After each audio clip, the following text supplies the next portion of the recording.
Підтримайте наш канал на канапі. Підпишіться. Розділ 12. Дивно. Нікого. Вони знову не зустріли нікого з людей. Вони перетяли місто навскіз, але ніхто не вийшов і не вибіг їм назустріч, ані не виглянув через паркан. Тільки й помітив Максим, що коли вони проходили вулицями, де-не-де людські очі визирали крізь щілини і дірки від сучечків у парканах, нишком, обережно. А може, то йому так тільки здалося? Взагалі ж навколо була пустка. Лише вони, колона смертників, бігли серед тієї пустки, бігли по мертвому, вбитому в землю, втоптаному геть у болото місту. Колона блідих істот, вивалених у смітті, у крейді і у глині. Та ще високо-високо в небі кружляли стрижі, ген там, над собором. Але ні, то були не стрижі, і не над собором. То лише в тому напрямку, де був колись собор, над хрестами якого колись було все кружляли в блакитному зеніті стрижі, там десь геть-геть далеко кружляли з граєю літаки, а коло них раз по раз з'являлись кудлаті баранці вибухів. А коли вже колона пробігла всі вулиці і звернула на останню, до них таки вибігла людина. Це було на вулиці Широкій, на тій самій широкій магістральній вулиці, яка вела вже геть із міста на схід, і на якій була та розбомблена тюрма. Колона проминула ливарний завод, що стояв край великої площі, де починалася Широка, і звернула на вулицю по розквашеній по коліна розмішаній грязюці. Варта притискала колону до парканів, панічно тиснучись до тих парканів сама перед літаками, що вже кружляли низько над містом, виючи. На шосе не було нікого. Лише на пішоході, відокремленому від шосе глибокою канавою, рухалася ця колона, притиснена до парканів, і гнана в чвал, виривалась з-під вогню. І тут до них вибігла людина. Невідомо, звідки вона взялася. У колоні почулися навіть здивовані вигуки. І всі в колоні почали повертатися обличчям ліворуч. Там на шосе, паралельно колоні, бігла жінка. По коліна в грязюці, боса, простоволоса, розхристана. Вона бігла боком і тримала в руках дві ікони, дві почорнілі дошки – Спасителя і Марії з дитям.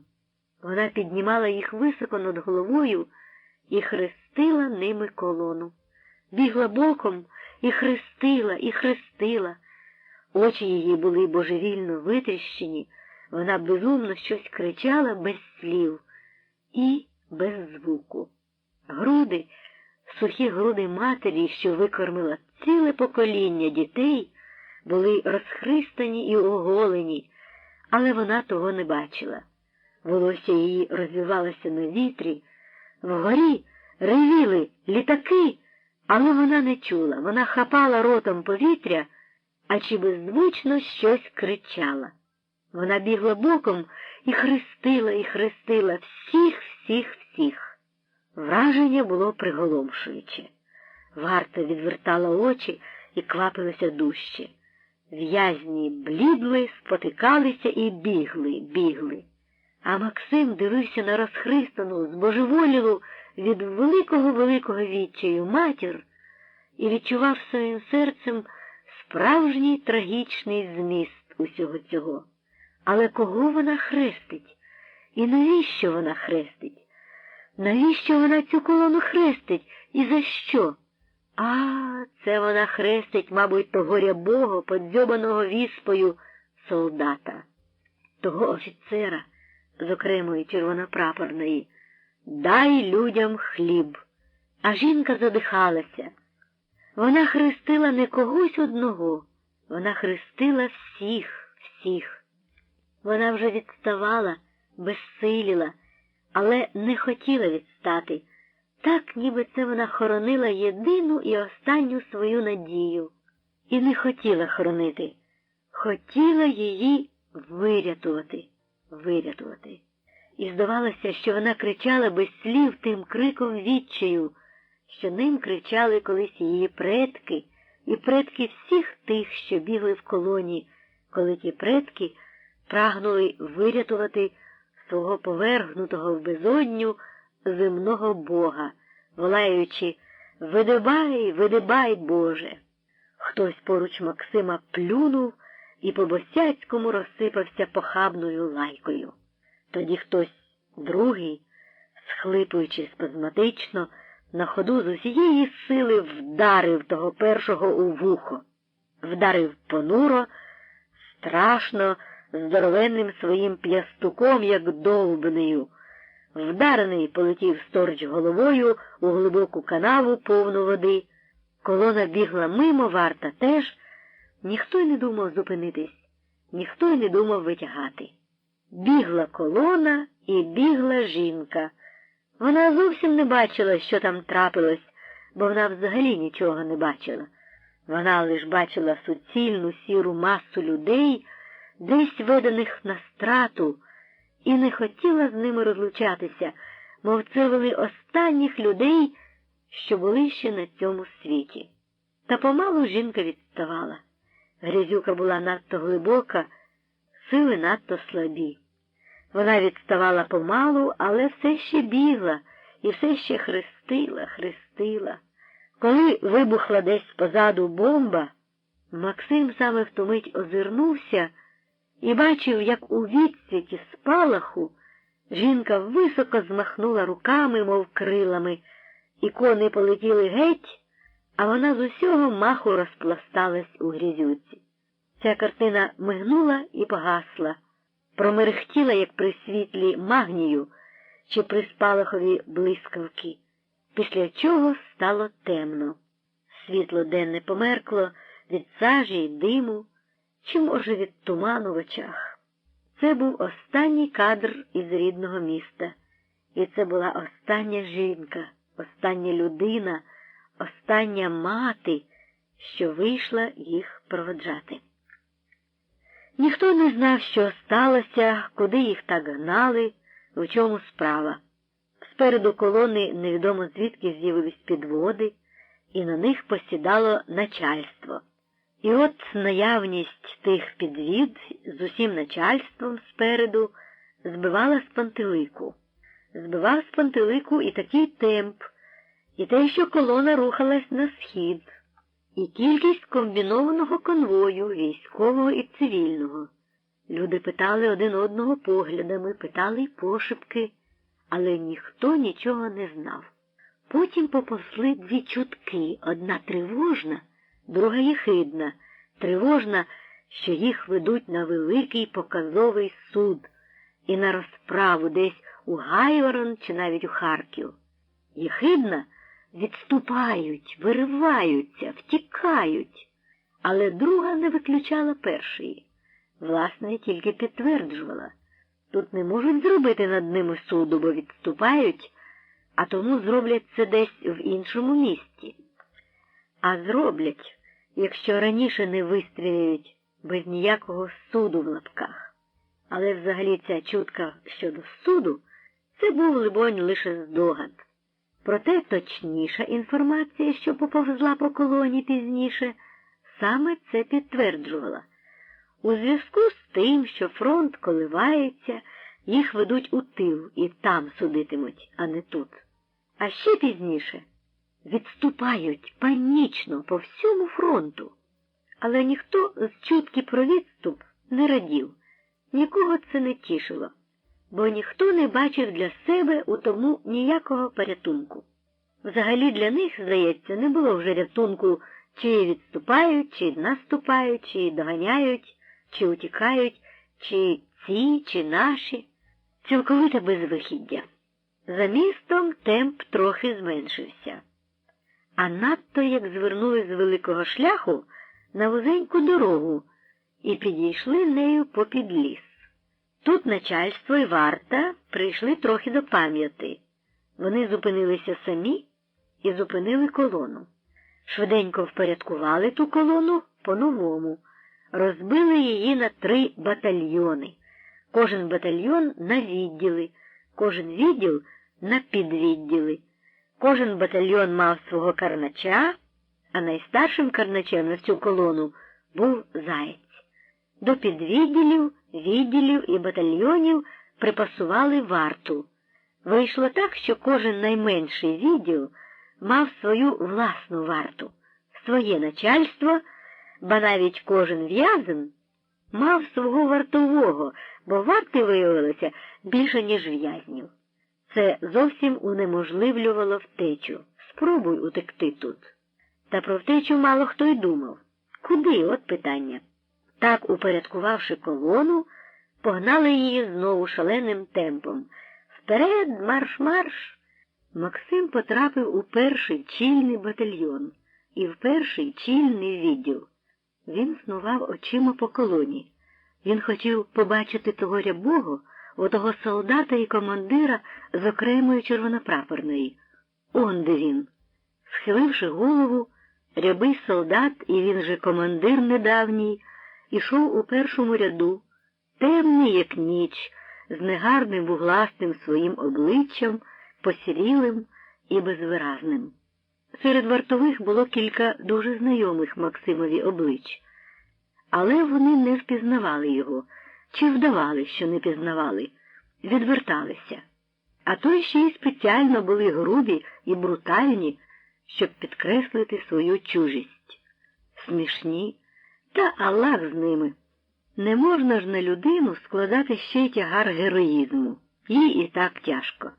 Тільки Василь Легеза, колишній Максимів сусід і друг дитинства, герой Фінляндської війни, потім танкіст у цій війні, потім полонений, згодом солдат у німецькій армії, а тепер от і міліціонер, дивився очима просто Максимові в лице, ворушив губами і зітхав мовчки. Ніби він хотів щось сказати, та й не міг. Був він, Василь Легеза, начальником варти того відділу, що йшов зразу за Максимом. Мавши змогу відходити набік, Василь доганяв останню шеренгу, в якій був Максим, і йшов мовчки якийсь час поруч. Потім зітхав ні до кого і відставав собі. Вони йшли цілісінький день. Спочатку колона була компактна, всі батальйони, відділи і підвідділи трималися досить щільно купи. Та потім колона дедалі все більше розтягувалась. Скоро вона розтяглася на добрий кілометр. То її так розтягувала утома і виснаження.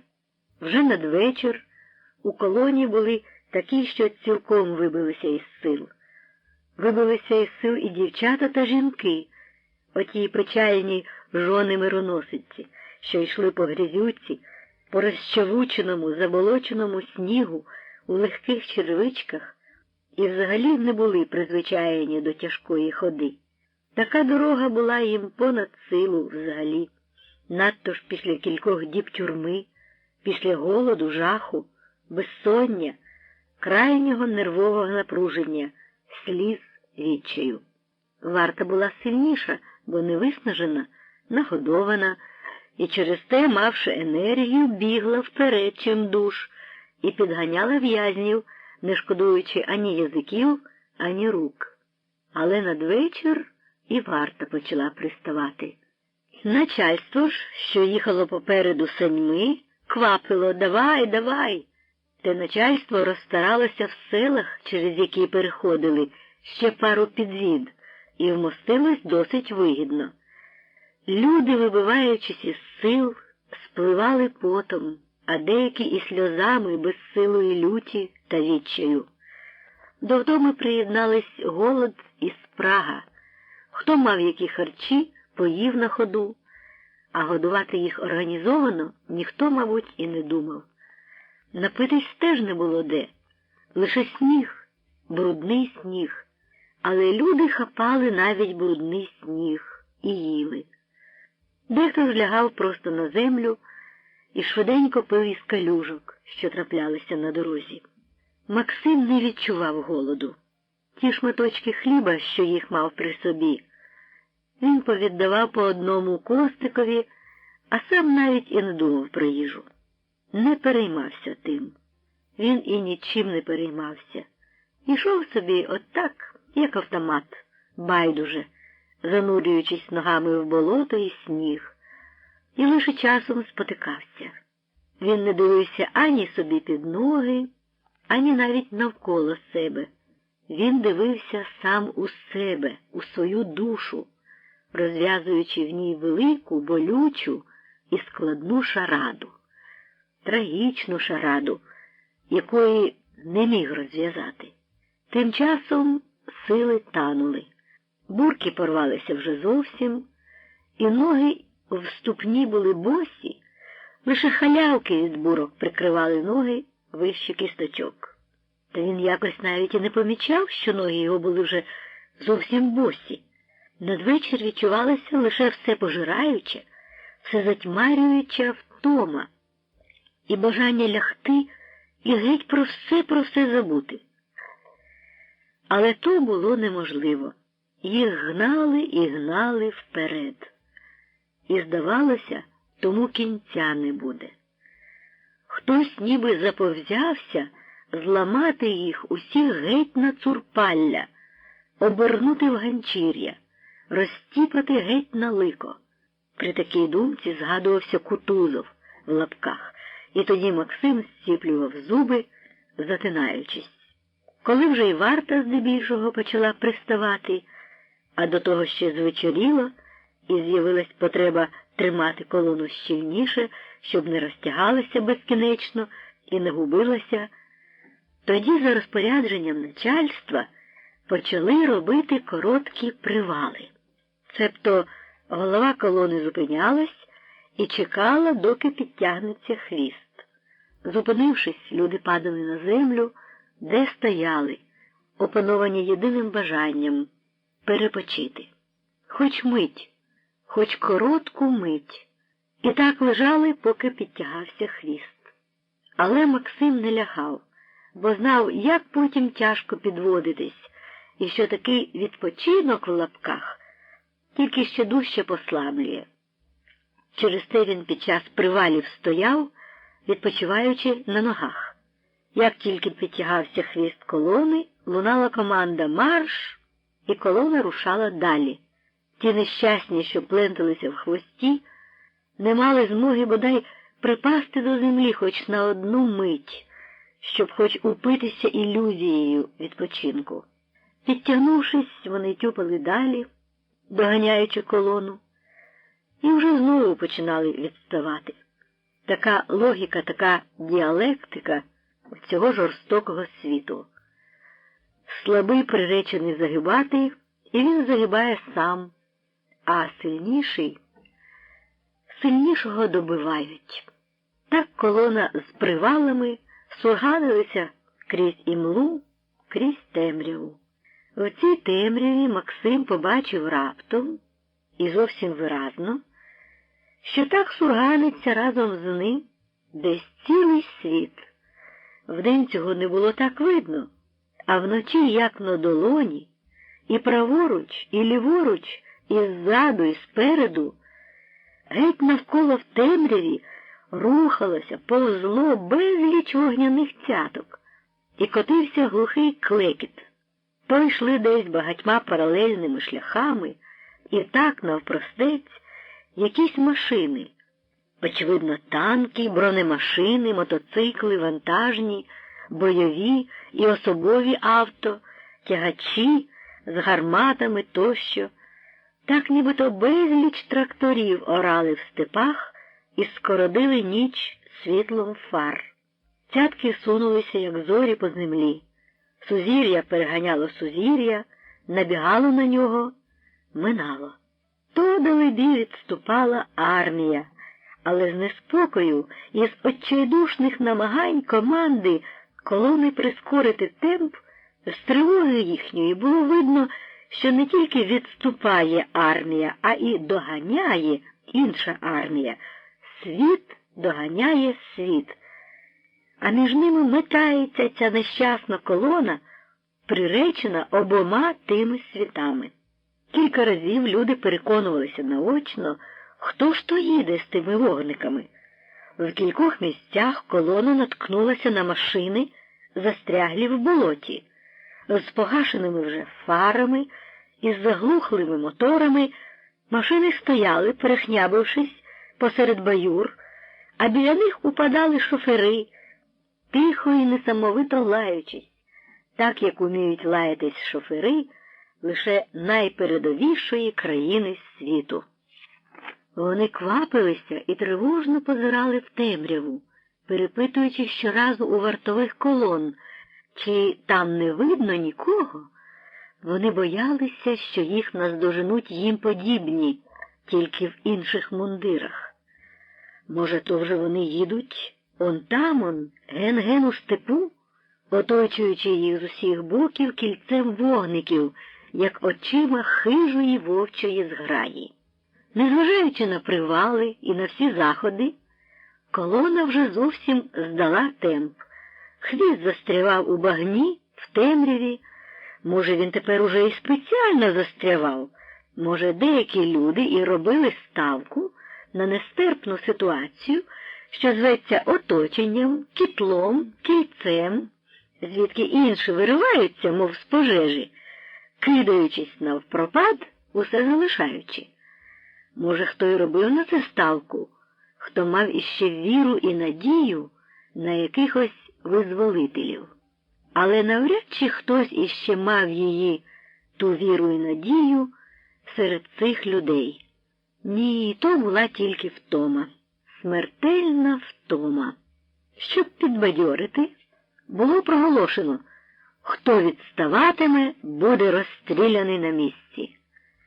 Але навіть і після такого проголошення люди цілими групами разом із вартою сідали на землю, дійшовши до крайньої межі втоми. Тоді було проголошено ночівлю. Саме підійшли до якихось будівель. То були літні бараки на бурякових плантаціях Енської цукроварні. Правда, вони були з повибиваними вікнами, але то нічого. Людей загнали в два з таких бараків. Всередині було повно настеленої і перележаної прілої соломи. Це було велике щастя, такі от бараки і така от солома, хоч і пріла. Мокрі і вимучені люди виповнили бараки вщерть і попадали купою на ту солому. В тім бараці, де був Максим, було особливо тісно. Але то, може, й добре. Тепер ці люди мусили звикати до чимраз більшої тісноти. Зараз люди збилися так, як то буває на двірцях великих вузлових станцій, де збивається безліч транзитних пасажирів. Очевидно, на двірцях цієї країни соціалізму, бо в іншому світі, може, й не такі двірці. Хтось у темряві засміявся крізь сльози і, імітуючи станційного оголошувача, виголосив: «Поїзд стоїть 10 хвилин. Транзитним пасажирам пересадка на...» «Гей, Карнач, куди тут нам пересадка, га?» Карнач не відповів. Із в'язнів ніхто не зреагував ні голосом, ні сміхом. Лише від дверей почулось попередливе шипіння вартового. «Ану тихо там, а то пересядеш ось». Десь там, у сусідніх бараках, розташувалась варта і теж, мабуть, лежала без задніх ніг. Але от знайшлися невтомні, що стали і стояли тут біля дверей і біля кожного вікна. Чи спав хто з людей, чи не спав, чи спав Максим, чи не спав, хто зна. Тільки-но вляглося гудіння в голові від всього того гармидеру і галасу, упорядкування, тільки-но думка відокремилась від тіла і попливла в марення, як її нагло було повернено назад. Хтось штовхав Максима під бік. Ще не очунявши, Максим крізь порваний сон чув, як десь від дверей голос старшого Карнача того самого зайця стурбовано гукав у барак. «Колот, колот є? Гей, колот є?» Ніхто йому не відповідав. «Колот!» Тоді саме хтось почав тихо і тривожно штовхати Максима під бік. «Ну що?» – спитав байдуже Максим. Він спитав тихо того, хто штовхав, але відповів від дверей голос зайця. «Нічого, так значить ти є?» Максим помовчав, а тоді апатично, після паузи. «Голубе дорогий, та чи не пішов би ти до чортової мами?»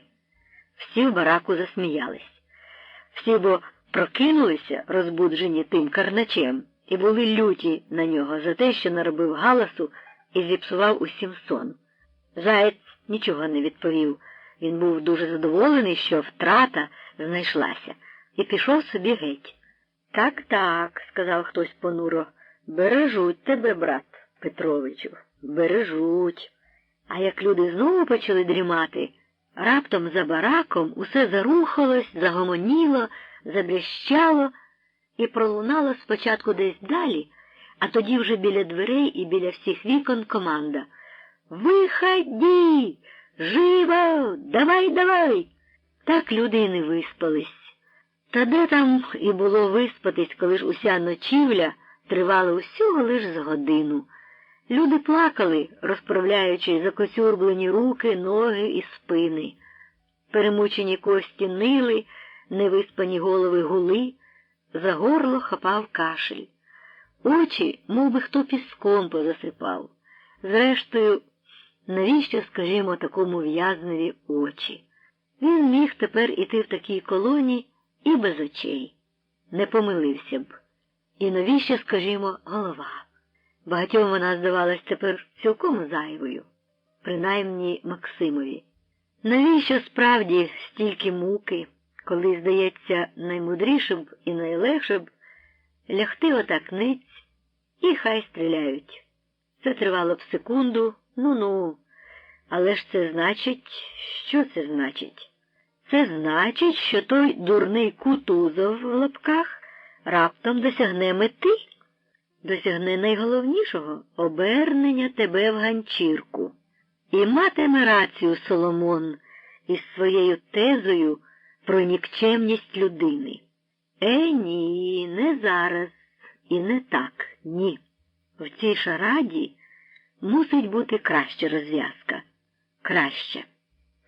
Голова гула наче з похмілля, так що Максим, як і всі, ледве здавав собі справу з того, як їх поставили на дворі в колону і як погнали далі. Все тіло тремтіло, незважаючи на вперті намагання стримати його, що було поза людською волею. Покинувши бараки, вони посунули в мокрий передранковий туман, перемішаний ще із темрявою. Розділ 13. На шляху, куди нарешті колона виповзла з бічних доріг і манівців, їх почала обганяти армія. Власне, це були потоки солдатів усіх родів зброї, що були розбитими частинами совєтської армії. Все то було зсаджене з машин і всієї техніки, спішене і бігло в чвал на власних ногах, або на захопленій по селах іншій техніці, на возах, на санях і на санчатах. Точно як ті бідні італійці недавно. Танкісти, артилеристи, літуни, і кавалеристи, і інші – все це перло хаосом, переганяючи одне одного. Проте навіть і втікаючи, все те, від сірого солдата до найвищого офіцера, пишалося своїми новенькими, недавно попришиваними до старих брудних уніформ погонами. Було смішно дивитися на цих кумедних червоних погононосців. Їм, арештантам, було смішно. Але сміх той був гіркий. Погони нагадали не тільки трагікомічну історію про те, як ще не так давно батьки і старші брати цих солдатів обривали погони всім тим, хто їх носив, разом із шкурою або із головою. Виходило тільки для того, щоб перекласти ті самі погони на інші плечі. Притому Максимові згадалося також, як в отаких погонах білогвардійські офіцерики розстрілювали в канаві його брата, покладеного ниць в одній білизні. А тепер ось ці, може, так само розстріляють його. Тоді білі, а тепер червоні, хіба не все одно? Та все ж це видовище червоних погононосців зовні видавалося передусім несерйозним. Якось виходило так, що ті погони були самі собою, а солдати самі собою. Одно до одного не пасувало. В народній мові для таких випадків є геніальне визначення «приший кобилі хвіст». Це долебій про ті погони сказано. Вони пасували до тих солдатів так, як до корови сідло, бо у всьому іншому солдати ці були такими, до яких звикло людське око за десятиліття червоноармійцями. І от хтось зіпсував стиль, познущався з них отими смугастими ганчірочками. Правда, ті прямокутні ганчірочки, мабуть, таки якось поміняли декому з них, особливо ж офіцерам і їхні душі.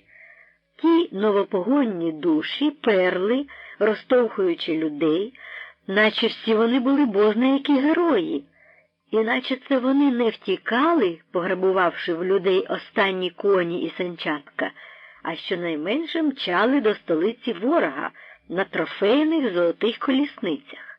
Та це їм, напевно, найменше сушило голови.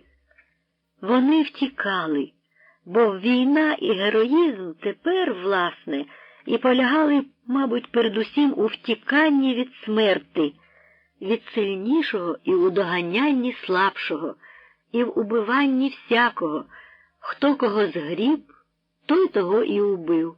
І чи не на ознаменування цього їм і видано погони.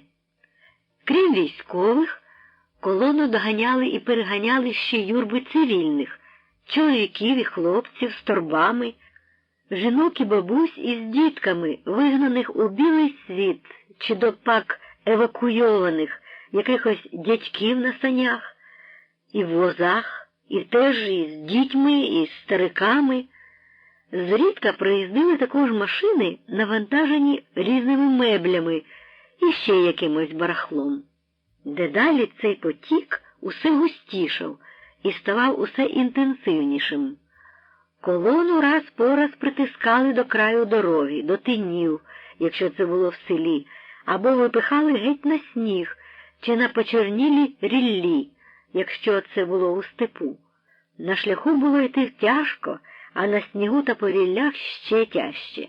Люди місили розквашений сніг чи в гливку ріллю, тупцяючись на місці.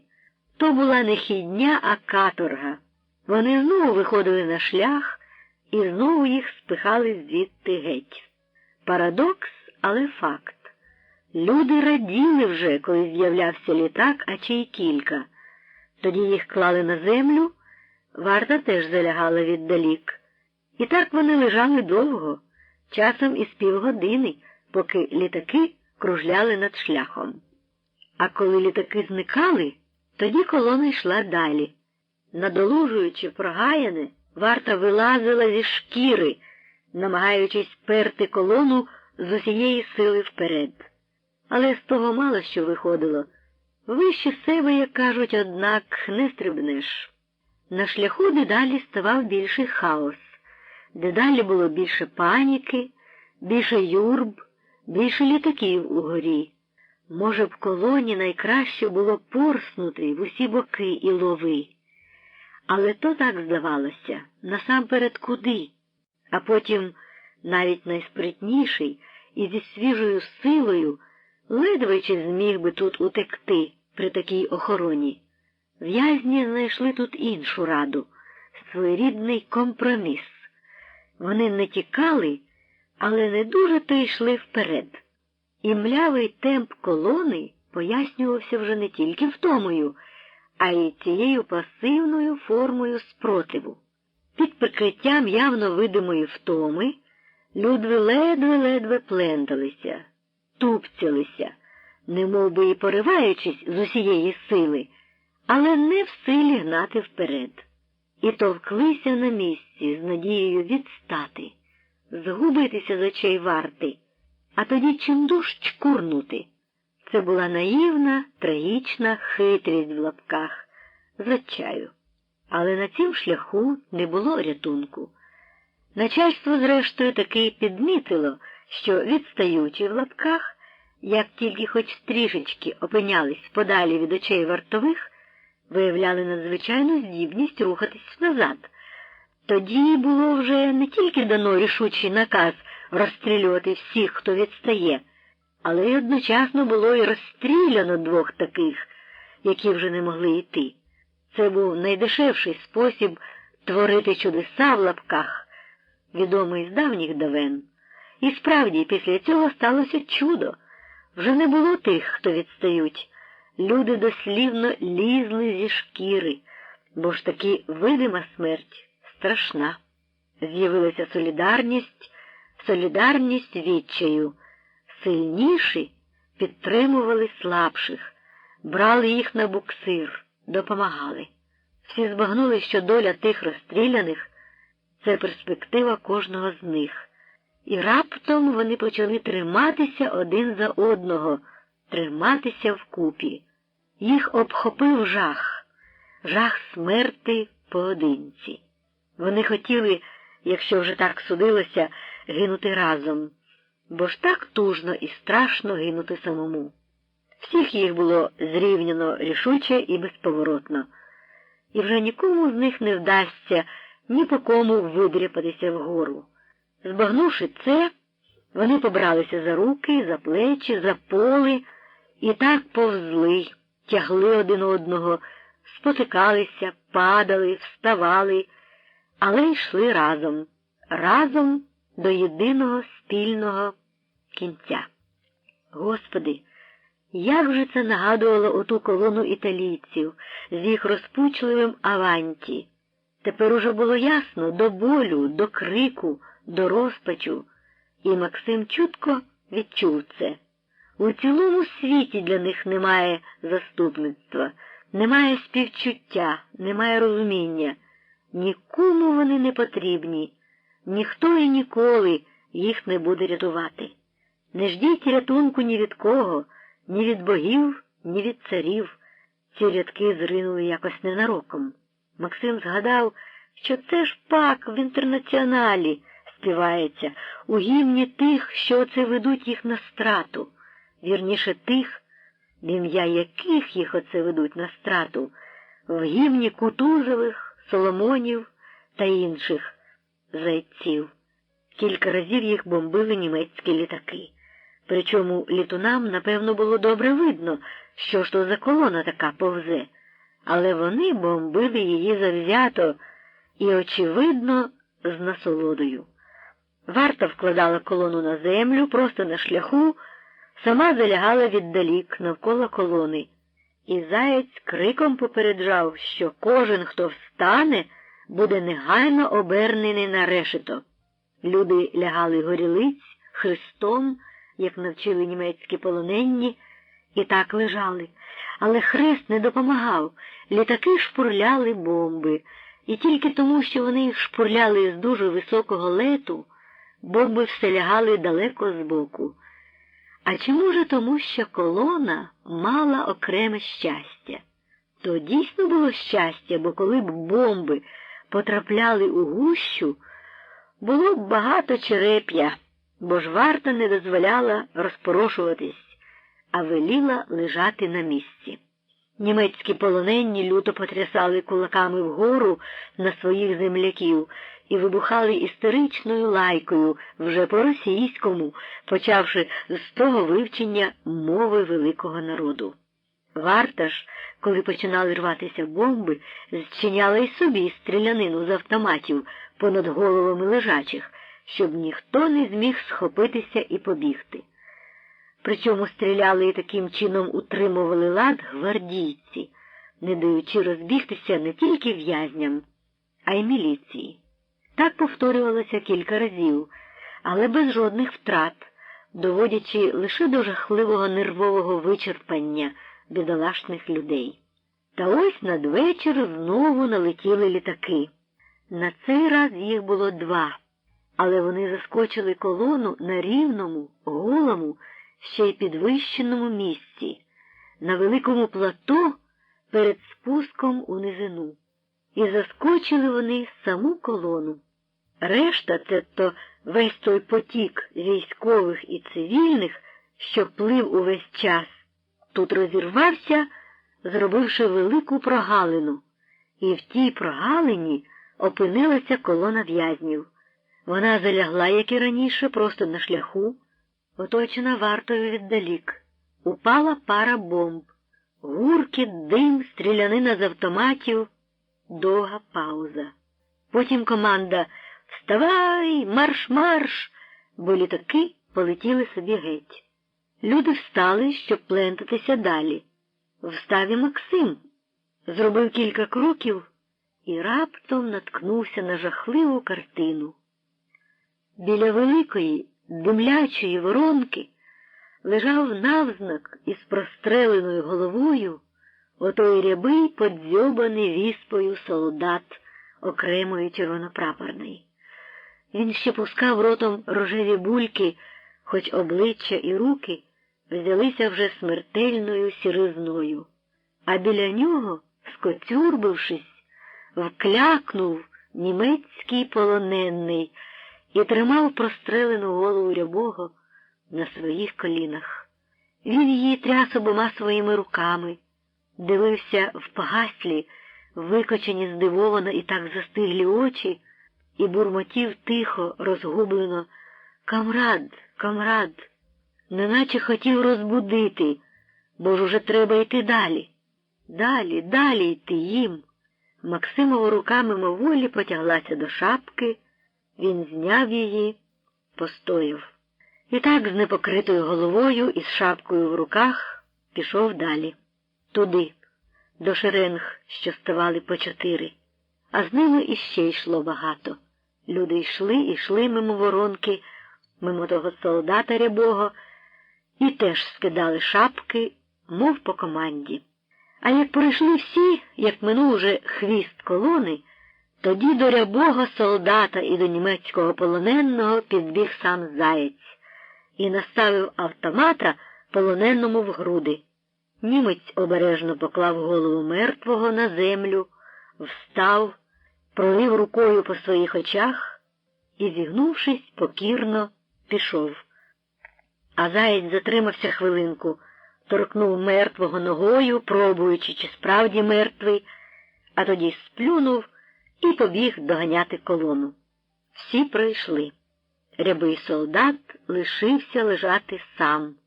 Він уже не був підлеглий зайцеві. Він уже зірвався в безодню і пішов десь на волю. Яка іронія! Треба ж було тому рябому, тому невідомому солдатові, тому героєві пройти з боями шлях аж під Сталінграда. Треба було пронести голову через усі бурі і вогні, і треба було зберегти таке серце, щоб ось тут отак по-дурному скласти все до ніг кому? Зайцеві. На Максима це справило тяжке, невимовно тяжке враження. Але колону вже було вишиковано, люди зімкнулися, побралися за плечі і за руки і поповзли далі. Максим тепер опинився в першому ряду, либонь, на місці того рябого. Синяві сутінки здавались безконечними і прадавніми. Вже невідомо було, який це був уже з черги вечір. Рахунок дням і вечорам згубився. Колона все собі повзла, та Максим її вже майже не помічав. Він ішов ніби ще власними ногами, але вже хтось його підтримував.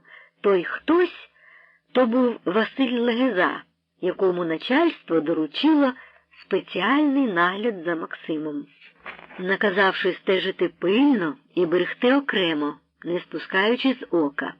Василь згубив межу між двома поняттями того самого слова – між берегти і берегти, а тому беріг його по-своєму, як умів. Він підтримував і вів Максима у синявих сутінках і, озираючись, щось шепотів. Скаржився. Ні, плакав. Так, плакав. Зашкарублий, загрубілий, закурений димами і порохами всіх систем, загартований смертями, попечений вогнями, Василь Легеза плакав. Він бачив власну загибель, чув її своїм серцем і не знав, до кого ж йому тим серцем своїм зашкарублим пригорнутися. Серцем, що раптом перед образом неминучої загибелі вгляділо страшну свою самотність. Він тихо-тихесенько журився, жалівся. Максимові жалівся, що проніс свою голову через фінляндську війну, через польську, через перші роки цієї, через полон і німецьку армію, через партизанщину, але далі, мабуть, не витримає вже. Далі вже він загине, і його загибель дволика.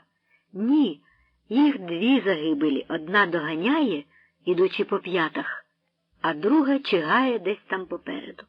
Максим мовчав. Чим він міг потішити цю людину? Які він міг подати їй надії?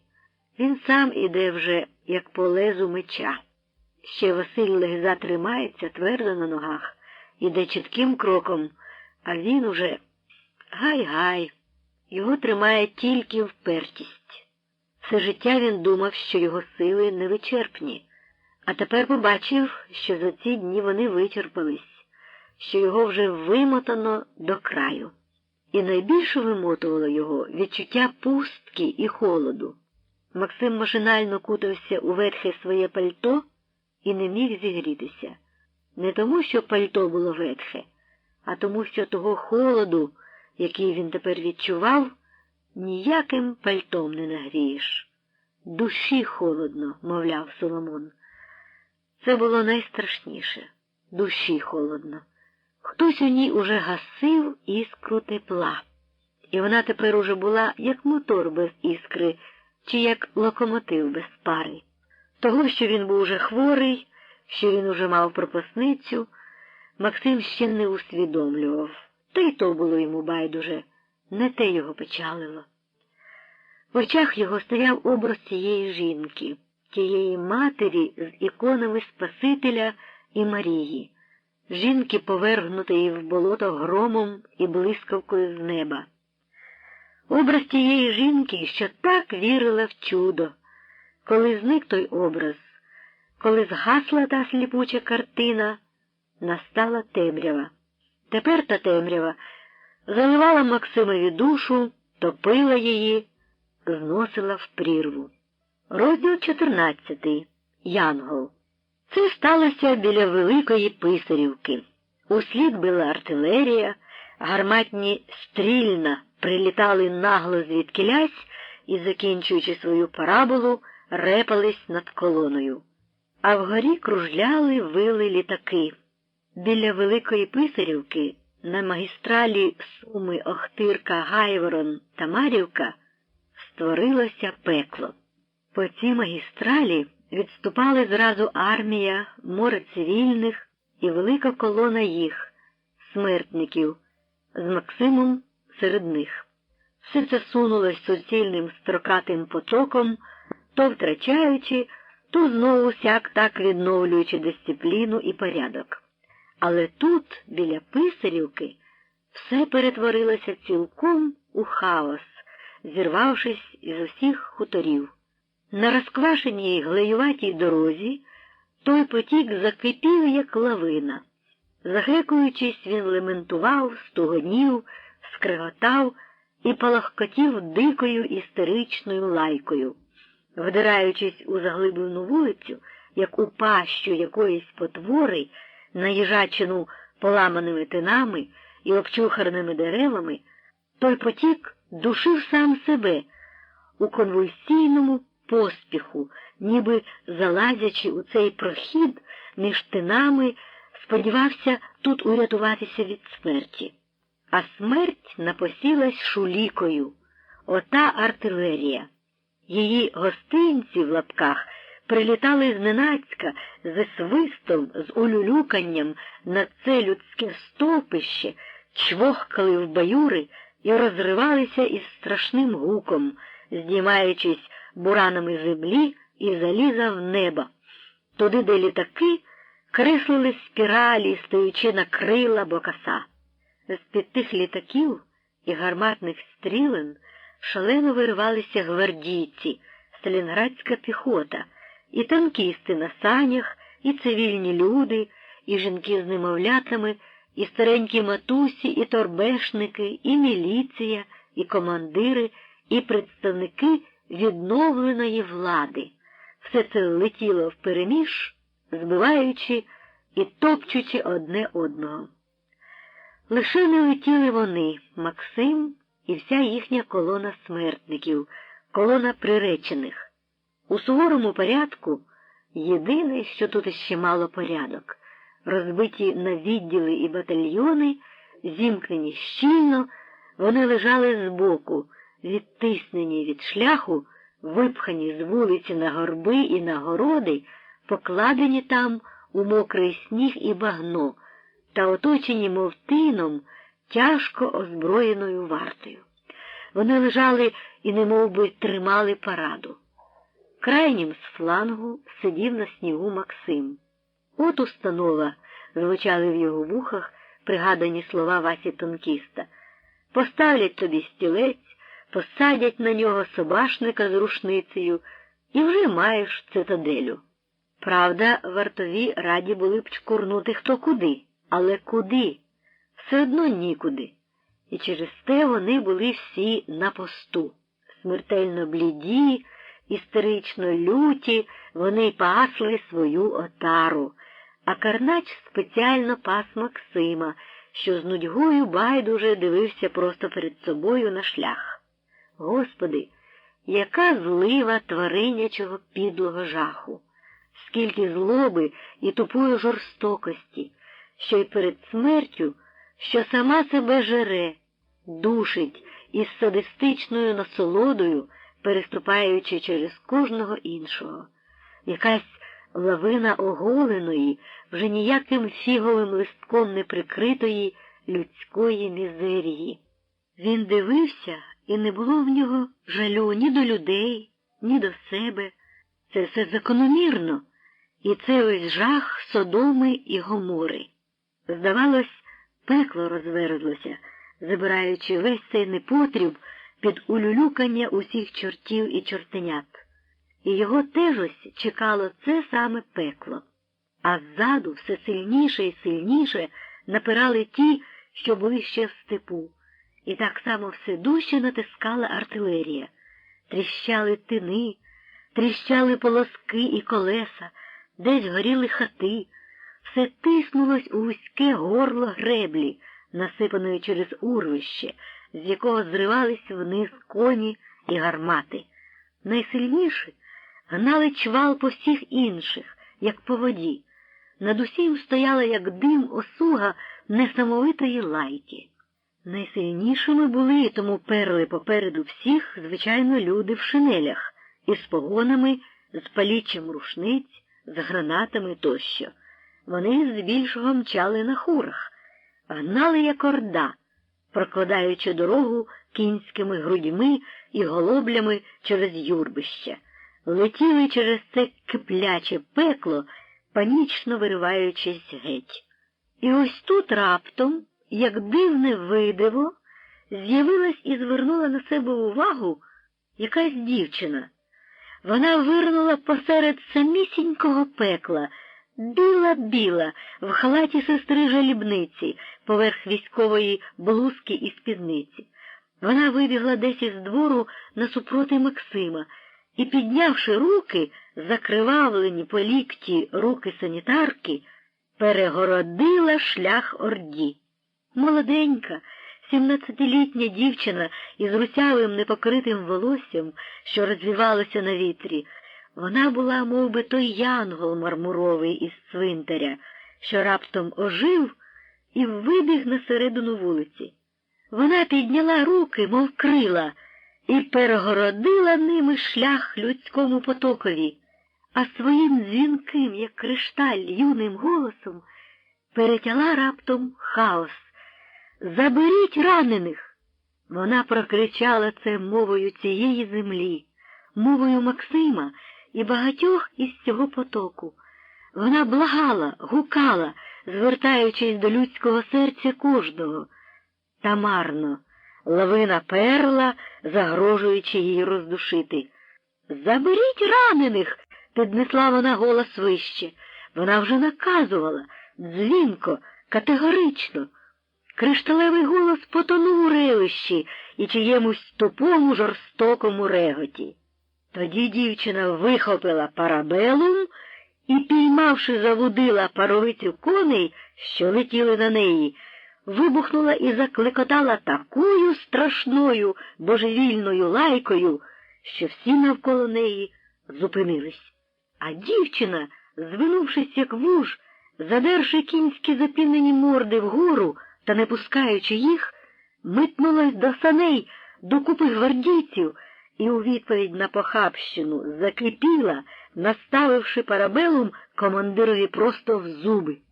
«Ранених! Заберіть ранених! Заберіть товаришів! Сволота! Боягузи! Мерзотники! Перестріляю! Раз!» Всі з саней посхоплювались і стали перед дівчиною, засоромлені. Стали, позираючи скоса вгору. «Ну-ну, чого кричиш іще? Теж генерал! Де там твої ранені?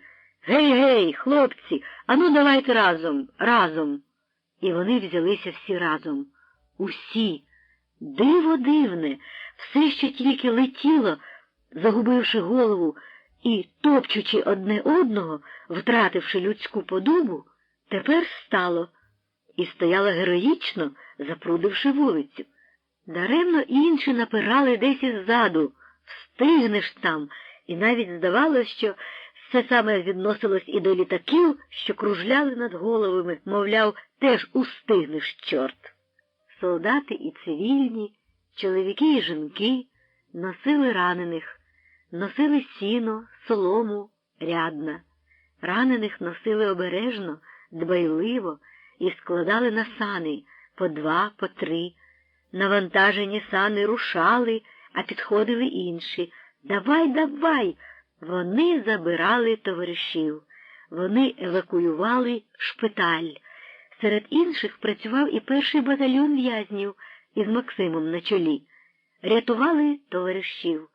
А ними всіма командував мармуровий янгол, маленький янгол з великим серцем, що вміє так страшно, так божевільно лаятись.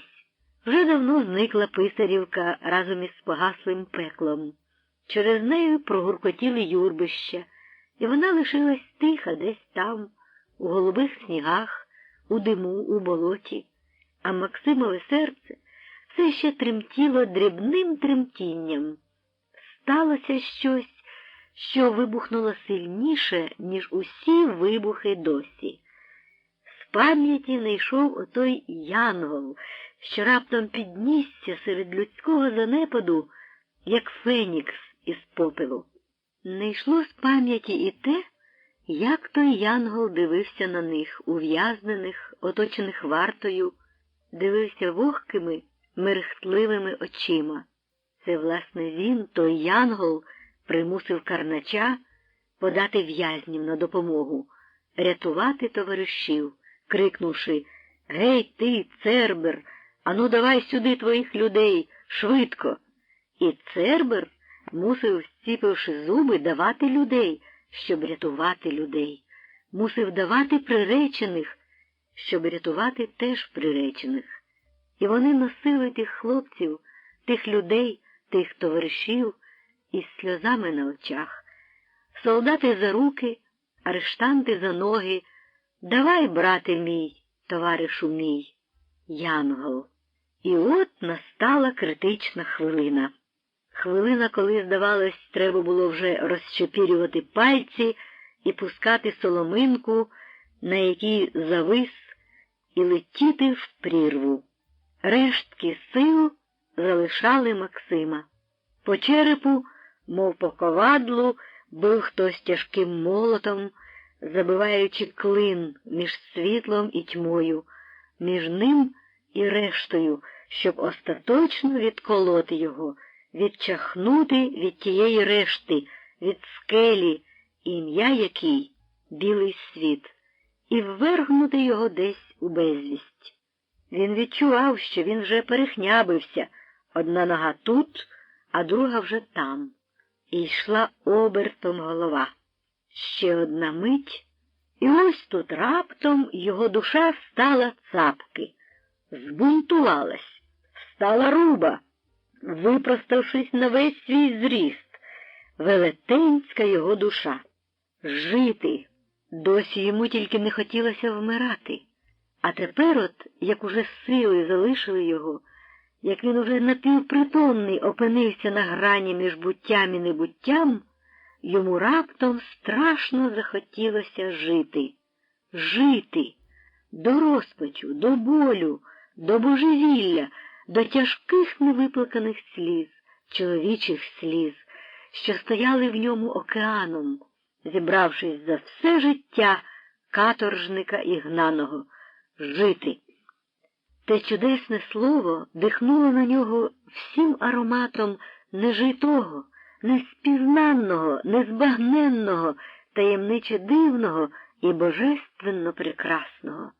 Немічне, розчавлене, агонізуюче тіло вже дубіло у сніговій синяві, а над ним душа звилась і кружляла, клекотіла, як сокіл. Вже зовсім босий, він ступав по снігу дерев'яними, не своїми ногами, вже мертвів ззовні, а хворобливий зір його загорявся буйним вогнем. Власне, тіло його було вже майже по той бік болю і страждання. Його вже майже не було, а може саме тому душа так нагло вирвалася із полону, заметушилась, випросталась на всю велич над страшним проваллям і відчайдушно поривалась угору, розгортаючи крила для лету жити. Тіло спотикалося босе по снігу, по розчавленому шляху, плуталося під колесами гармат і під ногами велетенських юрбищ, брело, немов під водою, немов по дну моря, не відчуваючи нічого, а охоплені гарячкою очі дивилися на ворухливе оточення і не сприймали його. Воно здавалося вже нереальним, нетутешнім, неживим. Все здавалося нереальним. Реальною була лише синява, синява смерти, по якій гасав отчайдушно зір. То була безмежна снігова пустеля, пустеля степу синявого кольору, туги, кольору печального надвечір'я, кольору крижаної загибелі.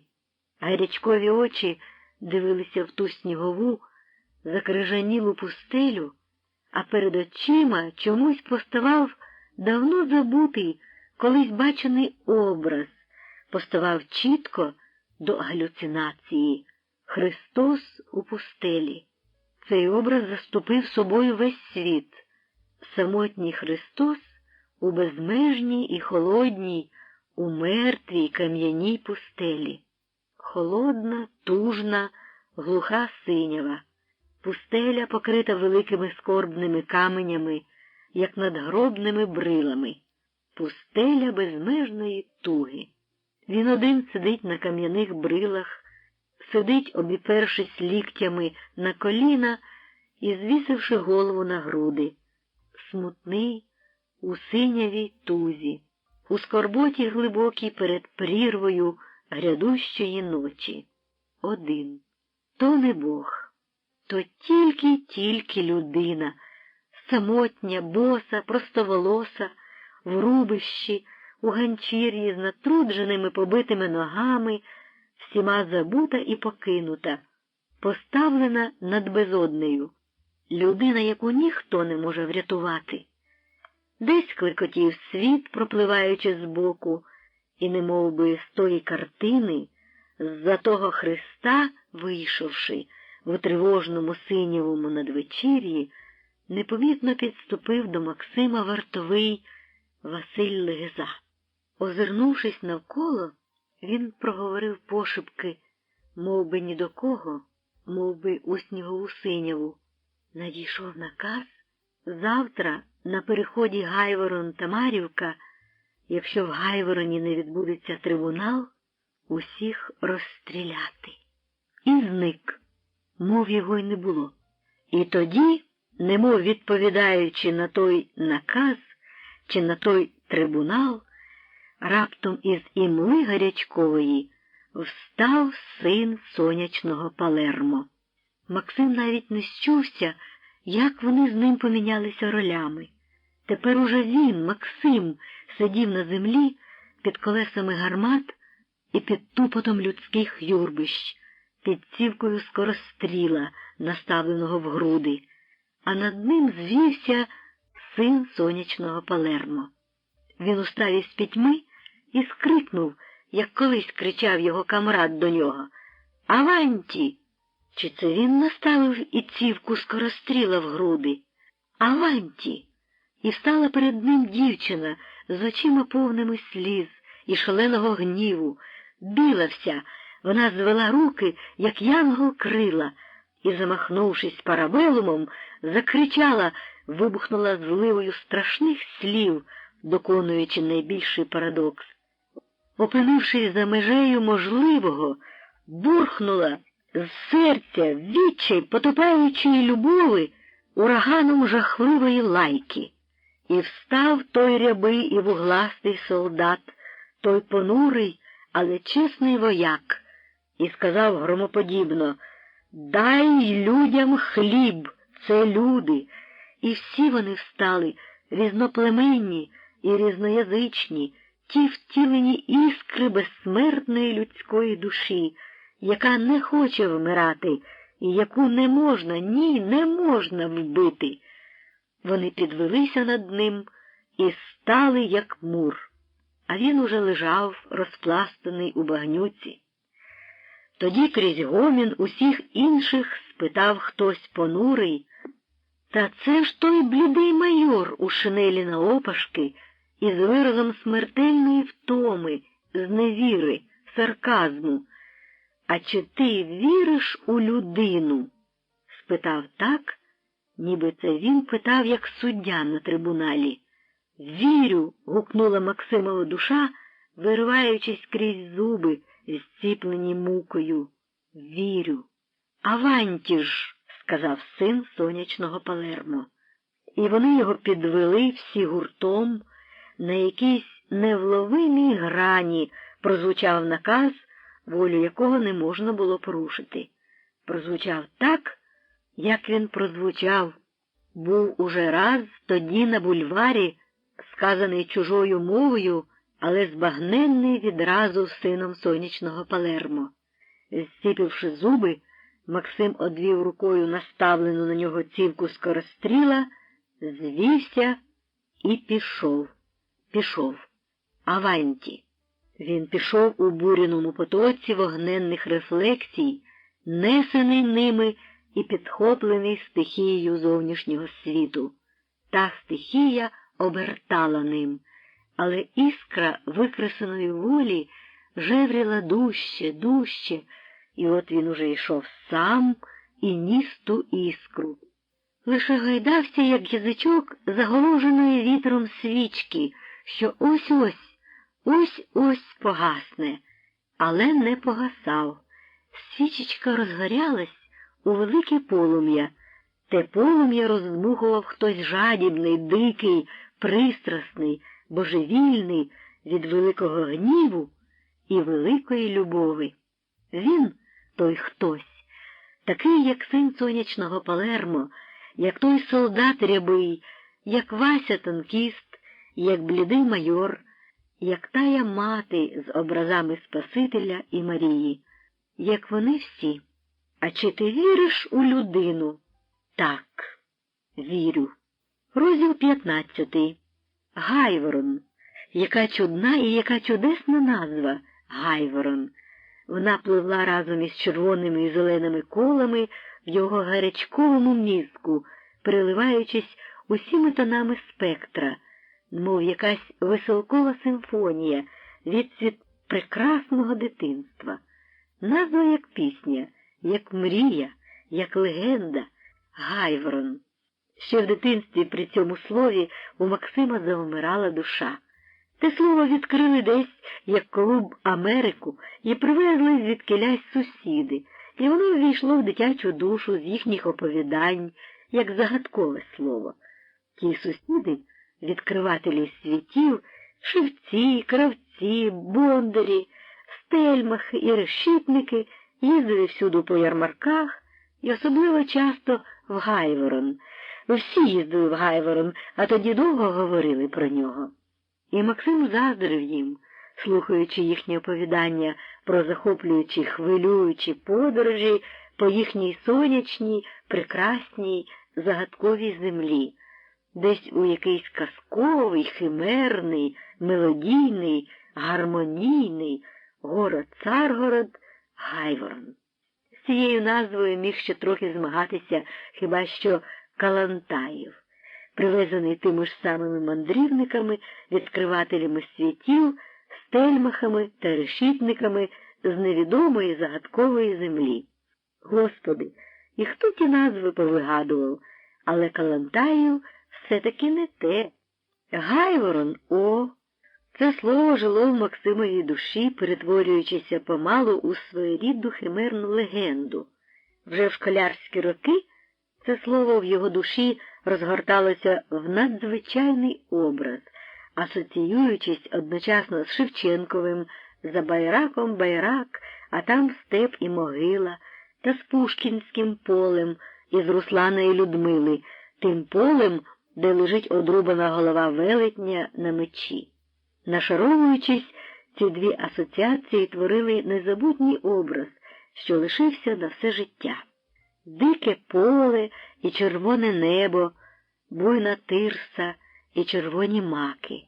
В тім полі могила козацька, висока-висока, роззяплена, як вулкан, а навколо могили не одна голова велетня на мечі, а багато-багато їх, сивовусих, чубатих запорізьких голів стоять на мечах, і їх не приймає земля. Нас тут 300, як скло, товариства лягло, і земля не приймає. А вороння крутиться над ними, виграє на червоному тлі неба над тим полем Гайвороном. Ніби крикливий вороній смерч стоїть над тими сивовусими героями, велетнями землі української, що десь чекають чуда, раз земля не приймає і вороння не вклює. Гайворон. Щось таке зворушливе звучало завжди в тім слові Максимові, і так воно звучало йому ще й тепер. Може, тепер воно звучало йому так, тому що воно в'язалося в його пам'яті з річкою його дитинства, на яку, як на голубу нитку, була нанизана в його свідомості назва цього міста, разом з іншими звучними і блискучими назвами міст і містечок, прив'язаних до самого його серця. Білгород, Гайворон, Охтирка, Скелька, Опішня, Диканька, Полтава. Нанизані вони всі дорогим разком на голубу нитку із золотою прошвою, ім'я який Ворскла, і мерехтять усі, плинуть у широкий Дніпро. Ось у тім Гайвороні, у тім звучнім місті Гайвороні, і мала ніби вирішуватися їхня доля. Там мав бути трибунал, чи то військовий польовий суд, процес, позорище, Голгота. Там, де голови велетнів дитячої уяви лежать на мечах заворожені. Нас тут 300, як скло, товариства лягло. Ген-ген, бо в вані він там, на синьому тлі, якийсь чужий тепер, невідомий, і загадковий. Там, але до нього так тяжко йшлося, що, здавалося, до нього дійти взагалі було неможливо.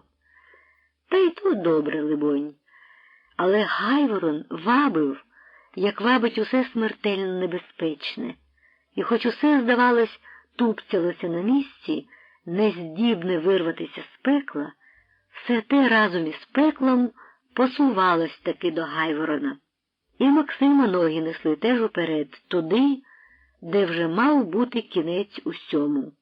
Власне, він не йшов, його гнав якийсь надлюдський інстинкт, гнав його душу, а тіло несла стихія, в якій він плив, мов тріска на каламутній бистрині. Був він у тому стані, коли тіло його вже було немов би само собою, а воля сама собою, коли воля безсила перебороти інерцію байдужого, розчавленого, до краю виснаженого і агонізуючого тіла, горіла і шалено билась крилами об нього, об те тіло, як об гливку землю, не в силі піднести його своїм поривом угору. Для цього сила її мусила б бути подвоєна, потроєна, в 20 разів збільшена, ба вона мусила б бути титанічною, щоб переступити межу можливого. Переступити межу можливого. Зовнішній світ для нього погас, горів тільки вогонь усередині, його власний світ, переливаючись усіма кольорами веселкового спектру. Він набрякав, як хмара майбутніми блискавицями. Треба було тільки викресати першу іскру. А навколо було темно і глухо. У тій глушині, у тій напруженій тиші було чути, як серце доходило до грані. Ось-ось, і буде вже навіки темно. Але над ним стояла душа. Стояла, вогневіла, дедалі грізніша, дедалі затятіша, не бажаючи здатися. Ще трохи, і буде великий бій. Бій по той бік можливого, але по цей бік реального. Бій за того янгола, що постав, мов фенікс з попелу. Бій, що має скінчитися. Чим може скінчитися бій одинокої, скаліченої, розтрощеної, малої людини проти всього світу, проти світу зла, проти чорної, великої ночі, безглуздя і смерти. Розділ 16. В темряві їх загнали в льох. Це був уже Гайворон. Власне, це був льох, а льох – це ніби і був Гайворон. Але для в'язнів те і друге було чимось більш теоретичним, ніж реальним. Реальною була тільки темрява, решта ж існувала лише в припущенні. Темрява була вогка, слизька, запліснявіла і якась потойбічна. Щільно збита і герметично заткнута, вона була проте намацальна і вагома, як вода на самім дні океану, така ж сірчана у своєму хімічному складі і така ж безмежна у своїй чорноті. Лише коли вартові присвічували запалювальними папірцями, натопчуючи людей у темряву глибокого і великого підземелля, те, що було припущенням, на мить виривалося з темряви, являючи себе реальністю. Льох. Із деталів, вирваних у темряви, можна було судити, що це був не звичайний, а якийсь особливий льох, середньовічний, під склепіннями тяжких мурів, з гаками в мурованих стінах, з покрученими сходами вниз і з тяжкими виступами тощо. А на дні була пріла, вилежена людьми солома, валялись криваві бинти і тхнула екскрементами і іншими підозрілими смородами. Десь там, либонь, мусили лежати й скелети, черепи. Такий, власне, і мусив бути льох у Гайвороні. Саме такий, чомусь відзначила Максимова думка, коли тіло його спускалося вниз, зависнувши у людському товпищі. Ціле те товпище вливалося у чорну пащу дверей і сходів, як якась суцільна гливка маса. Її згори запихали, натоптували вниз, вганяли в землю. Ось так ними засипали льох, як засипають вугіллям чи глиною, ще й потопталися зверху і придавили лядою. То, власне, була не ляда, а залізні ковані двері на тяжких засовах, але уявлялась ляда. Засипали, утрамбували і так лишили. Оце й був Гайворон, можливий кінець усіх початків. Їх лишили чекати. Може, чекати довго, а може лише мить, щоб переселитися в тісноту ще тіснішу і чорноту ще чорнішу, вже зовсім ідеальну. Але перед тим ще мало відбутися позорище суда в лапках. Для чого, коли ж можна і так? Люди вже ані стогнали, ані ремствували, ані говорили взагалі. Вони поприлипали один до одного, збиті докупи, посхиляли голови один одному на плечі, на груди, переплелись руками й ногами, і так спресовані не то висіли, не то лежали в темряві. Темрява їм усім заплющила очі. Ніхто не мав вогню, ніхто не мав махорки, і ніхто не мав голосу, як ніхто вже тут не мав і свого власного обличчя. Ніхто й не ворушився, лише серця. Боже, якби то їхню енергію і їхню нудьгу міг злучити докупи і увімкнути в алярмову сирену, вона, мабуть, так би вила, що дахи валились би людям на голови, як від землетрусу. А може, скавуліла би злобно і клекотала ураганом страшної чорної, найтрагічнішої лайки. Чи кричала б криком остаточного і непоправного вже вічного спустошення. Так, це був саме такий льох, який, на думку Максима, і мусив бути в Гайвороні.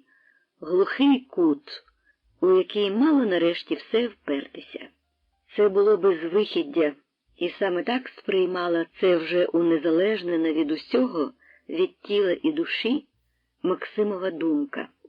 Його тіло лежало розпластане і притиснуте іншими нерухомо, а душа блукала в темряві, зосереджено шукаючи якоїсь щілинки, щоб хоч глянути на зорі, зорієнтуватися і прийняти якесь рішення, хоч і відчувалось, що вже пізно. Та ще зяяли глибокі воронки, лежали обірвані дроти і чувся сморід піроксиліну. А над усім мертвий блискучий панцир ожеледиці, заворожена скляна нерухомість, крижана мерехкотнява. Єдиний велетень в лапках, що присутній на цім полі бою, це той, що задер руку, але він, заляпаний болотом і екскрементами, позбавлений величі, надітою на голову і ржавою циберкою. Гайворон. Гаразд. Максим упевнено повернувся на південь і пішов. Повз розбиті, розтрощені будівлі, повз роззяплені пащі воронок, на південь, назад, уперед. Так вони увійшли в широку вулицю, що нею йшов шлях, і шпарко попростували на південь, вибігаючи з мертвого міста на простір, на таку ж мертву снігову пустелю. Костик був іще в черевиках, але Максим був уже цілком босий, хоч бурки ще покривали зверху ноги. Максим вабив Костика зі шляху, з цієї рівнини, геть туди до лісу, що ген-ген стояв сизою стіною праворуч, за засніженим лугом. Але Костик не йшов, і благав Максима теж не йти, бо, мовляв, там снігу по пояс, там ані їсти, ані голову притулити, та ще, може, й партизани, там вони відразу загинуть, а тут більше шансів. Максим знав, що то омана, що їм не вдасться заплатити за своє життя собі так дешево, здавшись на щастя. Ні, він знав, що рятунок лежав не на битих шляхах, а на вовчих стежках, на дуже-дуже тернистій путі, навіть на цілковитім бездоріжжі. Але дивився на Костика і бачив, що той не витерпить муки, не витримає надто тяжкого іспиту, а через те й поступився. Хай буде, як буде. Вони подалися рівниною, обминаючи тільки великий шлях, і йдучи малими дорогами. Та ба, вони йшли так не самі. Ще й крім них у степу то там бовваніли чорні цятки на тлі снігової пустелі, втікаючи одна від одної, і всі від когось. Може, і від тієї колони втікаючи? Може, то там бігли такі, як і вони? Може, та колона вже й вся розбіглася? Чи, може, то так звані торбешники? Ішли без перестанку аж до полудня. І не тільки не приставали, а все ще дужче летіли вперед, окрилені надією. Десь спалахнула і усе більше розгойдувалась артилерійська канонада, але вони на те все не вважали, навіть не звертаючи уваги на те, що вони перли їй просто назустріч. В особливій пригоді їм став замерзлий рівчак, що крутився у вибалку. По його кризі, вже добре вичовганій безліччю ніг, вони гнали легко, як по асфальтовій дорозі. В обідню перерву той рівчак несподівано вивів їх просто до якогось села, що приліпилося на крутому березі Ворскли, над засніженим лугом. Хлопці розгубилися, постояли нерішуче, але в селі було ніби тихо і спокійно, і навіть непомітно було ніяких особливих ознак життя. А тут напосідався голод, хоч би чогось трохи пожувати, або хоч покурити. Максим із Костиком вийшли з вибалку і пішли в село, заходячи городами. Скоро вони були вже в селі. Вибрали оком собі хату, в якій, напевно, можна було б щось роздобути, і попростували до неї садочками, перелазами. Вони були вже майже біля ганку, як з-за колодязя несподівано виступив зовсім маленький солдат з автоматом, у повстяниках, у шапці-ушанці, і несподівано гримнув: «Стій!» Хлопці стали. Руки вгору. Підняли руки вгору. Документи немає. Гаразд, марш вперед, прямо, прямо. І так, кермуючи ними, як кіньми, ззаду, в'їхав ними просто до хати, а в ній до просторої ясної світлиці. Там наказав їм стати. Просвердлив їх очима мовчки, стоячи сам на порозі, а потім почепив автомата на шию і вийшов геть, лишивши Максима і Костика самих стояти посеред хати. Як тут було чудесно! Було тепло, було чисто. Глиняна долівка була посипана піском і здавалася для Максимових босих ніг м'якою, як пух, ніжною, благословенною, як та долівка, по якій він бігав босоніж і ще маленьким. Просто перед ними стояв стіл, застелений мапами і газетами, на яких стояли манірка, польовий телефон, чорнильниця, пара пляшок, і лежали розсипані набої до автомата. Праворуч простяглась лава, а над нею було велике люстро із кривою поверхнею, на якій усе відбувалося викривлено. Так принаймні здалося Максимові, коли він глянув у те люстерко на себе. Те, що він побачив, могло бути, без сумніву, тільки у жахливо кривому дзеркалі. Звідти дивилась на нього безмежно змучена і волохата, людиноподібна істота. Ліворуч була піч-полька, тобто суцільна стіна із дверима-аркою до суміжної кімнатки, хатин. І нікого з людей. Хлопці постояли, а потім сіли собі на лаві і обоє, мов по команді, заплющили очі. Мов кури на призбі проти сонечка. Сиділи, мліючи від тепла і від утоми, слухаючи, як та утома, немов би пари алкоголю, розливалась тяжкою хвилею по всьому тілу. Було вже ліньки розплющити очі, поворушити хоч одним м'язком. Вони чули, як хтось обережно виступив з хатини і зупинився, дивлячись на них. Нехай. І юний Костик, і бувалий у бувальцях Максим вирішили собі, що нічого, власне, особливого ще не сталося, оскільки вони потрапили, мабуть, до фронтовиків, до армійців. Принаймні кілька годин можна бути спокійним, аж поки їх не передадуть до відповідних органів, тобто до тих самих органів, від яких вони втікали. А втікавши, вскочили ось у халепу. А що вони були таки перед фронтом, можна було виснувати з досить близької канонади. Сержант зараз прийде», – прогудів апатично густий бас. «Закурюйте». Довелося розплющити очі, та ще й швидко. Слово «сержант» ударило Максима, наче довбнею по голові. Він враз ясно усвідомив собі, що їх чекає. При фронті, без документів, їм належиться розстріл. А як знають правду, то тим більше. Тим часом перед ними стояв типовий український дядько і, посміхаючись у вуса, слинив цигарку в одній руці, а другою простягав кисета. Сержант – це ж титул, вживаний, звичайно, у спеціальному роді військ. «Га, ви господар?» – спитав Максим мляво, закурюючи. «Ні, я мобілізований. За кухаря ось тут». «Ага». Страшенно хотілося про все негайно випитати у цього простокуватого і симпатичного дядька, щоб зорієнтуватися. Але замість того Максим позіхнув і приплющив очі. «Обережно. Все ясно. Хіба тобі мало одного слова «сержант» для орієнтації?» Вовчий інстинкт перебрав команду, і замість говорити Максим задрімав собі, лише нашорошив вуха.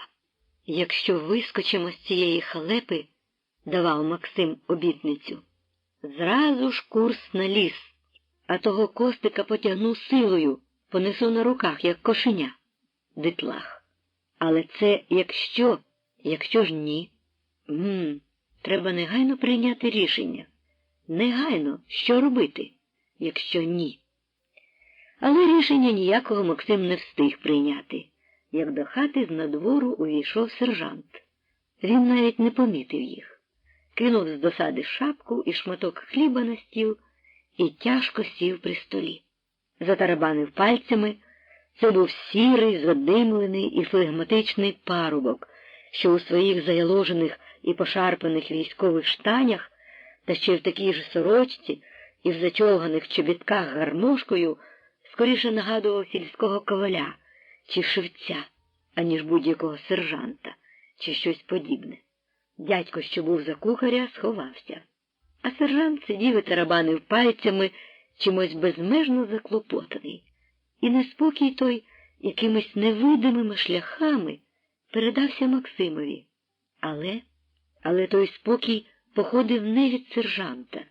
Він походив від шиб у вікні над сержантом, що позолочені сонцем деренчали і сопли, так, сопли, від безугавної десь канонади та від бомбових вибухів, від наглих відпливів та припливів повітря, породжених тими тяжкими вибухами. Ті бомби рвались довгими серіями десь там, на південній стороні. Там, на тій стороні південній, стояв безугавний, прогресивно наростаючий клекіт, що перетинав світ упоперек від обрію до обрію, з південного заходу на північний схід. І Максимові занудило під серцем. Це ж їм перетято шлях непрохідно і непролазно.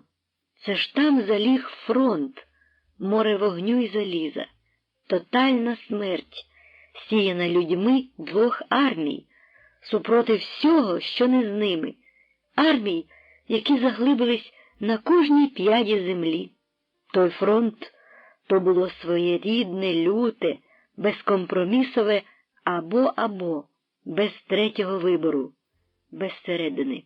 Але проти Максима ті дві крайності були об'єднані у єдину цілість, у суцільне заперечення, без дилеми або-або. Просто тотальне заперечення.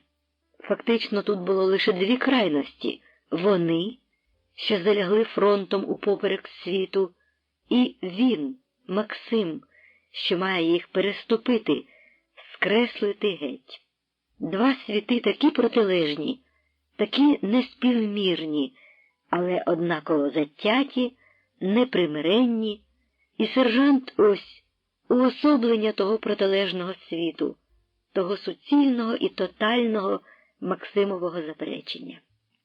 А сержант сидів і розгублено тарабанив пальцями.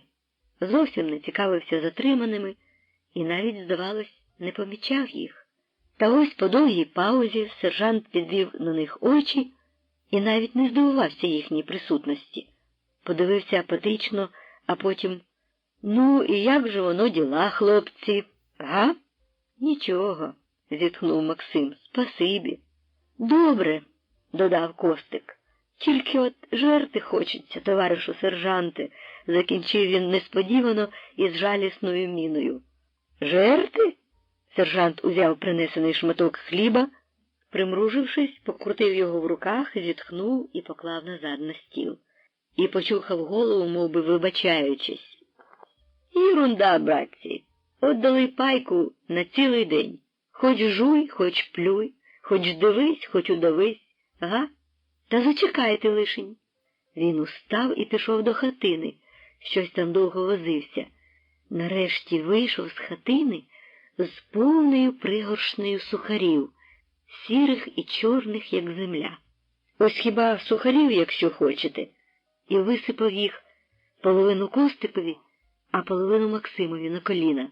«Ге-ге, та в тебе ж і чоботи добрячі, браток», – здивувався він і аж встав, розглядаючи Максимові чоботи в лапках, босі, репані, у кривавих пухирях ноги, що виглядали з-під верхньої частини бурок.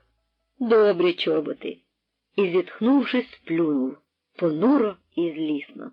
А тоді повернувся до столу, сів і почав крутити грубезну цигарку із газетного засмальцьованого паперу. Задеренчав телефон. Сержант замість взяти рурку і послухати, просто крутнув за ручку сюди, туди, з досадою, даючи одбой. Мовляв, отчепись, і закурив собі. А закуривши, надсипав з повної пачки махорки половину на стіл, а решту запакував і кинув Максимові. «На, кури на здоров'я», – посміхнувся іронічно. «Не так, може, ноги мерзнутимуть, браток». Потім заходився пильно розглядати мапу, чухаючи голову. Максим із Костиком гризли сухарі, житні і яшні, трохи з піском і припліснявілі, але то нічого. І ніяковіли, почуваючи себе в явно фальшивій ситуації. Чим то все скінчиться? Костик дивився здивованими і розгубленими очима на Максима і запитував ними щось, а зубами тиснув на здоровенний сухар, аж в очах йому виступили сльози. Максим мовчки дивився на сержанта, гриз сухарі і трохи хвилювався. Але не від страху, ні, а навпаки. Йому було незручно, і було трохи цього сержанта шкода. А головне, ця фальшива ситуація, думав він, може закінчитися зовсім неприємно. Він думав зовсім спокійно над тим, щоб самому першому внести ясність, бо ж однак викриття було неминуче. Адже сержант, безперечно, не знає, з ким має справу. А це ж не гарно – зловживати добротою, для них непризначеною. Сержант, звичайно, буде кричати, взнавши правду. Але от треба взяти та й якось викласти йому, хто вони. Ага? Максим обдумував, як саме внести у все це ясність. З чого б почати?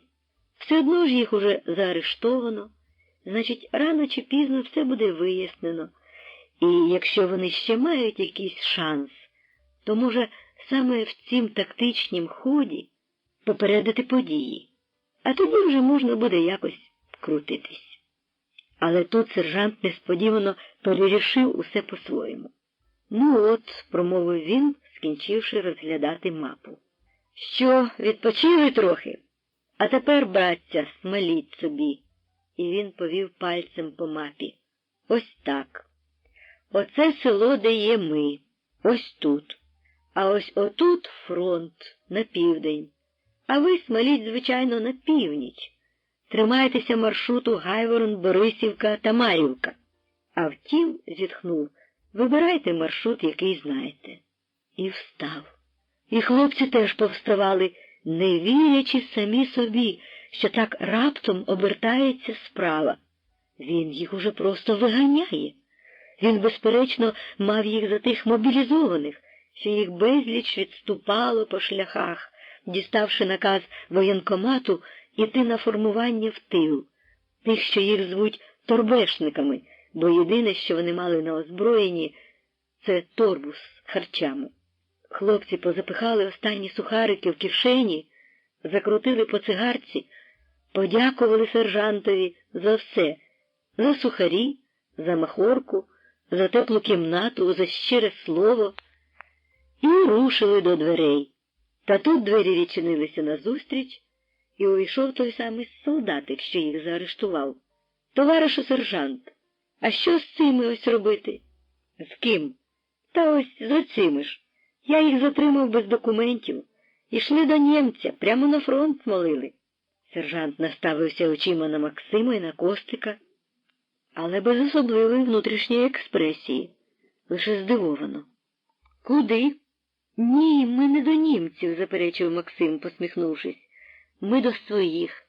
Ми колону свою доганяємо, гаряче підхопив Костик і тут же поправився. Ми часть свою доганяємо. А де ваша колона? Спитав сержант, нахмурившись. Пішла на Гайворон і на Тамарівку. І ми от доганяємо. Пристали. Ага. Сержант пильно подивився на Костика, потім на Максима, на його чоботи в лапках, зітхнув, поторсав чуба і несподівано махнув рукою. Нехай ідуть, пусти їх.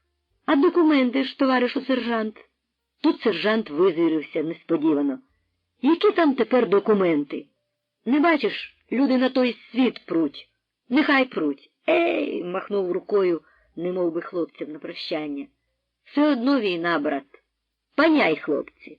І хлопці вийшли, повз здивованого солдата. Вони опинилися на вулиці і стали безмежно здивовані. Га, яка ж помилка вийшла з тим сержантом. Та ж сержант, це ж ані одне, ані друге або. Це середина. Ну, Костику, тепер на ліс. І Костик уже не сперечався. Навпаки, зрадів такій команді. Приголомшений пригодою і несподіваним щастям визволення, він аж тремтів від бажання кинутися звідси, чимдуж до лісу, боячись, що сержант може похопитися і завернути їх. Ні, Костику, спокійно. Тепер якраз іди собі спокійно. Отак от. І вони йшли собі мляво вуличкою, йшли просто, потім звернули ліворуч, озирнулись, і, переконавшись, що хата вже зникла за тинами та повітками, враз чкурнулись, скільки духу до лугу, задивляючись очима туди, ген-ген, де за лугом чорніла смуга лісу. Та добігти до того лісу їм не судилося. Навіть не судилося дістатися до лугу, що простягався між лісом і ними, вкритий рудими плямами сухих плавнів і щетиною очеретів. Тільки вони почали спускатися вузенькою вуличкою з урвища до лугової низини, як їм назустріч вигналася пара замилених коней, запряжених у рожнаті сани, один у корінь, другий у пристяжку. А на санях, на соломі, сиділа купа озброєних людей у цивільному. «Стій! Стій!» – зарепетували всі, повистрибувавши із саней і наставивши на Максима і Костика автомати. «Стій!» Це були свої, начальник міліції, той бувший фінінспектор, два міліціонери і сам старший карнач Заєць. Такого, чого його не було вночі біля того льоху у Гайвороні. Це ж вони пак відстали були від колони ще у Писарівці, організували там коней і сани, і тепер от доганяють колону. Колону, господарем якої, власне, і був ось цей Заєць. І понесла ж їх халера саме по цій дорозі, лугом. «Куди ж це ви, га?» – визирівся Заєць на Максима. «Га?» Та й не витримавши Максимового вигляду і погляду, опустив свої очі в землю. Максим в безнадії вдався до шибеничного гумору. «Якщо я скажу тобі, що йдемо в ліс по квіти чи по ягоди, ти ж, однак, не повіриш». «Ні, до німців смалите». «Чому ж? Ти ж знаєш, що ні. Ми просто блукаємо, збились, отбились, пристали. Добре мені пристали, мов лошаки чешете». «І це в який же ж бік ви так чешете? Не бачиш, колону ж доганяємо. Чи вже не тямиш?» «Та бачу. Тільки ж, як ви в цей бік бігтимете, то ви її ніколи не доженете». «Невідомо, земля кругла. Не доженемо, то перестрінемо». «Ну, добре. Чого бігти кругом світу? Сідайте, ми її от зараз доженемо і все вияснимо». «Добре, тільки ти от пусти хоч оцю дитину, вона ж ні при чим». «Нічого, там розберем». «Чи далеко колона?» – спитав, зібравшись з духом, підкреслено суворо начальник міліції, коли бранці всілися в сани до гурту і сиділи вже оточені зброєю. «Доженете», – позіхнув Максим зі зле прихованою досадою і додав іронічно, «якщо все буде гаразд». «Що значить, якщо все буде гаразд?» «Та так. А чи ви, мо, їдете до тітки на весілля?» «Поговори мені», – це Заєць. «А як далеко, де саме ви втекли з колони?» «Якщо сказати правду, то не ми від неї втекли, а вона від нас». Я бачу, це ти думаєш, що їдеш на весілля?» «Ну-ну, сумне, брат, буде твоє весілля». «Сумне», – згодився іронічно Максим. На тому їх розмова увірвалась. Далі їхали вже весь час мовчки. Максим обрахував, скільки треба часу, щоб доїхати до Гайворона, потім від Гайворона до колони. Вона, напевно, не зайшла далі, як 15-16 кілометрів за цей час. Ну і ще зайде кілометрів з 10, поки ось ці коні до неї доскочать. Коні були добрі і бігли шпарко. Не бігли, летіли. Так що виходило, за якихось пару годин вони наздоженуть колону? Там буде все вияснено. Власне, і виясняти нічого. Їх просто представлять перед ясні очі того гвардійського начальника із півнячим фальцетом, від якого вони втекли в Гайвороні. І все. Суд триватиме хвилину, дві. Судитиме той півнячий фальцет разом із Зайцем, начальником міліції, да з ударниками СМЕРШу. Ні, незавидна виходила картина, зовсім незавидна. Але точна. І фінал незаперечний. Біографія його, Максима, мала скінчитися за дуже короткий час. Що ж до Костика, впіймавши сумний Костиків погляд на собі, Максим посміхнувся. «Закурімо, Костику, щоб вдома не журились». Вони скрутили по цигарці, а тоді, прикурюючи Зайця, Максим, дивлячись йому просто у очі через прикурювану цигарку, промовив з притиском, звертаючися до Костика. «Ти, Костику, тримайся сусіда. Сусід не видасть». Заєць був Костиковим сусідом на вулиці, про що Максим добре знав. У відповідь на сказане Заєць не пустив ні пари з уст, лише обличчя йому недобре посіріло і люто набрякли щелепи. Дивлячись на ті щелепи і знаючи Зайцеву біографію та вбачаючи в усіх її фразах певну закономірність, Максим подумав, ні, мабуть, Заєць завжди залишиться Зайцем, лише мінятиметься фірма мотузки. Чим їхали далі, тим тоскніше ставало на серці Максимові. По-дурному. Як це все по-дурному вийшло? Коні мчали до фінішу. Швидко. Ось уже замаячив і Гайворон. Ось вони вже їдуть вулицею. За пару хвилин перемахнуть місто і... Господи, думав Максим, як не треба, то ті літаки хмарами в'ються і градом сиплять бомби. А як треба, то хоч би тобі один, для сміху. І ще не додумав Максим цієї думки як слід до кінця, як усі збентежено повернули голови праворуч, а у Максима серце заколотало від радости. Десь за весняними купчастими хмарами гули літаки. Сани саме виїхали на площу. На ту площу, що врано вранці була така порожня і мертва. Тепер на ній стояло кілька вкопаних зеніток, і біля них комашилась обслуга, швидко повертаючи всі зенітки в один бік. Заєць погнав коней чимдуж через площу. Та не встигли вони доїхати до середини, як з-за білої гори хмари, пробивши її в самій середині, пішли просто на них чорні літаки зі скаженним виттям, пікіруючи. Все, що було в санях, божевільно порснуло в усі боки, бабахнули зенітки і одночасно вибухнули перші бомби. Коні хватили з місця, як вихор, здається, несучи і самого Зайця, і начальника міліції, але потім і вони випали.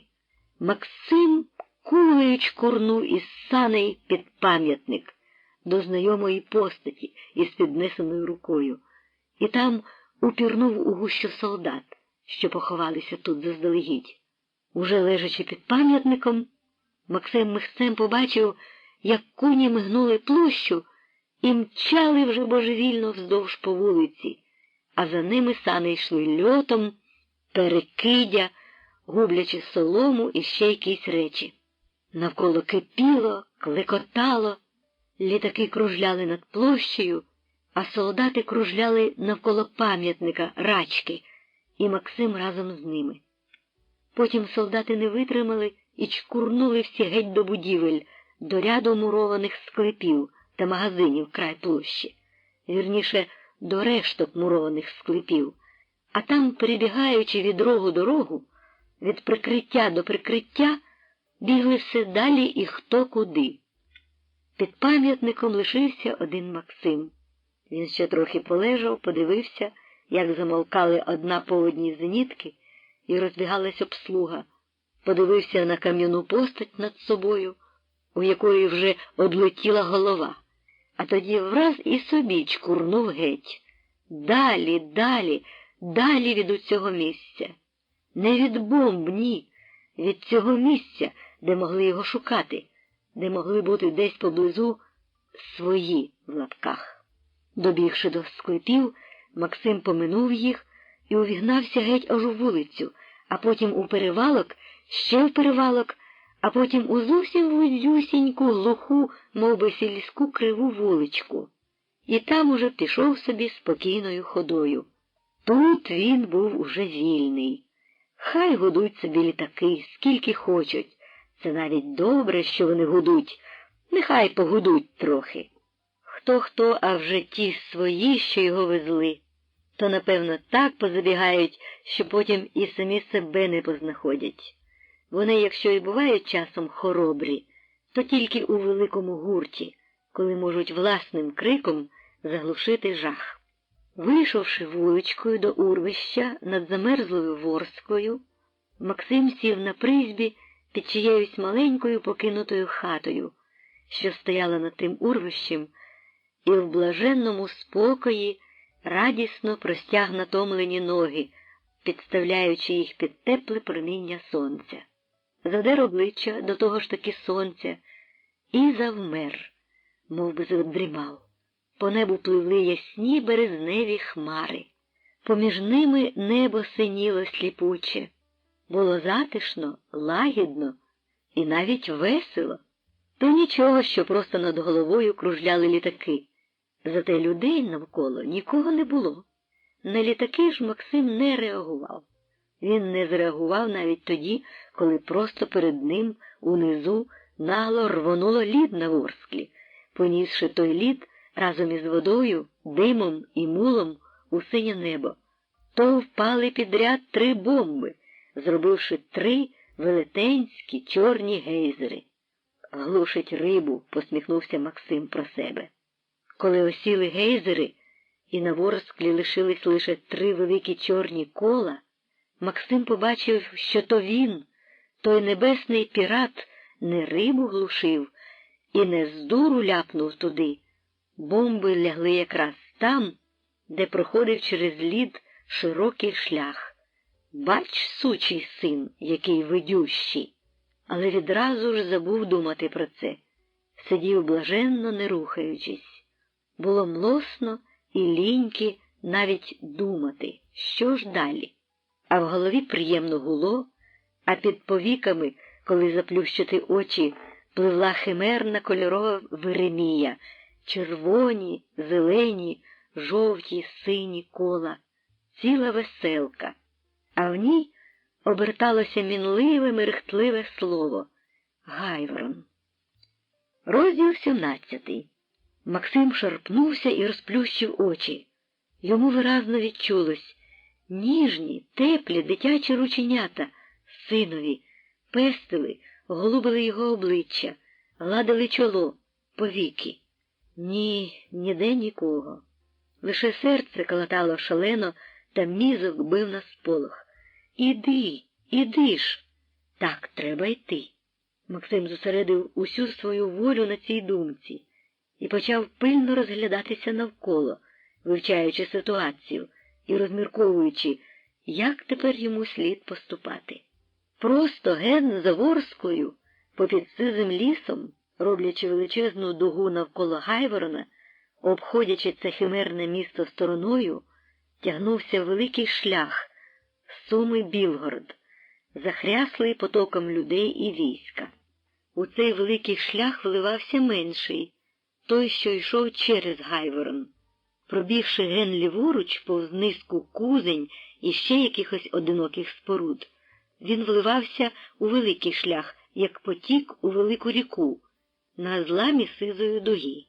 Було видно, як по меншому шляху мчали вскач комашини-вершники і, добігши до великого, зникали у рухливій лавині. Запряжені цугом коні тягли туди гармати, також бігом. Бігли і цілі маси людей, а поза шляхом, ліворуч і праворуч, переходячи річку, луки і поля глухими стежечками, і так навпростець сунули поодинокі чорні цяточки. Все в одному напрямку. Вовчий інстинкт підказував Максимові, що йому теж треба йти у тому напрямку. Бо йти зараз так просто назад – це божевілля. Сидіти ж тут – теж божевілля.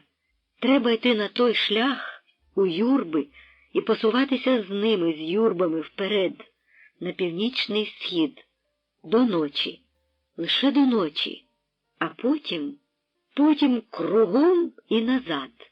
Назад уперед. Оце й буде тактика.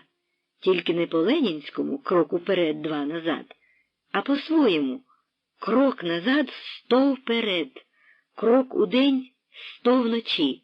Ніч – спільниця усіх відважних. Скільки за ніч можна пройти? Ого!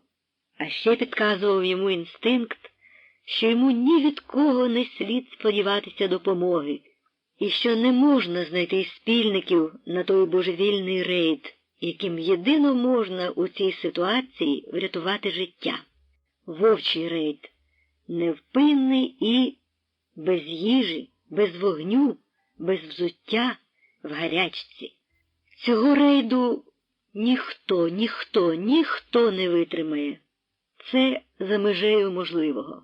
Його не може витримати тіло, його може витримати тільки залізна душа, залізна воля, що здібна ступати навіть по власній крові, навіть поламаними вже й потрощеними кінцівками. Паморочилась голова і холонуло серце перед явною неможливістю той іспит витримати, перед нездійснимістю мети, перед неймовірністю рятунку. Закрадався сумнів, але він уперто зціпив зуби і відганяв геть усі сумніви. Він найбільше боявся сумнівів, як зради, як ворога в собі. Він мусить дійти. Він умре, напевно вмре, але тільки переступивши поріг свого дому, тільки зазирнувши в очі синкові і своїй вірній дружині, тільки посміхнувшись до них востаннє. Хоч на 3 цалі, але переступить поріг і вмре вже по той бік порога. Це було шалене, всеобіймаюче і всеперехоплююче бажання. Воно його полонило, воно заволоділо душею і серцем, опанувало всю його істоту, як дикий голод, ні, як гарячка. Так, це була гарячка піднятої на божевільний двобій, гордої, ще ніким і ніколи не упокореної волі, що на грані можливого за всяку ціну хотіла перемогти. Перемогти. І, може, саме тому розум при всій цій гарячці залишався тверезим, спокійним і ясним. Він був, як сталева стиснена пружина, невблаганно рішений, холодний і точний. Розміркувавши за всіма приписами логіки і діалектики над цілою ситуацією, над дислокацією всіх зовнішніх ворожих сил, над усіма непередбаченими можливостями, а також обчисливши, скільки приблизно вже могли забігти його друзі в лапках, з якими він так оригінально розлучився недавно на площі, Максим устав і пішов. Він не вибирав торованої дороги, а просто прицілився оком на село, що немов би купи гною товпилося ген над шляхом, приймаючи в себе живий потік, прицілився і пішов навпростець. Спустився з урвища на Ворсклу, пройшов повз роззяплені чорні діри у кризі, ще й зазирнув у них. Там було тільки повно чорної води, сплутаних водоростів і жодної тобі оглушеної рибини. Мисливець і рибалка, що сидів у Максимовій душі, просто таки не витримав, щоб не поцікавитись і не відзначити спеціально цього факту. Нікому, в тому числі йому самому, зовсім не потрібного. Постояв трохи над тими дірами, все ж таки це на рідній Ворсклі, на річці його дитинства, що тече туди додому, аж десь повз самісіньку його хату. Зітхнув і пішов у зовсім протилежний до напрямку течії Ворскли бік. Потім перейшов на другий берег і, натрапивши на чийсь одинокий слід у снігу, пішов з ним, ступня в ступню. Слід був протоптаний парою великих чобіт, і ним було легко ступати. Цього Максим навчився давно у диких краях, у диких тварин, що, керовані стихійною мудрістю, користаються як з Божого дару із затрачених зусиль своїх попередників у боротьбі проти сліпої і часом надто тяжкої та без потреби жорстокої дійсності. Слід вів через луки, через замерзлі саги, через засніжені пагорби і нарешті вивів на шлях перед селом. Тут Максим влився в юрбу і поповз далі разом з усіма. Так, саме поповз, а не пішов. І відзначив, що так само, як і він, повзли, а не йшли тут і всі інші.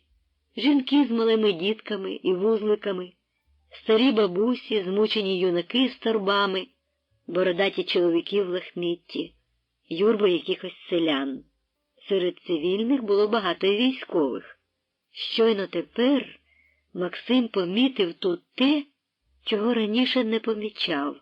Усі ці люди якось немовби тупцялися в якомусь тупому, фаталістичному стані, що паралізував їм і тіло, і волю. Це був якийсь стан духовної анабіози, отупіння, трагічного руху за інерцією, супроти власної волі, руху від страху. Але страх був однаковий, що ззаду, що спереду, що зліва, що справа. Тому й рух той був немовби вислідом суми різнодіючих і часто дорівнювався нулю. Час від часу люди апатично сідали і сиділи, або лягали і лежали, і тільки загроза бути роздавленими змушували їх уставати і ворушити ногами і руками. Тільки кіннотники та зрідка мотоциклісти пролітали іноді стрімливо, та ще галопом гримотіла часом артилерія. Власне, не артилерія, а лише окремі легкі гармати, бо тяжкі гармати тягнуто волами і коровами. Це була химерна, якась екстраоригінальна, зовсім ніби й не сучасна артилерія. Та химерні були і ці юрби, теж ніби не сучасні юрби, а юрби бранців, бідних невольників, часів татарських навал, часів Батия і Тімура. Хоч вони й не були пов'язані ланцюгами, але й так йшли, наче волокли найтяжчі кайдани. Вони йшли по власній землі, ніби зовсім того й не знали, чи не хотіли знати. Якийсь жахливий парадокс був захований у всьому цьому. Невикричений і невисловлений парадокс. Жах внутрішнього розвалу, безнадії, нестерпної душевної кризи. Так ішли цивільні, так же йшло й багато військових. Вони волокли ноги, аби волокти. Крок уперед, крок назад, крок праворуч, крок ліворуч. Іти страшно, лишатись страшно, вмерти страшно, жити теж страшно, бо ж світ навколо то суцільний жах, а серця вже вичерпались, і вода вже висякла, висохла, як струмок у пустелі, де від усезнищуючої спеки горить ущент трава і репається земля. І в них уже порепалися серця, і випарилися геть воля. Лишився лише тяжкий тоскний чад і розпач, там, де вона була чи мала б бути. І ось вони гойдалися, гнані вітром війни, як висохле перекоти поле. Крок уперед, крок назад. І йшли, і не йшли, коливалися, кручені цим вітром, то туди, то сюди. Вони, здавалось, уже не хотіли і жити, але вони ще не хотіли й умирати. Чи, може, лише не в силі були остаточно вибрати способу і місця, як і де їм найкраще вмерти? На сході чи на заході? На півночі чи на півдні? Від бомби чи від мотузки? Від кулі чи від обуха? У льоху чи під синім небом? Вони тільки прийняли без вибору, фатальне і неминуче, однак умирати. І байдужо, безвольно здалися на долю, на призначення. І це навіть було вже для них немов би якоюсь заповіддю нової релігії, епотеозою їх філософії жаху. Однак умирати, в ім'я ж чого ж вмирати? Більшість тут, на цьому шляху, не мала в ім'я чого вмирати. Хіба що в ім'я самої смерти? Чи не в цьому крилася розгадка того парадокса, ключ до того фаталізму, що так позначив своїм тавром усю цю масу? Ця маса, цей людський потік, підхопив і Максима, як каламутна вода підхоплює лист. Зрідка по юрбах чи понад юрбами цих людей пропливали, переганяючи їх, великі хури, навантажені кріслами, друкарськими машинками, валізами і іншими атрибутами штабних канцелярій та особливих відділів, разом із манатками і жінками їхніх начальників. А часом і самі начальники сиділи зверху, разом з вартою, тримаючи зброю напоготові, неначе сподівалися нападу ворога кожної хвилини. Це не мало нічого спільного ні з фаталізмом, ні з безвіллям маси. Вони знали, від чого і куди тікали, і зовсім не збиралися вмирати. Село, через яке плинув потік, називалося Головлівка, чи щось у тому роді. Це, власне, була вже російська територія. Досі ще була рідна Максимові земля, батьківщина, Україна, за яку він спалив свою молодість. А далі вже починалася та частина світу, на якій йому спалили його молодість. Це село було спустошено так само, як і всі попередні. З краю стояв покинутий тартак. Далі йшли понад шляхом 2 ряди напівзруйнованих хат, тинів і повіток, 2 ряди зруйнованих, брудних і порожніх, лише сміттям і гноєм завалених садиб, зовсім зруйнованих або напівзруйнованих, і не тільки війною, але й ще довоєнним, щасливим життям в лапках. Між ці 2 ряди хат і дворів вливався людський потік і плив, зачіпаючись колесами та лахміттям, за стовпи, поламані тини і лати. Тут Максим уже не йшов, а його несло потоком, що, стиснений рядами дворів, як берегами, плив плавом. Максим тільки крутився у ньому, як колода на воді, бо він протистояв потокові, часто сідав на лавках чи на колодках під дворами проти сонця, дрімав і в той же час спостерігав цей рух, пильно роздивлявся по юрбі, чи немає де-небудь Костика або когось із колони. Ні, не було нікого. Що з ними сталося? Чи живий той хлопчик? Що нарешті сталося з цілою колоною? Чи догнав її заєць? І чи застав її ще живою? Чи наказ уже виконано? Той, що про нього говорив Василь Легеза. І знову ці жінки з малими дітками і немовлятами, закутаними у лахміття. Несучи немовлят на грудях і ведучи старшеньких за руку, вони йшли як на страту. Ні, вони не йшли. Їх гнали. Їх гнали під загрозою смерти. В смерть же ж таки. Гнали ті, що в своїй злобі приречених хотіли б стратити весь світ. Максим раптом став помічати, що на нього всі звертали увагу. Він устав і пішов, не розглядаючись. Але це не допомагало. Чому вони дивляться? Машинально Максим провів по густах і побачив на руці кров. Ага, у нього, бач, від гарячки порипались губи, попалені внутрішнім вогнем, часто облизувані і обвітрені.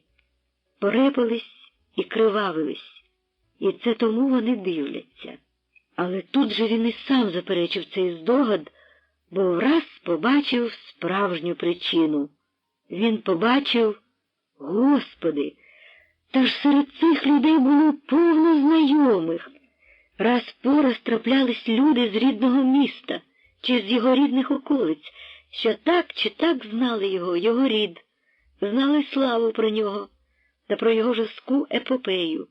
Деякі навіть злегка кивали йому головою, деякі тільки витріщали очі, вражені, але потім похнюплювалися, відверталися і швидко проходили. Деякі зупинялися на мить від несподіванки і теж швидко його обминали.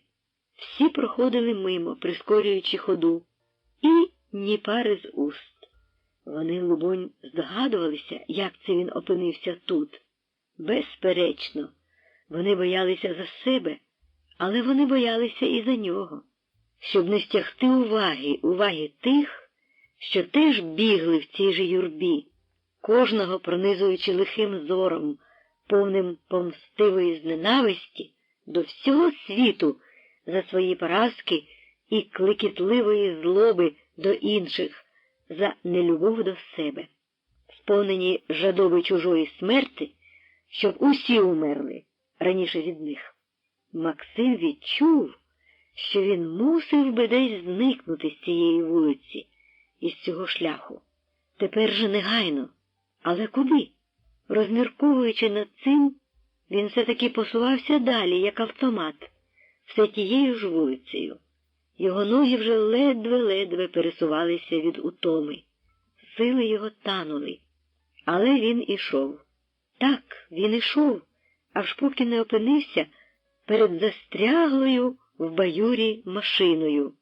На тій машині сидів, ого-го, на машині тій сидів майже весь персонал із особливого відділу армії, із спецвідділу дивізії, ті самі, що були у селі Веселому і на вулиці Заозірній. всі його знайомі в лапках, вартові, і сержанти, і старшини, і той майор слідчий, і навіть його дівчина. Всі були тут.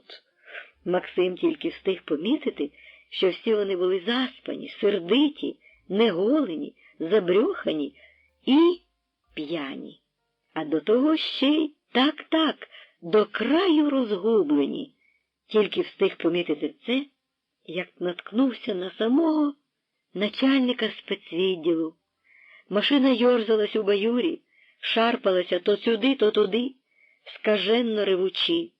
Всі, що були в машині, лаяли шофера, на чим світ стояв, а начальник безпорадно дивився на все це збоку, стоячи біля баюри із закладеними за спину руками, насунувши шапку на очі і розстібнувши комір гімнастерки.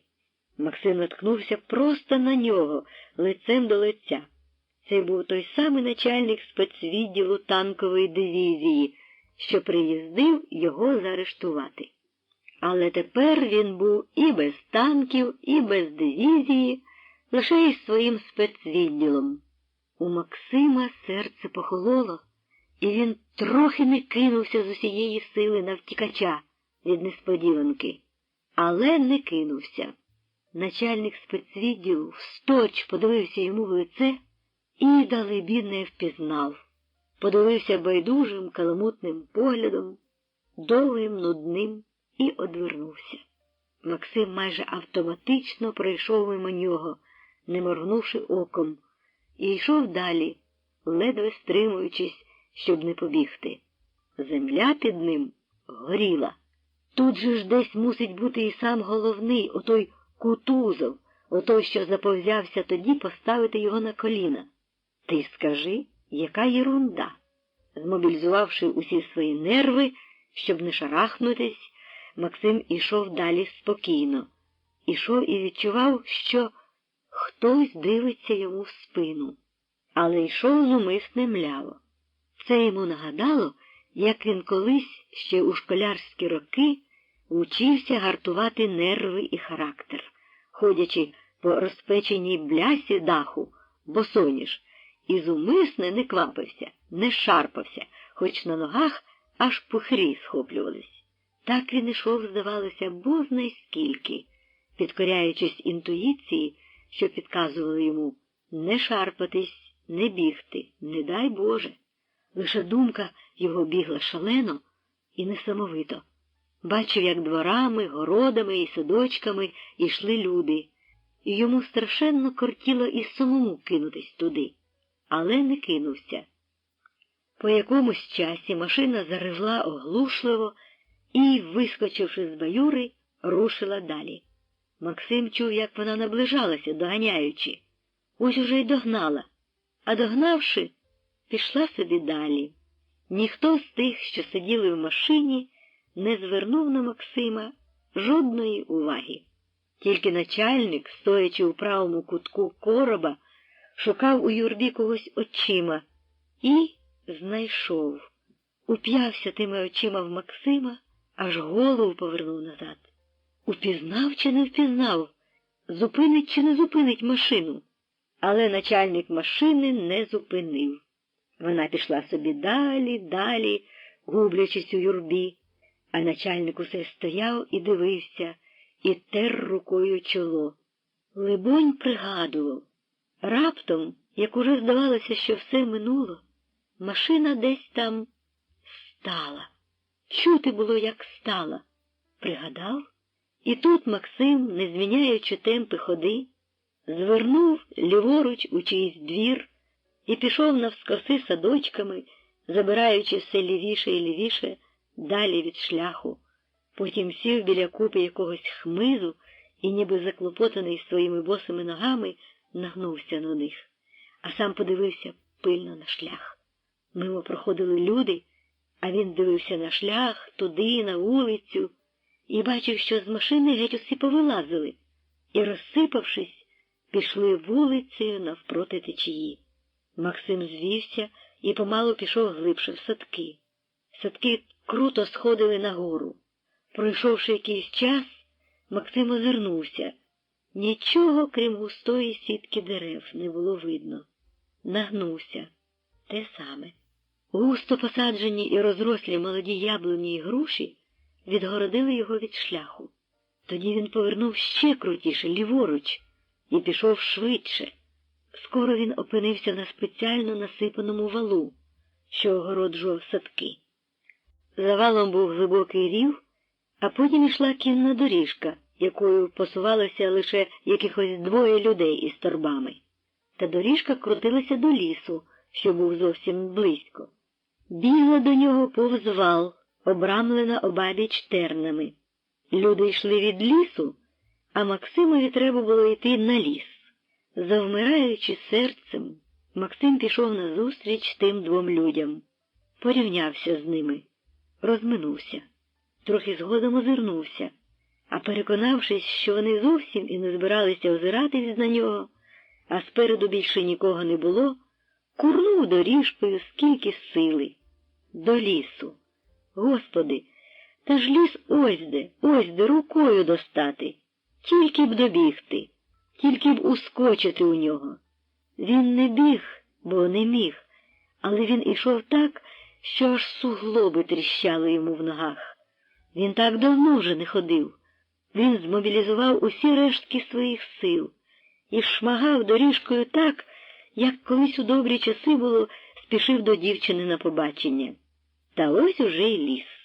Дорога звертала все лівіше і йшла понад лісом, але Максим пішов просто в ліс по цілині. Сніг був досить глибокий, але нічого. Ззаду у садках чути було стояв гомін, а нижче, там, на шосе, стояв клекіт. То гула і гула. Далі лавина, що тим шосе котилося. Здалеку можна було легко розрізняти окремі звуки, впізнаючи виразно, який від чого походив. Максим постояв, як вовк, послухав і, відсапнувшись, пішов далі по глибокому снігу. Скоро надибав чийсь слід, що тягся у протилежному напрямку, вступив у нього і так пішов у глиб лісу, туди, звідки хтось недавно пройшов, лишивши такий добрий слід. Ним були куди легше йти, ніж цілиною. Вже тиск заливав Максимові спину і очі, вже вичерпувалися остаточно сили, і усе пливло в очах, перевертаючись шкереберть. А він усе йшов і йшов. Зачіпав жменю сніг на ходу і клав його в уста, гасив спрагу. І йшов, уже заточуючись. Точнісінько так, як загнаний мисливцями олень, що вже хропе від безсилля і широко розкритою пащею хапає сніг на бігу. І раптом зупинився. Десь позаду чувся такий самий шум і гомін, як попереду, і такий же самий шум і гомін був десь ліворуч. З правого боку було тихо, але там був степ, і про це Максим добре знав. Та й шлях його туди не стелився, а стелився він уперед і ліворуч, ось цим лісом.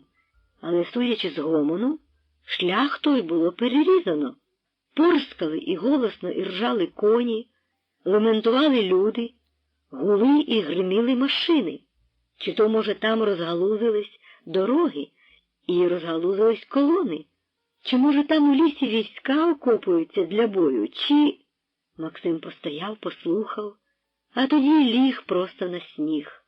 Довго і пильно роздивлявся на всі боки, чи нікого немає ніде, чи ніхто не бачив його. Нікого. Тоді Максим утоптав у снігу глибоке лігво, влігся міцно. М'який і липучий сніг утрамувався добре, і лігво вийшло затишне, глибоке, і зручне, і тепле. З півночі біля лігва стояла товстелезна береза. З півдня просто в лігво дивилося сонце і сипало в лице Максимові гарячим приском. Було таки справді тепло, навіть трохи й гаряче на сонці. Правда, трохи трясла пропасниця, але то нічого. Заплющивши очі, Максим лежав і слухав, як гули десь шляхи з трьох сторін.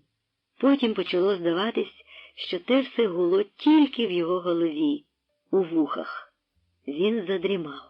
А може, й не задрімав, а просто лежав і марив.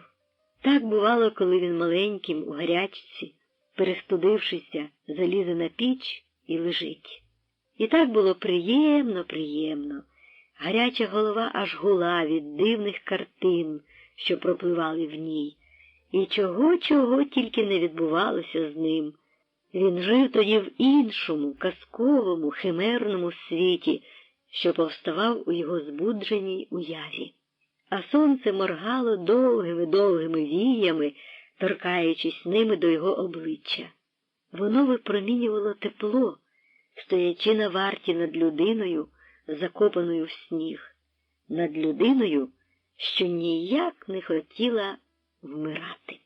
Максим прокинувся від несподіваного струсу і розплющив очі. Просто на нього згори сипалося гілляча розчахнутої набоєм берези. Осторонь осідав на землю стовп тяжкого диму, землі і снігу від вибуху, що тільки що гримнув десь тут зовсім близько. За цим набоєм пролетів другий, третій. Ліс тріщав, кромсаний череп'ям гарматів з усіх боків. Максим зіщулився і влип ще міцніше у своє лігво. То нічого, що сніг уже добре розстав під ним, утворивши калюжу. І він підпливав водою. Він тільки трохи посунувся вбік, витискаючись у свіжий сніг, і не підводячись ані на цаль. Лісом бо йшов, кружляв несамовито вогненний смерч. Було ясно, що цей ліс опинився на лінії фронту, що встановився десь тут, поки Максим спав. Фронт цей був спереду від нього, з правого боку від Максима і від шосе, тобто з протилежного до Гайворона боку, била артилерія, її набої перелітали з виттям над головою, неслися десь туди, за Гайворон, і там розривалися. З-поміж клекоту звичайних гармат і мінометів виразно чувся такий знайомий Максимові зловісний хуркіт «Катюш». Батарея їх стояла десь, певно, зовсім близько. А десь з-за Гайворона, а може вже й з Гайворона, намацуючи ті «Катюші», била сюди тяжка артилерія німецька. Це її набої так немилосердно чухрали ліс. Спереду ж десь там, де недалеко чувся гомін людей і гуркіт машин, розливався морем клекіт скорострілів, станкових кулеметів і ручних автоматів. Цей клекіт то стихав, то спалахував дужче. Перекочувався то ліворуч, то праворуч, то туди, звідки Максим прийшов, обходячи вже ліс півколом. Це тривало досить довго. Потім артилерія перестала бити, але натомість клекіт скорострілів усе сильнішав.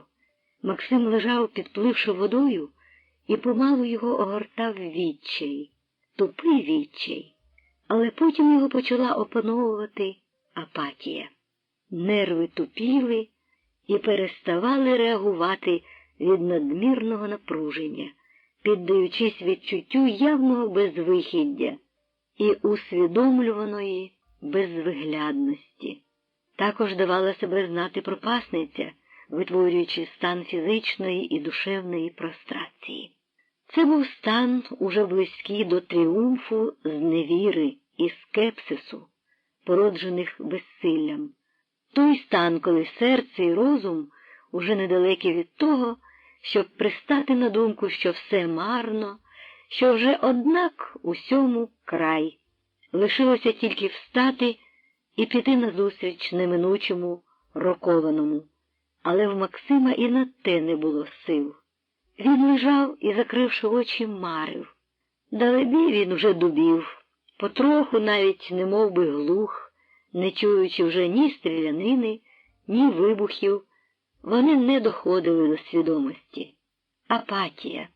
Не було сил навіть заплакати, хоч хотілося б заплакати по-дитячому і так зійти геть сльозами у цей сніг, у сиру мерзлу землю. та під повіками було сухо і гаряче, як під розпеченими заслінками. Перед тим, як Максим закрив повіки, він бачив сонце. І те сонце ще й тепер стояло в очах під тими повіками. Але не було сили перевірити, чи воно ще стояло в небі. Максим лежав у забутті, а свідомість його відзначала, що він хоч і не міг зійти у землю сльозами, проте зіходив туди снагою, зіходив по краплині. Снага та просочувалася із серця крізь мокру одежу, у сніг і глибше в землю. І з кожною втраченою краплиною все щільніше злипалися повіки. Кілька разів його ще ледве жеврююча воля мляво намагалася піднести тіло. «Вставай, вставай!» Але марно. І почала та воля остаточно погасати. І ось тоді хтось у ньому збунтувався і почав помалу підводитись. Хтось страшний і чужий у нім, і ніби й не чужий. Упертий, затятий, зціпивши зуби, він помалу підвівся на весь зріст і став перед його розпластаним долі тілом. І стало їх двоє. Один лежав безсило і збайдужіло, а другий звівся і закипів гнівом. «Вставай!» Не встає. І закликотів сльозами, і вибухнув вогнем страшної люті. «Вставай! Вставай!» – кажу. Не встає. Тоді він почав несамовито бити ногами лежачого і почав топтатися по його безвольному, нікчемному, розпластаному тілі. «Роздавлю! Роздавлю, ганчірка! Стерво! Вставай!» І кипів, і клекотав. Це не було видіння, це був спогад про те, що вже раз було. Це було колись. Вони йшли з Петром Забродою з Полтави. Вони два юнаки, що ходили в Полтаву шукати школи, щоб учитись, верталися шляхами, спустошеними руїною і голодом. І похворіли вдвох, бо з голоду наїлися в опішні зелених слив. Хворі, голодні, виснажені, з набряклими і підбитими ногами, вони вже не могли йти. Але вони мусили йти, якщо хотіли жити. Мусили. І вже ж було й недалеко.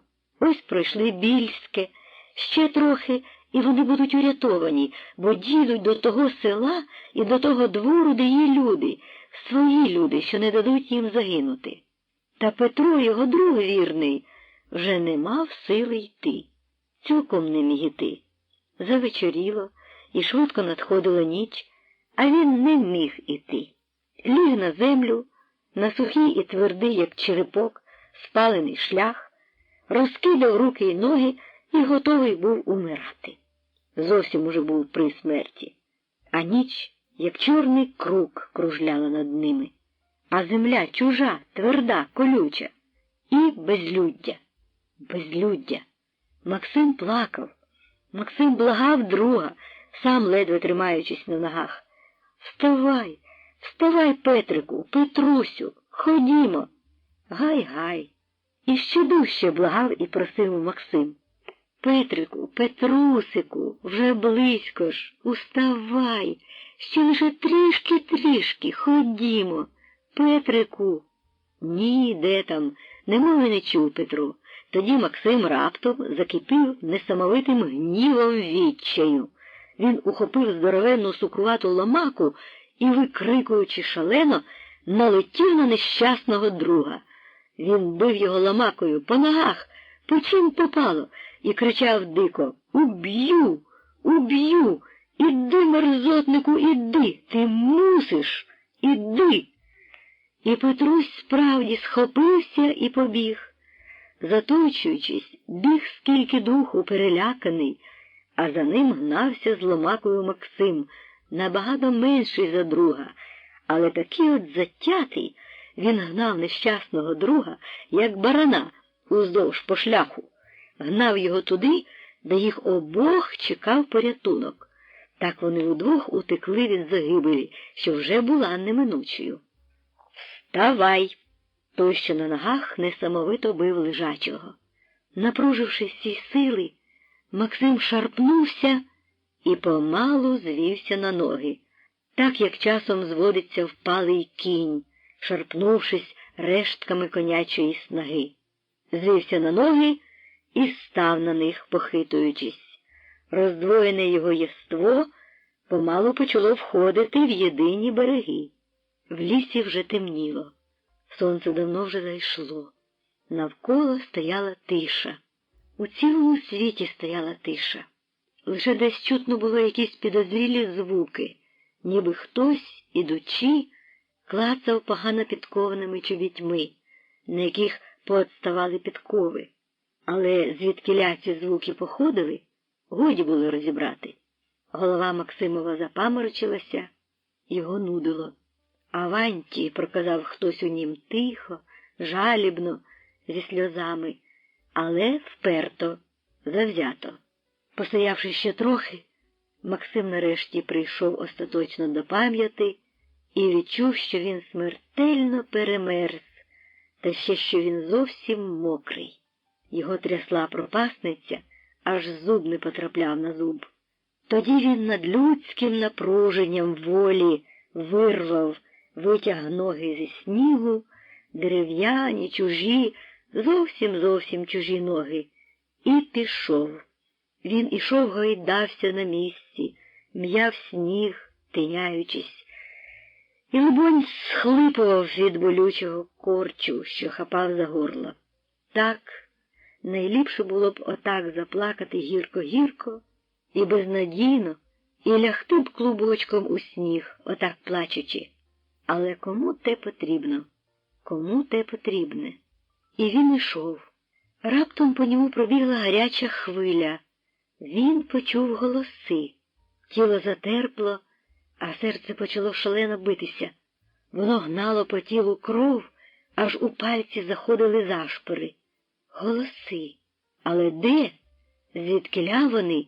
Чи то, може, омана? Зупинившись, Максим прислухався, як вовк, аж у вухах задзвеніло від напруження. Але ніде ніяких голосів не було чути. Він напружив зір, вдивляючись у морок, у легіони дерев, що обступили його з усіх боків.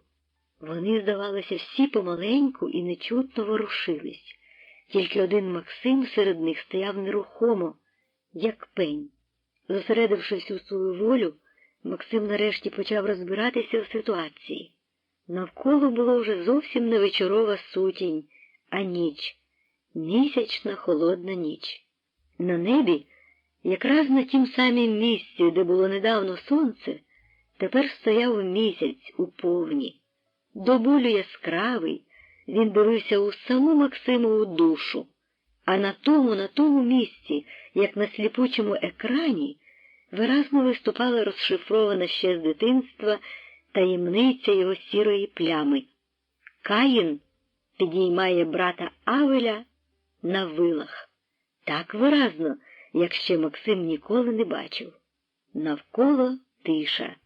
Бій давно вщух, бо ніде ніяких звуків, ані пострілів, ані людського голосу.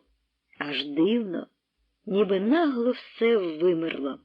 Чи, може, вже десь там усі один одного побили у велетенськім побоєвищі, і тепер лежать трупом на тім полі, навколо того міста Гайворона, і під місячним сяйвом біліють їхні одірвані голови не на мечах, а на автоматах, пістолях і гранатах. Лежать, а над ними Каїн підіймає брата Авеля на вилах, як прапор, як девіз, як емблему. Тиша. Тиша була таки справді безмежна. Лиш десь далеко-далеко, ніби щось вистукуючи за абеткою Морзе, ледве чутно лопотів автомат. Та-та-та-та-та-та. Максим слухав пильно.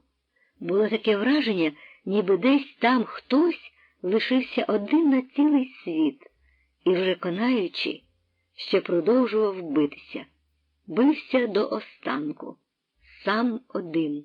Але проти кого? Ніхто ж йому не відповідав. А може, то він обстрілював звідчою того Каїна на місяці, що наштрикнув на вила брата свого Авеля. Без сумніву, фронт перекотився, перейшов десь далі. Зробивши цей висновок, Максим рушив уперед. Туди, де той хтось один, далеко-далеко, стріляв із автомата, стоячи Максимові на дорозі. Саме туди Максимові треба було йти. Максим керувався не компасом і не мапою. Він мав те шосте чуття, що властиве не так людям, як тваринам, і що він його тренував у собі в час ув'язнення в Сибіру. Піднявши лице вгору, він подивився в ніч, послухав і точно визначив, де його дім. Там. Далеко, за 100 з гаком кілометрів, але там. І йшов навпростець, рівно, мов би по струні, протягнутій від свого серця, до того дому, туди, до сина. Ось так він і вирішив іти, навпростець, обминаючи села і міста, перетинаючи шляхи впоперек і навскіз. Тіні від дерев пописали сніг чорним мереживом, і в ньому рухалась Максимова тінь, мов риба в ятирині. Та небагато Максим зробив кроків. Те підозріле клацання, що він його чув раніше, зринуло несподівано просто перед ним. І Максим став, причаївся біля дерева, придивився. Господи, так от звідки чулися ті підозрілі звуки клацання. Просто перед ним упоперек, перетинаючи йому шлях, рухалась обережно ціла череда тіней, і щось зрідка клацало. То клацали рушниці, що ними тіні підпиралися, як паліччям. Поставлена на кригу чи на щось тверде кольбою, рушниця видавала глухий металевий звук. Клацала. А тіні йшли. Це йшли стежкою один за одним якісь вояки. Ішли мовчки. Лише зрідка чувся стогін. То де-не-де несли ранених на ношах, теж, очевидно, зроблених із рушниць. Часом зринала приглушена лайка. Максим стояв довго і чекав. Нарешті тіні прийшли. Стало знову тихо. Тоді Максим швидко рушив і, перетявши широко протоптану стежку, пірнув у гущавину. Тепер уже, мабуть, шлях йому вільний, думав він. Але не судилося Максимові прорватися на вільний, незагрожений простір. Ідучи гущавиною, він нагло вигнався просто на дорогу, на якій стояло багато машин і гармат, суцільною мовчазною лавою. Максим влип у сніг, але його помітили. Почувся окрик по-німецькому, і Максим кинувся щосили назад. Шугав, перебігаючи від дерева до дерева. Навздогін йому звелась ракета і попливла над лісом, а по землі пливли тіні від дерев. Веремія тіней, серед яких губилась тінь Максимова. Він засміявся і пішов спокійно серед тієї Веремії. Пішов, прислухаючись та крадучись, як звір, забираючи тепер все лівіше і лівіше. Перетяв стежку, цього разу зовсім порожню, і подався якомога швидше. Ішов досить довго і знову наткнувся на якесь мовчазне товпище машини людей. Цього разу його окликнуто було вже по-російському із градом несамовитих матюків. Максим кинувся геть, а навздогін йому знову звелась у небо ракета. Тепер до цієї ракети відгукнулась також ракета з того боку, звідки Максим щойно втік, а потім ще одна, з півдня. Закрутилась віхола тіней, шалений крутіж чорних, синіх, фіалкових, сизих плям. А в тій віхолі посередині металась людина, затято, вперто провокуючи смерть, граючись із тею смертю у впівжмурки. Одні ракети погасали, другі звивалися знову і знову. Так Максим борсався посеред спалахів ракет із трьох боків, мов у зачарованому колі, дедалі все затятіше, намагаючись із нього вирватись, а при тому все тримаючи курс на південь.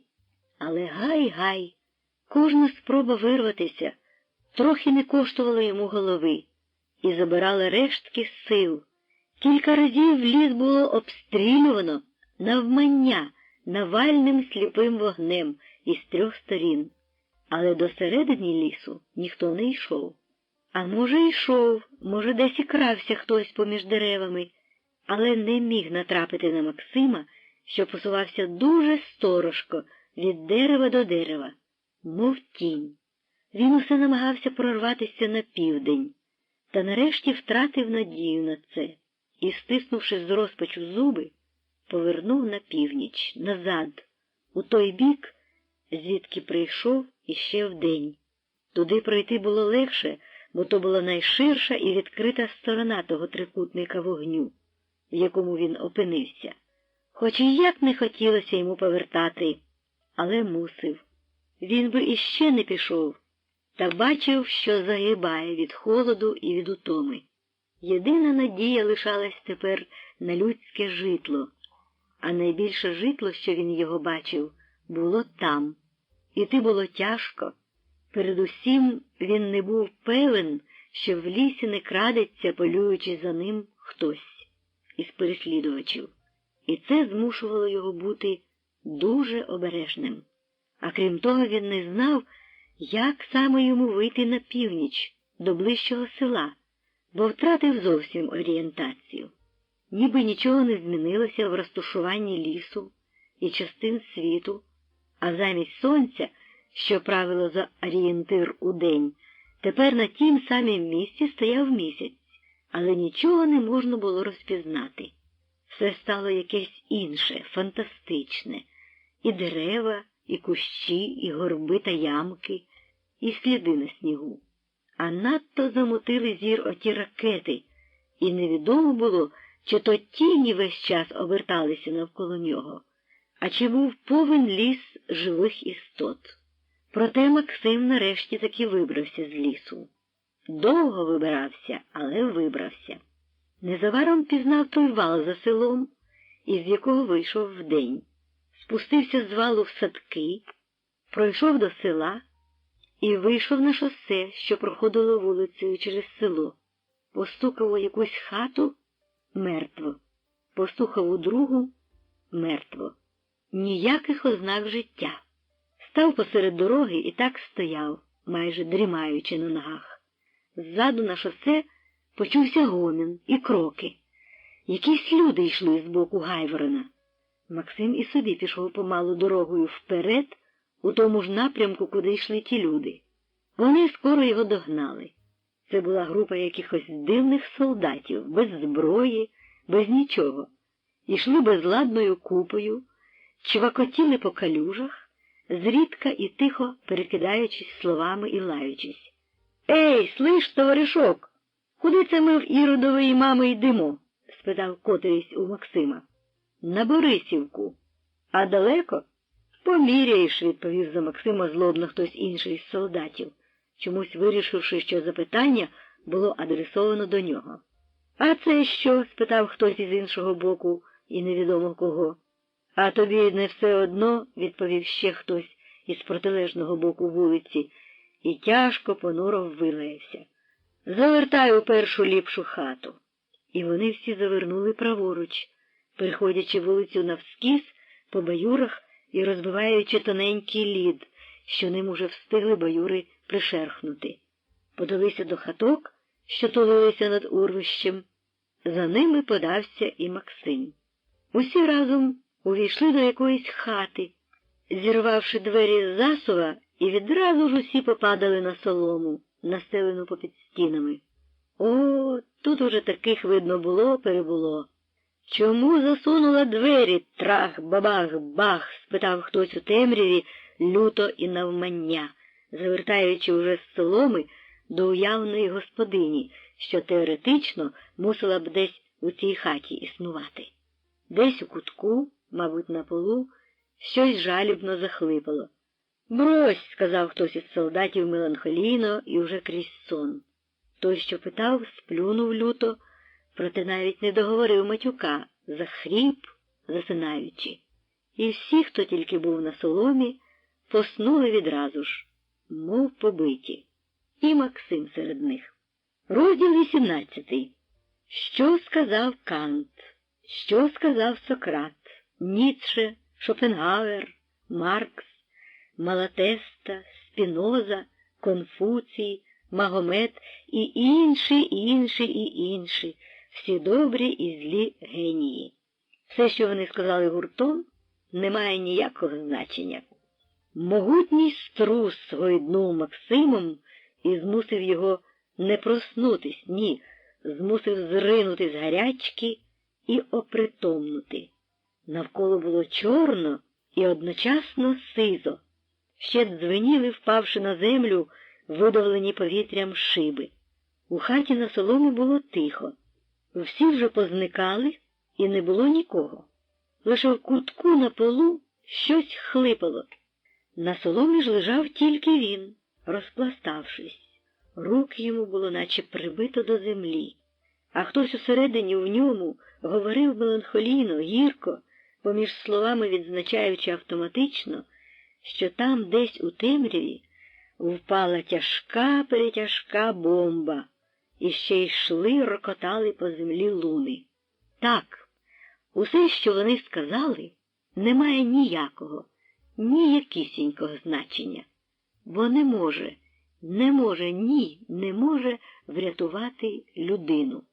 Руки й ноги Максимові ніби хто прикрутив шрубами, ні звести, ні ворухнути, а голова ніби налита свинцем. Він її звів трохи. У видалене вікно було видно, як ген там десь, це за Гайвороном, снували безугавно і беззвучно ракети, роблячи тоненькі вогненні параболи в усіх напрямках, одна одну перетинаючи, прихрещуючись, мов би беззвучний вогненний водограй. Так ніби десь там відбувалася велетенська урочистість із тисячами бенгальських вогнів. Максим подивився і поклав тяжку голову назад. І лежав у забутті, дрімав. Серед тиші чути було, як шелестіла солома, ворушилася, сама ворушилася, наче жива. Максим знав чого, бо тож ворушилися вони, супутники страждання і смерті, реальні і нещасливі, супутники найпередовішої з філософських і соціальних систем – воші. Вони рухали ту солому, заволодівши нею, як переможці. Кант, Шопенгауер, Маркс, Сократ, Руссо, Ленін, безглуздий калейдоскоп імен крутився в сизій темряві і шелестів, як солома, і не міг нічого порадити Максимовій душі, поставленій над прірвою. Ні, вони не можуть, вони нічого не можуть. Хлипання з кутка дійшло до свідомості, і Максим раптом пізнає, що то хлипала дитина, мала дитина. Кант, Шопенгауер, Маркс, Руссо, чорт. Максим зробив зусилля, щоб відсунути геть усі ті імена, колись чуті, читані, обожнювані, що жили колись у ньому по черзі в ореолі великої слави. Геть! Усі вони нічого тут не зможуть. Вони, носії тих імен, вигадали цілі філософські системи і концепції, але людину, маленьку людину, її мятежну душу ніякі з тих філософій врятувати не можуть. Перед ним раптом встали інші імена, встали з самої глибини душі. Батько. А що сказав мій батько? Він нічого не сказав. Він лише посміхнувся променистими очима. Як і син, його маленький син, синок, як і той син сонячного Палермо, як і всі їм подібні, оті з малими іменами, і великою, як усесвіт, душею, і пламеніючою любов'ю в ній, з душею мурмурового янгола, повергнутого на землю. Всі вони дивилися йому в серце променистими, вогкими від сліз очима, дивилися в самісіньку душу і не давали йому вмерти. Це вони не давали йому вмерти. «Аванті!» бриніло десь здалеку. А калейдоскоп крутився в гарячковому мареві, і десь хтось, ніби круп'є, відраховував на повен голос: Кант, Сократ, Шопенгауер, Ніцше, Маркс. «Стоп!» – сказав сердито Максим, аж той круп'є замовк. А Максим по коротких зусиллях очуняв зовсім і закліпав притомно очима. Світало. «Аванті!» – промовив Максим сам до себе і встав, немов автомат, звівся на ноги. У кутку, на полу, скоцюрбившись під купою лахміття, спала стара жінка, люто чухмарилась у вісні і щось бурмотіла. І більш ніби нікого. А в хаті, Господи, така пустка, такий бруд і такі страшні злидні, що навіть Максимові, навіть такому, як він, ридати хочеться. Максим ступив тихенько крок до полу.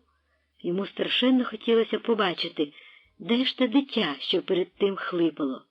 Ось воно, розкидавши рученята і ноженята на брудній аж чорній подушці. Серед бридкого лахміття спало хлоп'я. Заплакане личко рожевіло, посміхалося у вісні. Хлоп'я ніби зраділо Максимові і посміхалося йому назустріч, підклавши кулачок під замурзану сльозами щічку.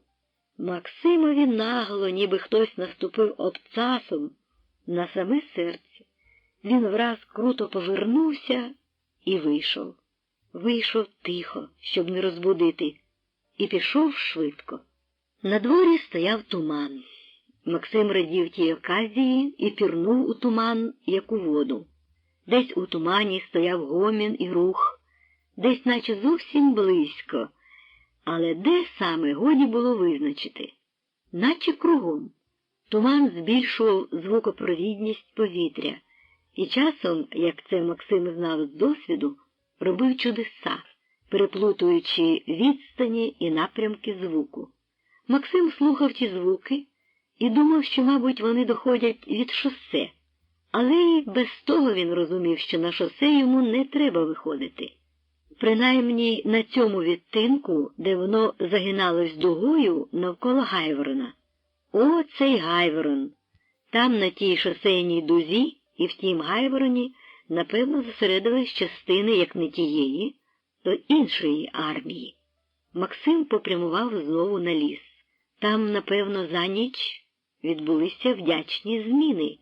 Та вже й сам туман був чудесною зміною, що радикально зміняла ситуацію у Максимову користь.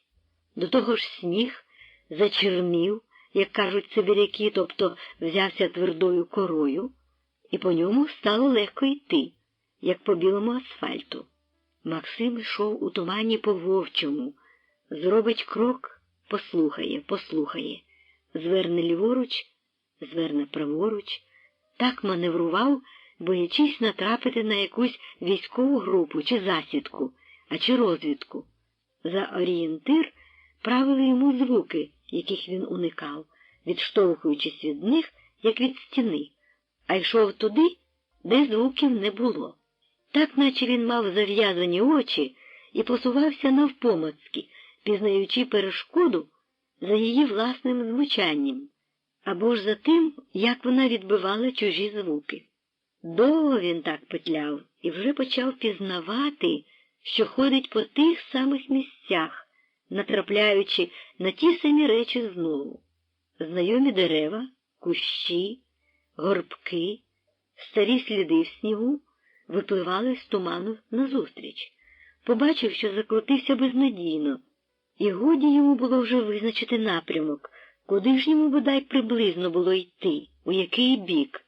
Він не міг уже визначити точно ані де схід, ані де захід, або північ чи південь. На снігу не видно було власних слідів, а туман був однаковий із усіх сторін і рухливий у всіх напрямках та з усіх боків. Туман не рухався в певному напрямку, ні, він стояв і в той же час ворушився. Він ніби курився, виходячи десь із землі. Сніг і туман, і розрізнені речі виринали з туману і зникали знову в тумані поодинці. Ішов Максим, і сам не щувся, як раптом опинився на шосе. Він скотився на нього з урвища, оступившись в тумані. Став, послухав, тихо, ні звуку ніде поблизу. Лише десь поодаль збоку чути якусь несамовиту лайку і риб полосків, але на шосе нікого. Лише ворухливий туман. Максимові видно було лише шматочок шосе, трішки спереду, трішки ззаду. Зліва шосе круто обривалося своїм краєм у молочну каламуть. Здавалось, оступись і полетиш у безвість. Праворуч було круте, вкрите чагарником урвище, звідки він скотився. З цього Максим зробив висновок, що він стояв на шосе правильно, лицем саме туди, куди йому треба було йти, назад, додому, вірніше, вперед додому. І він пішов пустельним шосе. Іти було зручно, бо згори і по добре вкоченій дорозі лише трохи кололо в ноги, дрібні крижинки і мерзлі грудочки землі та камінці. Але що то було у порівнянні з мукою блукання у тумані, згубивши напрямок? А тут хай хоч 100 туманів, не зіб'єшся з дороги. Та не зробив Максим і пари сот кроків, як спереду в тумані щось забовваніло, зарухалося. Те щось ішло йому назустріч. Максим нагнувся, ніби поправляючи щось на ногах. Придивився, ішло двоє. Тоді Максим повернувся і, випроставшись, поплентався назад, вперед на північ. За ним почулися кроки. Двоє людей доганяли його. Кроки були важкі, немов би у кутих німецьких солдатських чоботях. Максим плентався поволі, а кроки наближалися швидко. Догнали. Якийсь час ішли поруч. Один був офіцер совєтської армії, а другий рядовий солдат, гвардієць. Офіцер був у рудому кожушку, у смужковій шапці, збитій із спітнілого чола геть аж на потилицю. Максим помилився щодо німецьких чобіт. Офіцер був у дебелих англійських черевиках. Він тримав у руці револьвера, розмахуючи ним, і раз по раз озирався назад. Солдат ішов з сінкою напоготові, теж спітнілий, але в шинелі та шапці ушанці, і теж в англійських черевиках. Вони дуже поспішали, але, догнавши Максима, стишили ходу і йшли якийсь час поруч, мовчки. А тоді враз офіцер зайшов наперед, скомандував Максимові «Стой!» і вилаявся. Максим став. «Ти чого повзеш, як черепаха, сволоч, га?» Максим знизав плечима і прохрипів іронічно. «Хіба не бачиш?» «То-то, що бачу!» І, наставивши револьвера в груди. «Ти куди йдеш?» «Хіба не бачиш?» «От ти зараз побачиш, гад, як я тобі вліплю всі кулі, що є у цьому ось розговорному апараті. Ти куди йдеш, питаю, до німця?» «Уяви собі, що ні. Я йду до своїх, так, як і ти». Офіцер зареготався, а за ним і солдат, тим часом озираючись. «Іч ти! А перед цим ти куди йшов, га? Теж туди, куди йти?» «Що? Ти ж ішов туди, а я сюди». «То тобі так здається, браток», – зітхнув Максим. «Що? Що ти мені говориш? Я, брат, бачу. І тебе наскрізь бачу». Максим сумно, глузливо. «Можливо. Тільки як же це ти ідеш у тумані, а все бачиш? А я от скінчив академію, брат, і ні хрена не бачу». Офіцер попліпав на Максима очима, а тоді сердито сплюнув і нічого не сказав.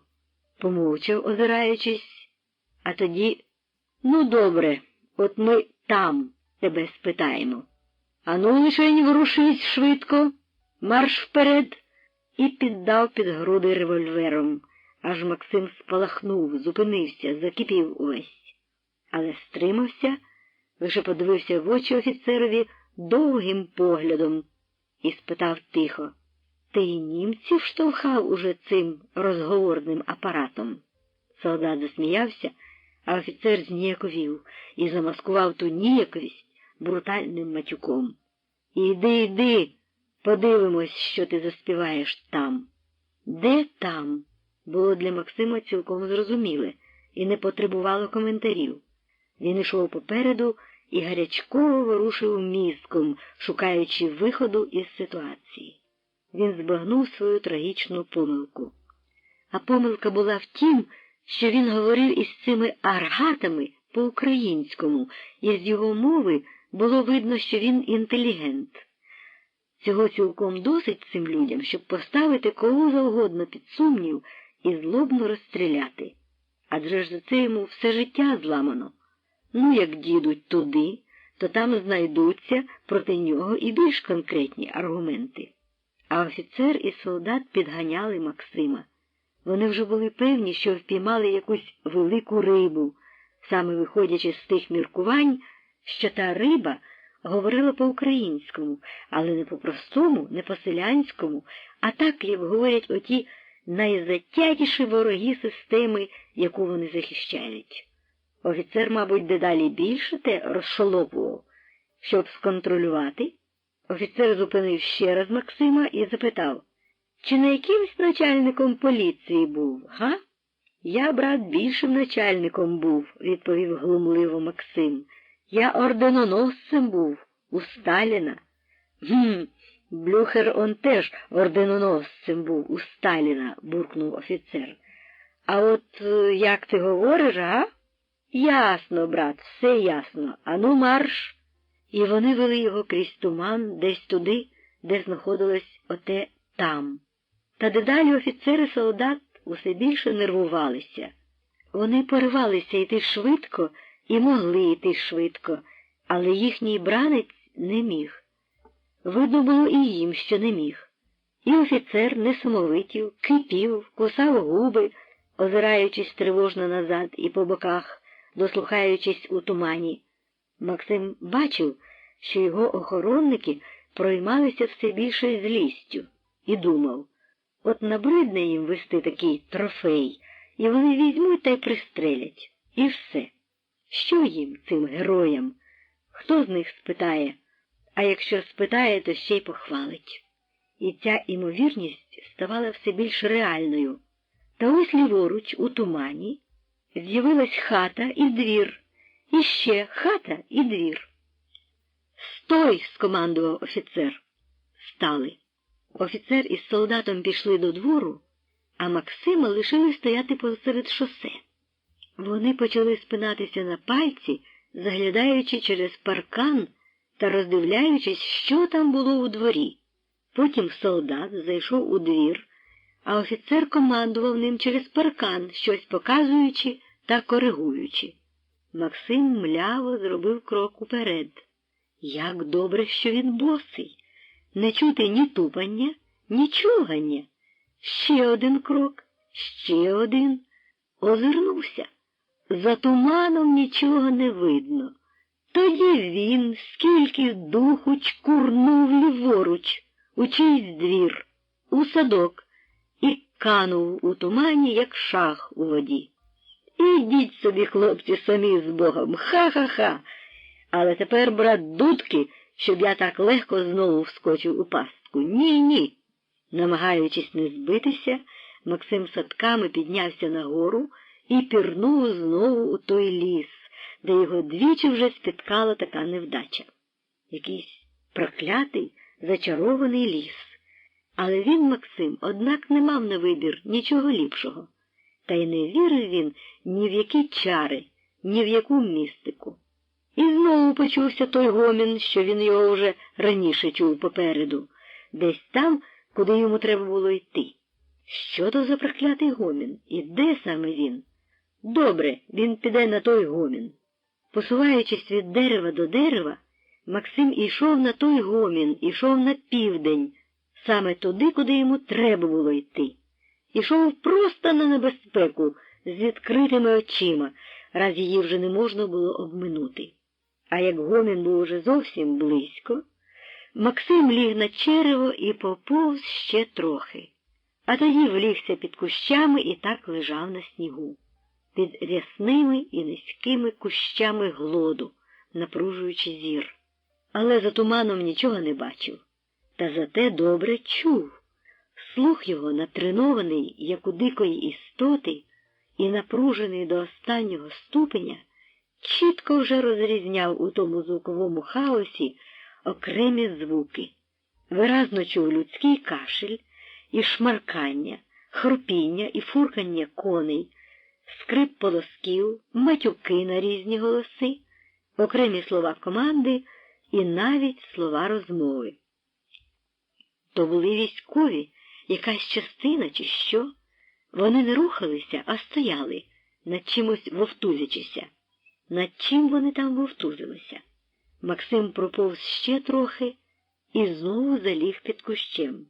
Туман теж уже зрушив і почав котитися під натиском ранкового вітерцю.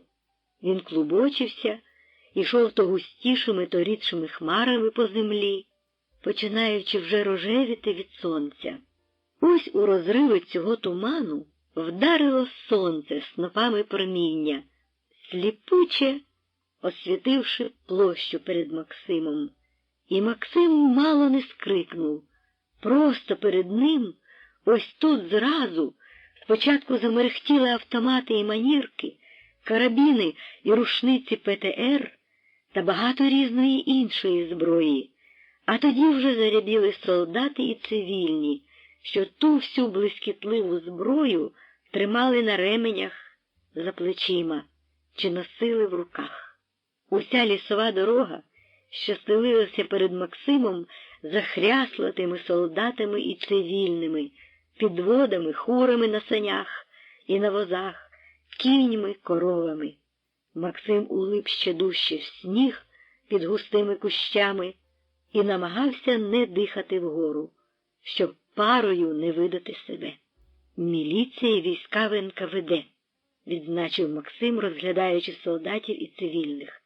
«Чого ж вони тут? Бач, вони вгналися сюди, мабуть, рятуючи награбовані манатки. І ось тепер застрягли тут на цій лісовій засніженій дорозі. Понад дорогою стояли розбиті машини, з чого видно було, що тут проходили недавно і інші війська. Виходило, що ця дорога, перетинаючи ліс упоперек, зв'язувала якісь два великі шляхові магістралі, які йшли обабіч лісового пасма. З окремих чорних, поритих плям і розкиданих навколо них порожніх скринь з-під набоїв, як також із безлічі порожніх артилерійських гільз, було видно, що нещодавно на цій дорозі стояли батареї. Ну, а тепер стоять інші теж батареї. Хури, наладовані геть, як скирти, якимись селянськими скринями, боднями із салом, ландухами із цукром, з борошном, стільцями, люстрами, кожухами і, напевно, самогоном, бо із стилю мови було чуто, що тут було чимало п'яних. На деяких хурах поверх ландухів із борошном звисали головами і ногами різані корови і свині, а живі стояли тут же, поприпинені ззаду. Нічого собі військо! Солдати і озброєні цивільні не жаліли ані пужалон, ані чужих коней, періщачи нещасні тварини по чим попало, витягаючи ті всі свої вози поодинці із глибокого, розмішаного із багном снігу під гору, випрягаючи коней з одних хур і припрягаючи їх до інших цугом. При тій роботі вони всі тривожно позирали взад і вгору. Вони боялись. Так, вони дуже боялись.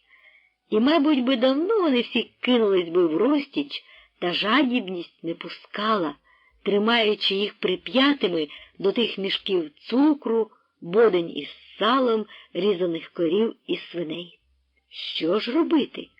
Валка була дуже довга, і Максим не мав надії обійти її так просто ані зліва, ані справа, та зліва він взагалі не міг обходити, бо там було шосе, а за ним рівнина. Ба, він взагалі не мав права ворухнутися. Гаразд, так лежати. Він і лежав, і чекав, потерпаючи, що його хтось ось тут надибає. Це гірше, ніж фронт. Ба, це ж і є фронт. Справжній фронт тих таки самих рафінованих грабіжників і вбивць. Господи, та це ж вони весь світ так переснували, різні лише за кольорами уніформ, і немає надії, що вдасться з ними колись розминутися остаточно. Максим лежав, і його душу помало огортав тупий відчай. Невже ж він не пройде до свого порога через захряслий убивцями і мародерами світ? Та що там світ? Хоч би вибратися, хоч із цього ось лісу. Невже ж він не вибереться з нього живий, із цього зачарованого кола? Може ж, там далі простіше? Туман перекочувався хвилями, то густішаючи, то рідшаючи. Але ж настане хвилина, коли туман взагалі зникне, розтане, підніметься вгору, і тоді він опиниться з ними, ось, віч-навіч. Бо це ж ніяка схованка, це місце, де він лежить. Треба рухатися. Куди? Через дорогу. Її треба за всяку ціну перейти. І то негайно, тепер. Бо як розсіється туман, або налетять літаки, і ця вся орда розпорошиться по лісу. Або ж, іще гірше, як на неї нападе інша орда, та, що в голубих мундирах. Цього останнього, здається, і сподівалися всі ті, що барбалися на шляху з награбованим добром. Вони виставили варту, поставили кулемети, а інші навпаки розклали вогнище і ставали табором, бо вирятування награбованого добра з такої ситуації – то довга пісня далебі, матюкня, гармидер. А зліва там на шосе і в тому селі, звідки Максим ішов, уже гули машини, і чутно було, як пролітали мотоциклісти. Ні, назад ходу вже немає. Треба переходити якнайшвидше. На щастя, туман густішав. Дочекавшись нарешті, поки накотилась особливо густа хвиля туману, Максим устав і пішов. Спочатку повільно, трохи назад, потім швидше праворуч. Ішов довго, орієнтуючись вухом на звуки, а тоді круто звернув знову до дороги. Ліг на черево і проповз гущавиною аж до самісінької дороги. Якийсь час лежав і слухав, як дорогою проїжджали підводи в чвал, цугом, витягані поодинці знизу на пагорб. Нарешті терпець йому урвався. Треба було ризикувати, поки туман. Устав. Притулившись до дерева, дивився, як у тумані рухалась підвода, оточена солдатами. Ось вона порівнялася з ним. Минула. Максим відірвався від дерева і безшумно прослизнув, перетяв дорогу навскоси, поза спинами солдатів, пильнуючи іти так, щоб, якщо його помітять, була видимість, ніби він іде не впоперек шляху, а всподовж, разом з усіма. Він пройшов, мов тінь, за спинами одних і перед самісіньким носом у других, що йшли з наступною підводою. Це вийшло досить зухвало, але не дарма, мабуть, існує приповідка, що із сміливими завжди Бог. Серце йому застрибало вже, та він стримував радість, боячись сполохати щастя. А це було таке щастя. Він вирвався нарешті із зачарованого кола. Далі вже стелився ліс, де він буде вільний, як птах. Ішов дуже сторожко, поки не переконався, що нікого немає поблизу. А тоді пішов швидше, найшвидше, як тільки він міг. Він поспішав до такого місця, до такої точки, де він зміг би сісти і нарешті засміятися з радости, певний, що все найтяжче вже лишилося позаду. Та на всім ходу Максим раптом зупинився. Прокляття! Спереду знову почувся шум, скрип полосків, тюкання на коней, десь зовсім близько і знову ж таки впоперек. З розпачу Максим ліг на сніг і, розкинувши руки, лежав на грудях, тяжко дихаючи. Потім підклав кулак під щоку і заплющив очі, вирішивши все те перележати. Та враз, кліпнувши очима від кінського іржання, Максим подивився і здивовано побачив перед собою таку картину.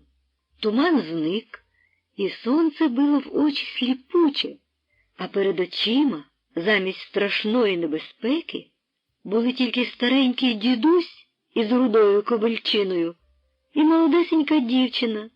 Це вони так репіли, галасували і робили стільки шуму, тягнучи своєю конячиною колоду згори вниз по лощовині, поклавши товстий кінець на маленькі полоски.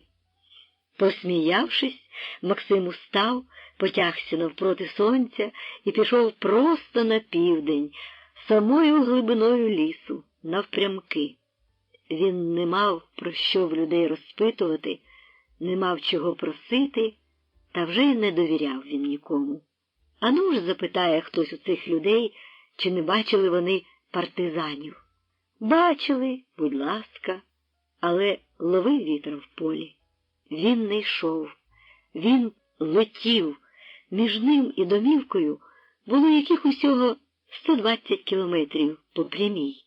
Та якщо добре йти день і ніч, і ще день, то він міг би переступити поріг ще до наступної ночі. І він гнав.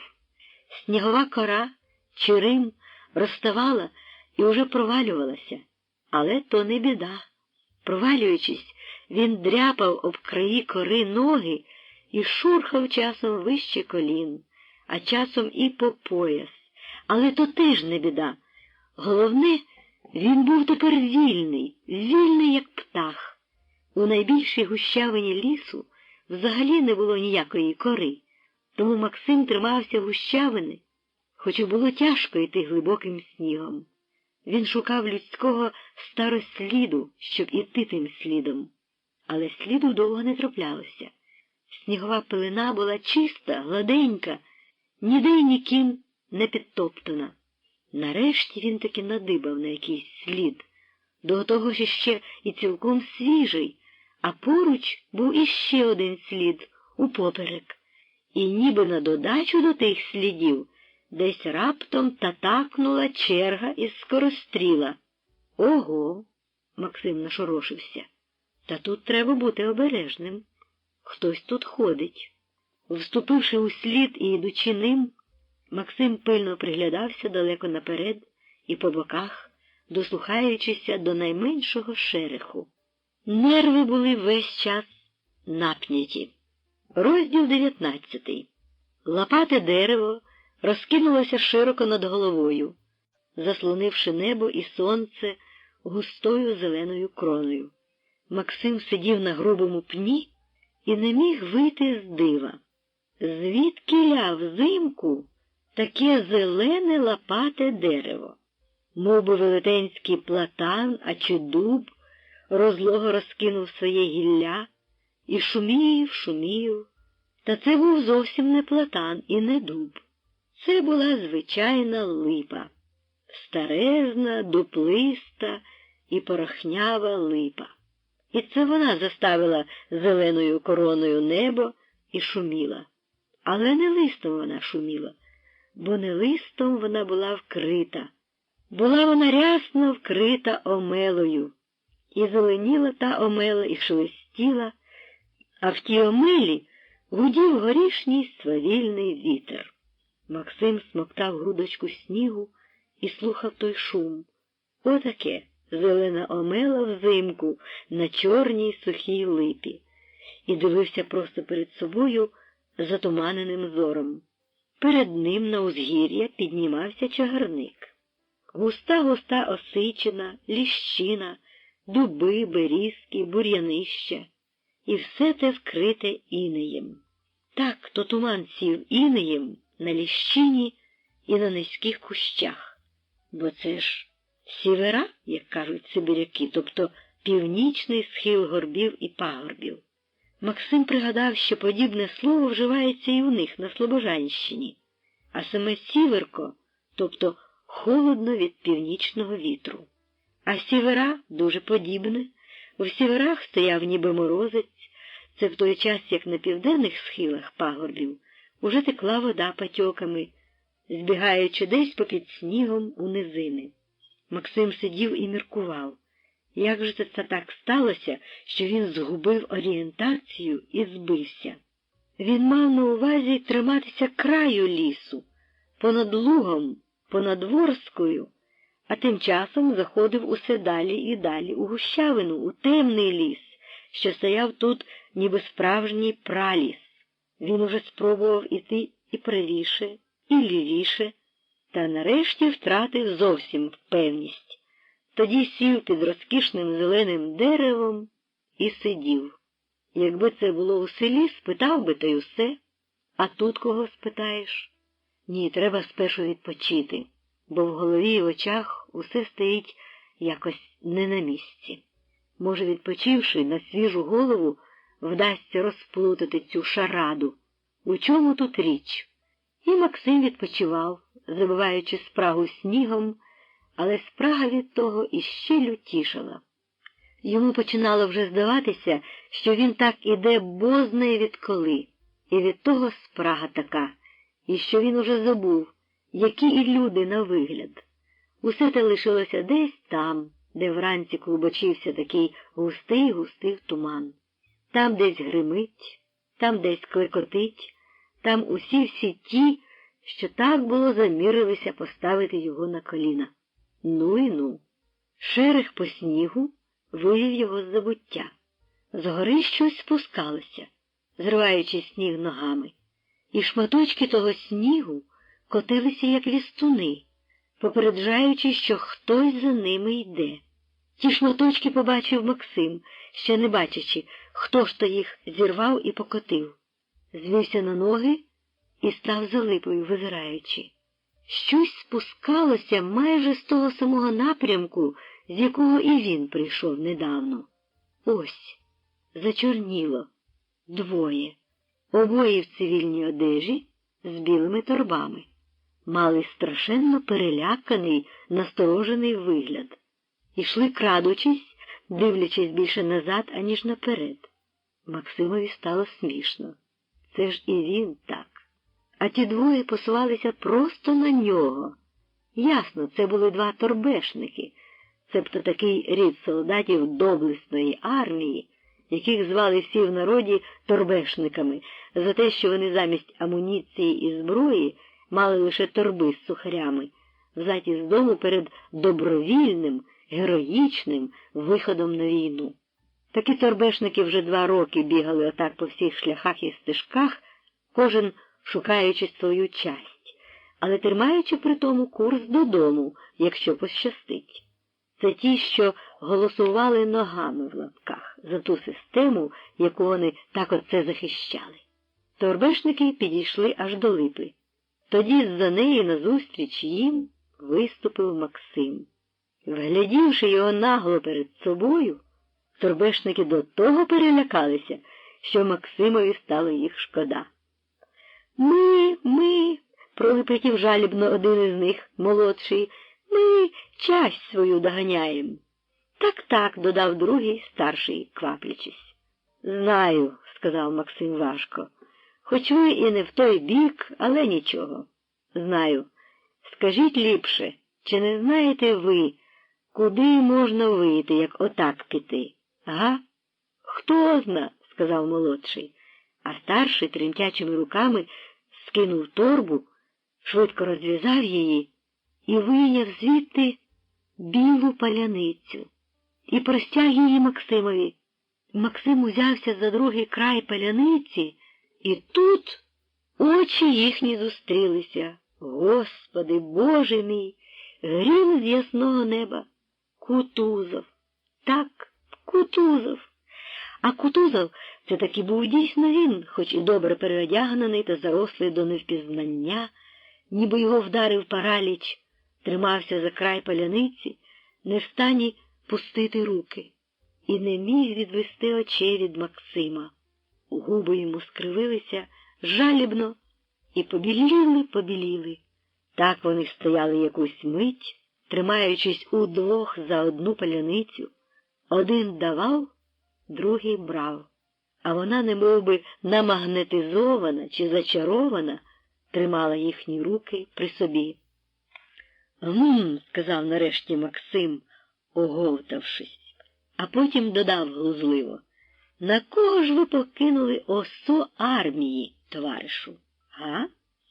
Тут Кутузов шарпнувся, стрибнув у бік і панічно побіг, подався стрімголов, вистрибом, як козел, і торбу забув. Торбу підхопив його супутник і подався слідом. Ха-ха-ха, сміявся Максим, тримаючи паляницю і навіть не бачачи її. Він не в силі був стримати реготу, що душив його. Ха-ха-ха! Як він сміявся! Але як він, одначе, сам виглядав при тому, обірваний, з порепаними губами, з божевільно запаленими очима, босий. Голос його був хрипкий, навіть неподібний до людського. Коли б хто побачив його в цей час, почув його той сміх, він би кинувся з жаху тікати, геть, ламаючи кущі головою та викручуючи власні ноги. Та на кого ж ви покинули осо армії, га? Ха-ха-ха! Максим поривався кричати це навздогін, але нічого з того не виходило. Лише хрипкий регіт. Він сміявся і дивився, як ген-ген мелькали дві сірі плями, віддаляючись. Вони подались не в тому напрямку, куди йшов Максим, але однак у протилежному до того, куди пішли всі часті і усі осо, дивізій, корпусів, армій. Здорово! Господи, а який у нього, у того Кутузова, був змучений і переляканий вигляд ще до того, як він побачив і впізнав Максима. Урвавши сміх, Максим провів рукою по чолу, пригадуючи обличчя Кутузова перед втечею. Гнаний жахом. Так, він біжить гнаний твариячим жахом. Він біжить десь світ за очі, у смертельній нудзі і голий. Так, сам перед собою в думках він голий, і йому здається, що всі його бачать таким, хоч і добре він вбрався у чужий одяг. Постоявши, Максим махнув рукою і здивувався. Паляниця! Ще й зовсім свіжа! І вчепився в ту паляницю зубами. Відкусив шматяку і жував жадібно, як дикий вепр. Але проковтнути так і не зміг. За шлунок і за горло хапали корчі. Ні, не сила було проковтнути цю таку пишну, таку білу і гарну паляницю. Не тому, що вона від Кутузова. О, Максим зовсім не з тих забобонних чи дурних, щоб мститися на хлібові, а тому, що його все нутро підіймалося бунтом проти самої думки про їжу. Так і не з'ївши ні крихти, Максим зітхнув і засунув паляницю за борт пальта. Гаразд, якщо він побіг отак, то мені треба лівіше. І, виломивши палицю, пішов лівіше. Від зустрічі з Кутузовим Максим мав щонайменше дві користі. Перша – це паляниця. Хоч він і не годен був з'їсти її зараз, але ж, може ж, він таки її потім з'їсть.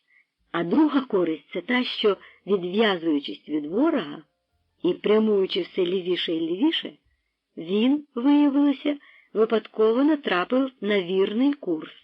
Уже за годину ходу він побачив, що ліс кінчається, а за ним простягається луг, за яким ген-ген уже видніються села і хутори понад великим трактом.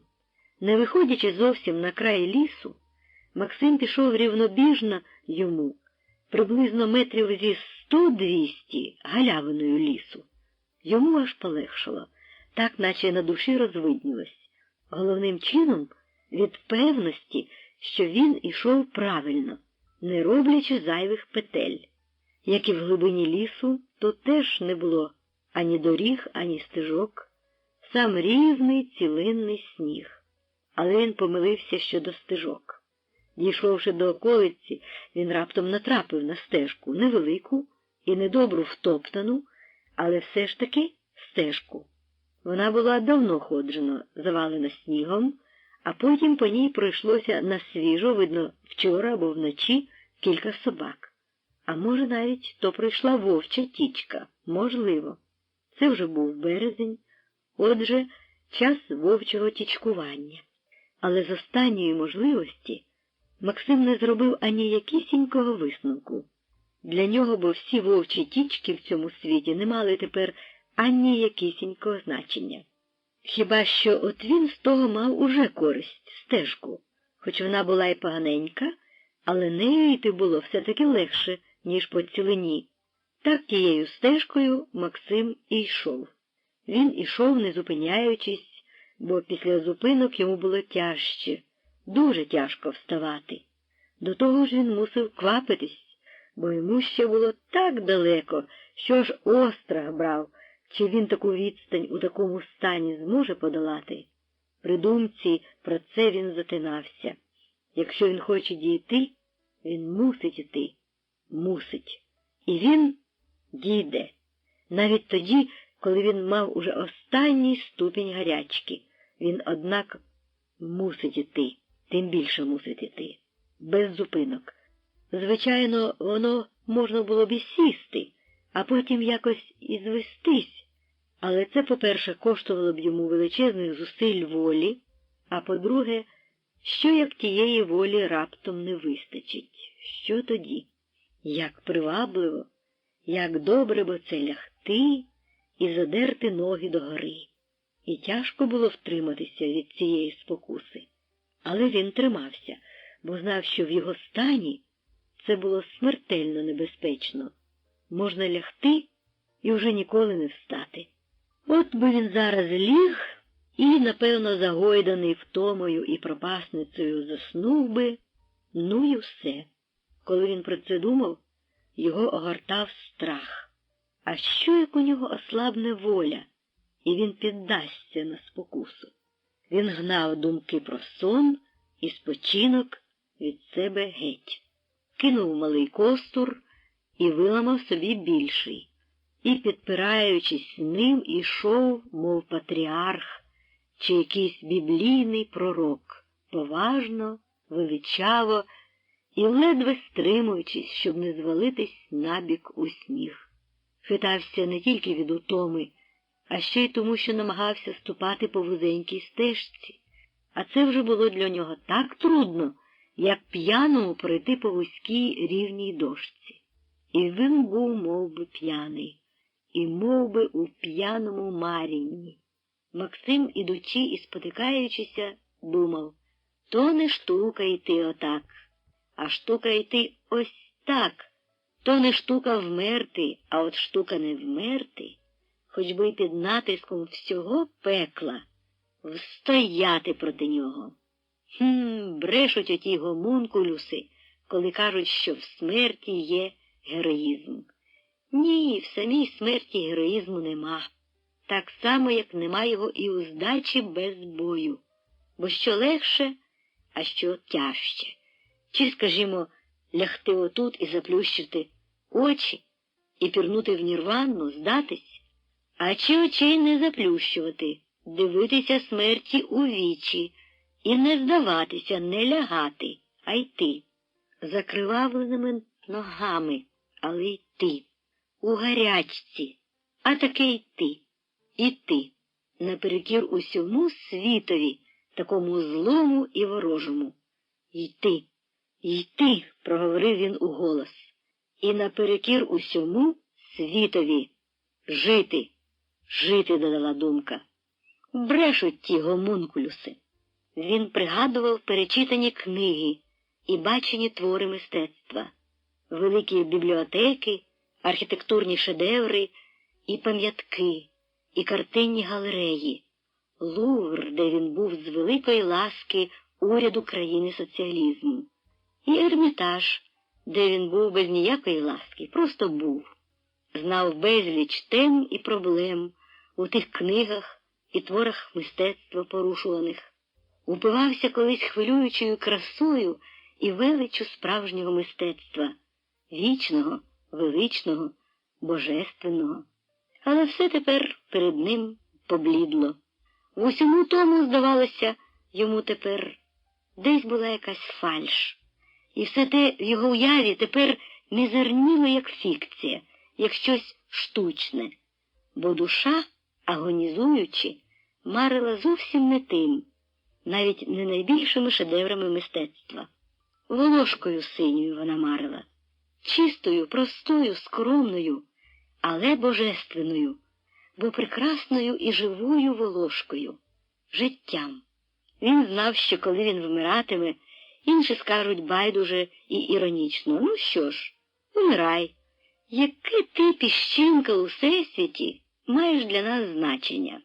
Але він знав, що він так про людину не скаже, якщо мова про справжню людину. В уяві став Соломон. «Слухай, Соломоне», – сказав до нього Максим, – «а що, як піщинка не хоче бути в самумі, га? Якщо вона має свою волю, га? Якщо вона має свою душу, Соломоне? Ти мовчиш, бо ти є гомункулюс, нікчемний гомункулюс. Соломоне, докторе бездушної філософії. Та якби я був послідовником твоєї філософії немочі, пророком твоєї хробачиної моралі і релігії, отаким от філософствуючим хробаком, як ти, я був би послідовним і не триндикав би, як ти, на філософській балабайці, а вмер би, з радістю перетворюючись у мразь, щоб бути послідовним. Чого ж ти не вмираєш? Чого я не вмираю, я знаю, але чого ти не вмираєш? Але все-таки ти вмреш.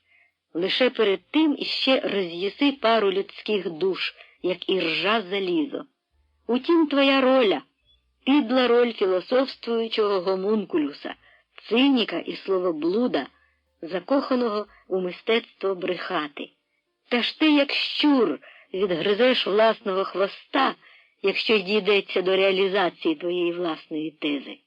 Відгризеш від підлого страху, уникаючи послідовності, і від безмежної чорної зненависті. І такі ви всі, ті, що на показ ви мудреці Соломони, а на звороті підлі деспоти, як отой от Кутузов. Коли доходить до іспиту, тоді ви всі каляєте свою людську подобу. Що? Але Соломон не відповідав, і через те дискусія зав'яла. Максим лише зітхнув і ніби прокинувся. Поки він у думках отак дискутував в лапках, ноги тим часом винесли його на величезну прогалину. То була вже не галявина, а гола долина, через яку проходило широке шосе, перетинаючи ліс. Максим зупинився на горбі по цей бік долини, глянув, і на ньому все потерпло. А тепер от цікаво, що буде з твоєю подобою, стьобнула розпачлива думка. Повилазило тобі. Треба ж було завернути вглиб лісу. Але було пізно. По той бік долини стояло два військових. Один кінний, а один піший. Кінний показував рукою в цей бік на Максима. Побачили. Максим постояв, а тоді помалу трохи відійшов зі стежки, помалу опустився і ліг у сніг. Втиснувся у той сніг і лежав, не ворушачись, і влаяв себе. І пильно слухав. Може ж, вони ще не побачили, та й підуть собі геть тим шосе. Минали хвилини, тихо. Значить, поїхали. Але ніде там.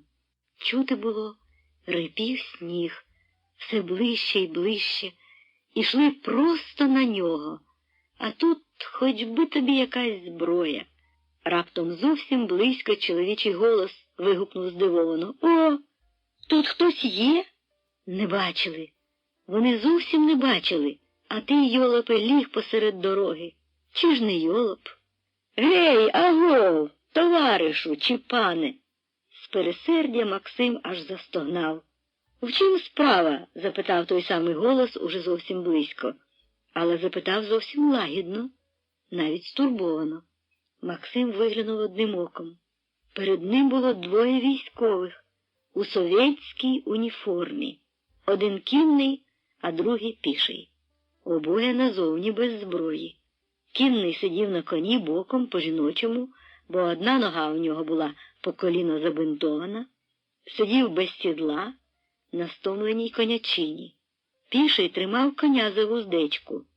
Кінний був з відзнаками лейтенанта артилерії, а піший – рядовий піхотинець. Усе це Максим розгледів в одну мить. А розглядівши, підвівся і сів. Військові аж відсахнулися, так вжахнулися його вигляду. «Що з тобою, чоловіче?» – гукнув кінний. А піший подсмокав язиком і покрутив головою. «Отак чоловіка образувало». «Га?» – проказав піший про себе. «Нічого особливого», – промовив Максим. «А що?» «А те, що ти, чоловіче, мабуть, не іначе, як з гілляки обірвався, на якій висив уже з тиждень». «Та майже так», – сказав Максим, а тим часом подумав. «Безперечно, це ж така ж сама пара, як і та вранішня, від якої він утік. Зараз лізтимуть мені в душу, чіплятимуться що і як. Але що вони зі мною зроблять? Вони ж, здається, без зброї. Проте брак зброї назовні ще не значить, що вони справді без зброї. А крім того, їх все-таки двоє. І вони зовсім не такі, що зірвалися з гілляки, на якій висіли вже з тиждень, хоч лейтенант і ранений. Ясно, що цей здоровенний піхотинець підпорядкований тому кінному начальникові, а цей останній, напевно, видресирований, дисциплінований слуга царю і отечеству. Безперечно, вірний член партії, а може ще й орденоносець. Такі думки майнули Максимові в голові. Лейтенант був справді орденоносець, але це виявилося щойно згодом, а тим часом він звернувся до пішого. «А ссади мене лишень, друже мій!» Піший розстелив на снігу біля Максима шинелю, зсадив обережно товариша, всадовив його на тій шинелі, припнув коня до дубка, а тоді й сам сів. Якийсь час вони сиділи мовчки, відсапувались. Максим ніби байдуже, але пильно розглядав обох. Лейтенант був без сумніву сибіряк. Це було чути з акценту в його мові. Щодо цього Максим не міг помилитися. Піший же був вайлуватий селюк-парубок, безперечно українець. І щодо цього теж не можна було помилитися. Лейтенант був високий, худий, а солдат низенький і опецькуватий. «Ну, зовсім Дон Кіхот і Санчо Панса», – посміхнувся в думці Максим. І ледве стримував посмішку від дальшого ходу думки щодо цієї аналогії. І головне, вони дібрані національно знаменито до такої двійки – Дон Кіхота та його антипода із зброєносця. Перший росіянин, імпульсивний фанатик і, мабуть, лицар світової революції, носій ордена і партквитка. Другий українець, тяжкий і вайлуватий, мабуть, скептик і реаліст, але служака, що накажете, без орденів і без партквитка. «Чого ви посміхаєтеся?» – спитав лейтенант, усе-таки якось, мабуть, вловивши Максимову внутрішню посмішку. «А хіба то погано?» «Ні, але все-таки, аби не плакати». «Ну, плакати, положим, нема чого, більше смерти і так нічого не буде». І враз подивився пильно на Максима. «Скажи, друг, як нам пройти на Борисівку? Розумієш, така, брат, єрунда». вирваємось із оточення. Ідемо так аж під самого міста О, і все не можемо вискочити. Так от, як же на Борисівку тут, га? Максим теж подивився на лейтенанта пильно і завагався. Сказати чи не сказати? Сказати про Борисівку значить ствердити, що і він іде звідти. Тобто втікає від тих, до яких належить лейтенант. Така правда і щирість йому може дорого коштувати. Це значить видати себе з головою і, рятуючи його, вгробити себе. Він же замість подяки візьме й пристрелить. Мовляв, ага, зрадник вітчизни, шпіон, фашист і т.д. А з другого боку, шкода й хлопцю. Ні, Максим вирішив трохи зі щирістю почекати і відповів ухильно. Не знаю, сам туди йду. Шкода, зітхнув лейтенант. Ти понімаєш, нам би треба так пройти, щоб ні німців не зустріти, ні своїх. Понімаєш, до німців потрапиш, у полоні здохнеш, замолять як щура, падліці. До своїх же потрапиш, знову воювати треба. А тут, брат, осточертіла ця волинка. Тут би... Та не доказавши, лейтенант махнув рукою, зітхнув і сердито сплюнув. Цікаво, щиро це він Ваньку валяє, подумав, посміхаючись про себе Максим. А лейтенант поліз тим часом до кишені і витяг жменю махорки. «Куриш?» – спитав у Максима. «Курю. А папір маєш?» Максим щиро з жалем розвів руками. Паперу в нього не було. «І в нас, брат, немає», – сказав лейтенант. 2 тижні вже не курили, просто чорт зна що. Ані тобі крихти хліба, на цьому місці піхотинець, що сидів мовчки, смачно всплюнув, ані тобі паперу, хоч з горя б закурити. І, вийнявши щось пучкою з махорки, подивився меланхолійно та «Даю орден за шматок газети. Хто хоче? Не віриш? Ось». Справді, то був орден. І не абиякий, а червоного прапора. Максим узяв його в пальці, потер, а лейтенант серйозно, але з явною ноткою знущання над самим собою промовив: «Оце, браток, стільки коштують 3 моїх ребер, а тепер ось іще і нога». «Ну», – звернувся він до піхотинця, – «чого носа повісив? Як дійдеш до своїх, доложиш комісарові. Ви, хахли, на це мастера». І гірко зітхнув. Солдат якось безглуздо засміявся, а тоді сердито сплюнув і вилаявся просто в білий світ, в знак протесту чи що. А лейтенант закінчив уже до Максима: «А я сибіряк, брат, сибіряк». І з якою гордістю це було сказано. «Бачу», – сказав Максим. «Звідки ж ти бачиш?» – жваво зреагував лейтенант. «Та так». Лейтенант подивився на Максима якусь мить пильно, мовчки, водячи по ньому всьому очима, покрутив головою, а тоді підкинув орден у лівій руці та: «Ну, добре, якщо ти бачиш, то міняємо, значить, за шматок паперу, добре?» «Сховай», – сказав Максим, – «недобре. Хоч я і не сибіряк, але якби я мав папір, то й так би дав. Бо, я бачу, ти тяжко його заробив». «Правда», – сказав лейтенант іронічно і пригнічено, – «але як би ж його закурити? Душа, брат, уже вилазить із тіла геть, як воша з мокрого кожуха, понімаєш?» Тоді Максим згадав, що в нього ж є паляниця, ціла паляниця. Вона вже геть розплескалась, як перепічка, але то нічого. Він витяг її з-за пазухи і простяг лейтенантові. Враження від тієї паляниці було таке велике, мов би від якогось найбільшого чуда, чи від наглого вибуху бомби. Перед тією паляницею поблідло все інше. Солдат не витримав і радісно засміявся. «Паляниця!» Але лейтенант узяв паляницю і дивився на неї, не вірячи своїм очам. Переводив погляд з паляниці на Максима, а потім знову на паляницю. «Їжте», – сказав Максим. «А ти?» – спитав лейтенант. «Я не хочу». Лейтенант миттю розламав паляницю. Він розламав її все-таки на 3 рівні пайки – собі, товаришеві і Максимові, і роздав. І відразу їхні щелепи запрацювали.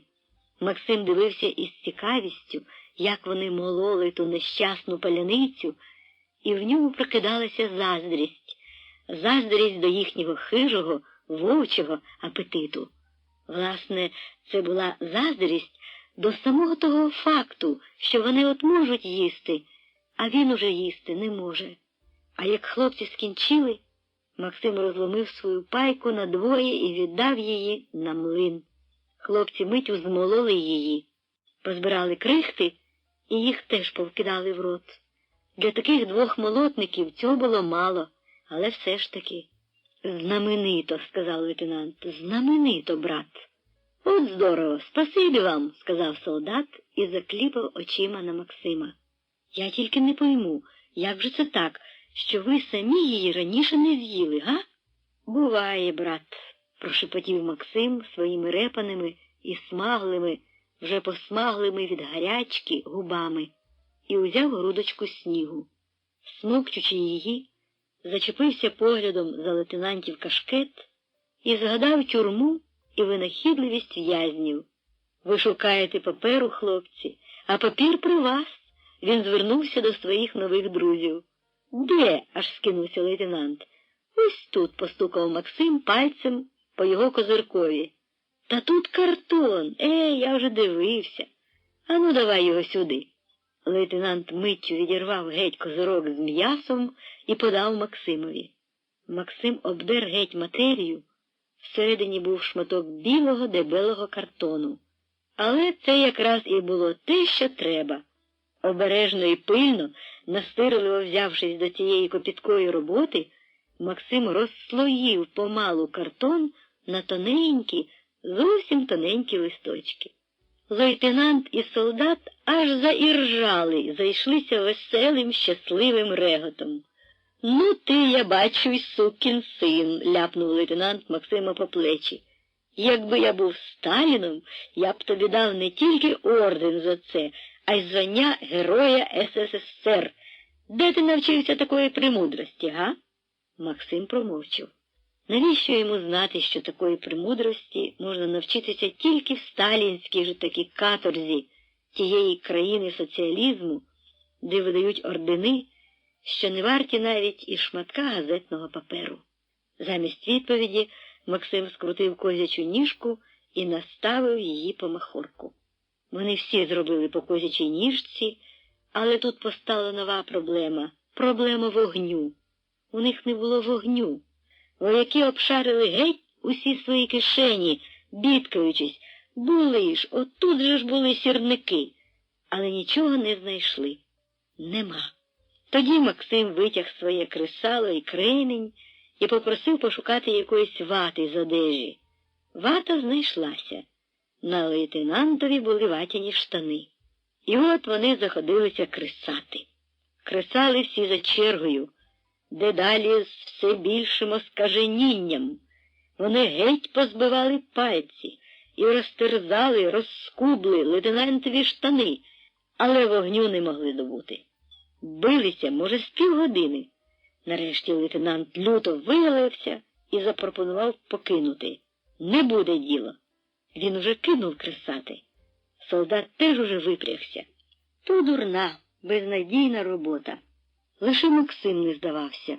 Він з олімпійським спокоєм бив і бив кремінь, крицею висікаючи снопи іскор, і не втрачав надії.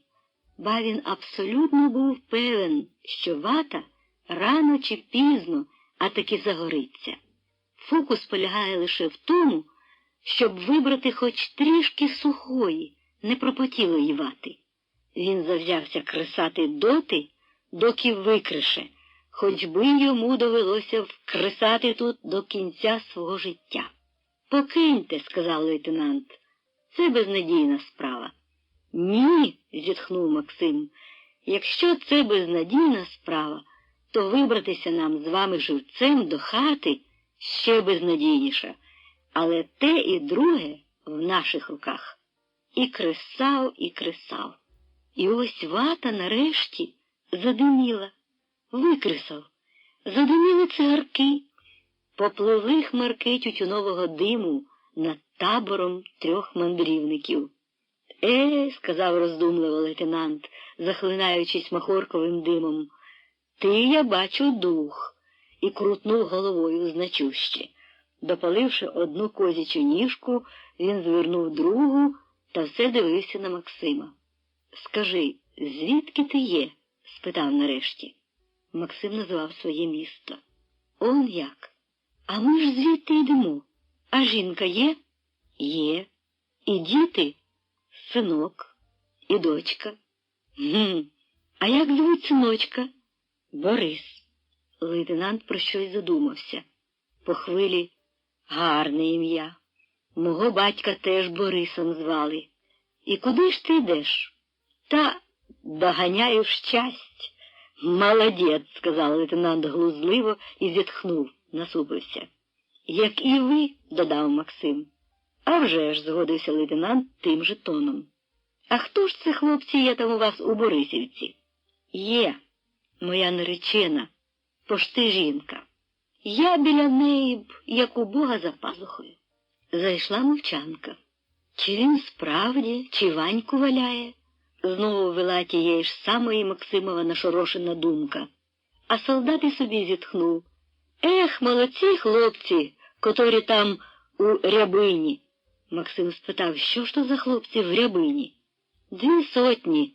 Встромили на фронті гвинтівки штихами в землю і пішли додому. Чернігівські, Сумські, Лубенські. Лейтенант мовчав, а солдат подивився на Максимове пальто та... і пальто ж на вас добре. Та де? От на вас шинеля, то одежина, а це вже онуча. Справді? Ну, то давайте мінька, га? Не хочете? Я вам ще й валянки дам у придачу, гаразд? Бачите, сказав Максим, шинеля то добра, але мені обіцяли видати нову, як дожену свою часть. Ви вже її ніколи не доженете, а я б у цьому пальті завтра й дома був би. Ну, сказав лейтенант, ми ж в одному пальті вдвох не втічем. Та отож, зітхнув солдат, а жаль. Вони сиділи далі мовчки, курили. Сонце вже хилилось на захід. Накурилися вони всі до одуріння. Нарешті лейтенант і солдат стали збиратися в дорогу. Солдат перебинтував лейтенантові ногу, потім підсадив його на коня, підняв зі снігу і подав йому свою шинелю, щоб накрився ще й нею, бо йому йти гаряче, а сидіти, мабуть, холодно. Отак вони й зібралися. Максим теж устав і почав влаштуватися в дорогу. «А ви куди?» – спитав лейтенант ураз Максима, і уже на «ви». «Та на Борисівку ж», – посміхнувся. «Дурний!» – раптом скипів лейтенант. Розгнівався, аж повернувся на коні і почервонів увесь. «Дивись ось сюди, бачиш? Ось тут слід. Один кінний, а один піший. Бачиш? Так отак іди, і в самісіньке своє місто прийдеш, нікого не стрінеш. До сина прийдеш. Пойняв? Марш!» «Пойняв», – захвилювався Максим. На нього війнуло чимось знайомим. Пригадався Васька танкіст. «Пойняв», – повторив Максим, а тоді, «Ну так от, слухайте ж і ви. Оце бачите один піший слід? Бачите? Так отак ідіть, і під саму Борисівку прийдете, ясно?» «Ну от тепер ясно. Дай 5. Привіт дружині і дітям». Вони всі потисли один одному руки і розійшлись. «Хвилинку!» – гукнув голосно лейтенант, як Максим уже відійшов. Від несподіванки Максим аж здригнув. Може, роздумав? Обернувся. «Слухай», – сказав лейтенант, – «будь обережний. Ото бачиш Соша? То Соша із Сумів на Білгород. Так дивись обома, переходячи. Там німаки їздять». «Щоб не шльопнули», – пояснив солдат. «Добре, дякую, дивитимусь». «А ще», – сказав лейтенант, – «як перейдеш шлях та вийдеш на той бік у ліс, то там побачиш хатину. Наш слід до неї виведе. Зайди до неї. Може, щось там собі й вибереш. Правда, посміхнувся солдат, воно здасться, поки додому дійдеш. Зайди ж, повторив лейтенант. Максим пообіцяв. Ще раз подякував. І після того вони вже розійшлися зовсім. Кінний і піший сквапно пішли Максимовим слідом. Максим проведжав їх очима, доки вони не зникли за деревами, і думав: ні, це не Дон Кіхот і не Санчо Панса, зовсім ні. Як легко, але і як приємно можна іноді помилитися. А тоді повернувся і пішов у вказаному йому напрямку. Вийшовши на самісінький край лісу, довго придивлявся і прислухався до шляху. Десь гуло, ближче, потім прошуміла, прослизнула, як скажена, особовим автомашина. І стало тихо. Максим швидко перейшов шлях і пірнув у густий ліс по той бік. Лише помітив, що по шляху текли згори струмки. Розділ 20. Зоре моя вечірняя, зоре моя вечірняя. Максимову душу завжди зворушували слова цього рядка віршу до самої глибини. Вони викликали в його уяві чарівний образ тихої, мерехтливої, елегійно задуманої і далекої-далекої вечірньої зорі, що, як очі закоханої і заплаканої дівчини, дивилась із безмежної космічної долини, із царства інших світів та інших невідомих і недосяжних загадкових країв. Ці слова і цей образ глибоко запали в Максимову душу ще з дитячих школярських літ. І відтоді завжди, в роки юнацькі, парубоцькі і у роки змужніння, тихими ясними вечорами, осінніми, зимовими, весняними і літніми, чи то вдома, у затишній кімнаті, чи в мандрах, по бездоріжжях, на земних розпуттях, у степах, у лісах, у луках, на роботі, на полюванні і в поневірянні самотою чи з другом вірним. Скрізь і завжди ці слова і цей образ змушували його серце тремтливо завмирати у солодкій елегійній задумі, у тузі за нездійсненним і недосяжним, скороминучим і невловимим, у передчутті скорботних втрат і вічної розлуки, у пориві до прекрасного, божественного, героїчного, чистого, і у жалі по загубленій вірі у трагічно примарний ідеал Бога-людини. І от тепер вона, зваблива мерехтлива вечірня зоря, знову зійшла на холодному, синьо-зеленому небі, над погасаючою загравою, там, де щойно зайшло сонце. Максим ішов по синьому снігу між деревами, дивився на неї і думав про те, про що й завжди, бувало, думав при такій нагоді. От у цей час, коли зійшла зоря ця вечорова, хтось найрідніший, хтось любий і дорогий, хто думає про нього і тужить за ним, теж дивиться на цю саму зорю і в цю саму хвилину. І там десь їхні погляди сходяться і летять разом просторами, синіми пустелями, космічними далями. Так, казав тривожно розум, уриваючи жаль елегійний і мрію серця. Так, але за зорею цією вечірньою іде ніч. Ось ще мить, і вона прийде, чорна, холодна, безмежна ніч у лісі, засипаному снігом. Ніч твоєї жахливої самотності у глухому лісі, де тебе й буде поховано, як у чорній ямі, якщо ти не виберешся з лісу тепер. І Максим поспішав, отчайдушно налягаючи на ноги. Він ішов слідом, що його лишили кінний і піший. Ще завидно, тим слідом Максим прийшов до хатини. Дійсно, так як і казав той лейтенант, На їхньому сліду стояла хатина. Це була лісничівка, типова, давно колись вимурована, казенна будівелька із червоної цегли, на взірець залізничних будок на роз'їздах. Вона стояла і роззяпленими порожніми очицями вікон, повириваних геть із рамами та такими ж дверима і постріляними стінами, вищирилася на білий світ, на ліс, на Максима, мов череп мерця. Дах на ній теж був знесений геть. Колись тут навколо був парканчик і ще якісь будівлі. Тепер того нічого не було. Все зникло геть. Лише де-не-де стирчали ожуги з-під снігу. Навколо хатини, вірніше, навколо кістяка її, валялись закривавлені бинти, побиті миски, гільзи.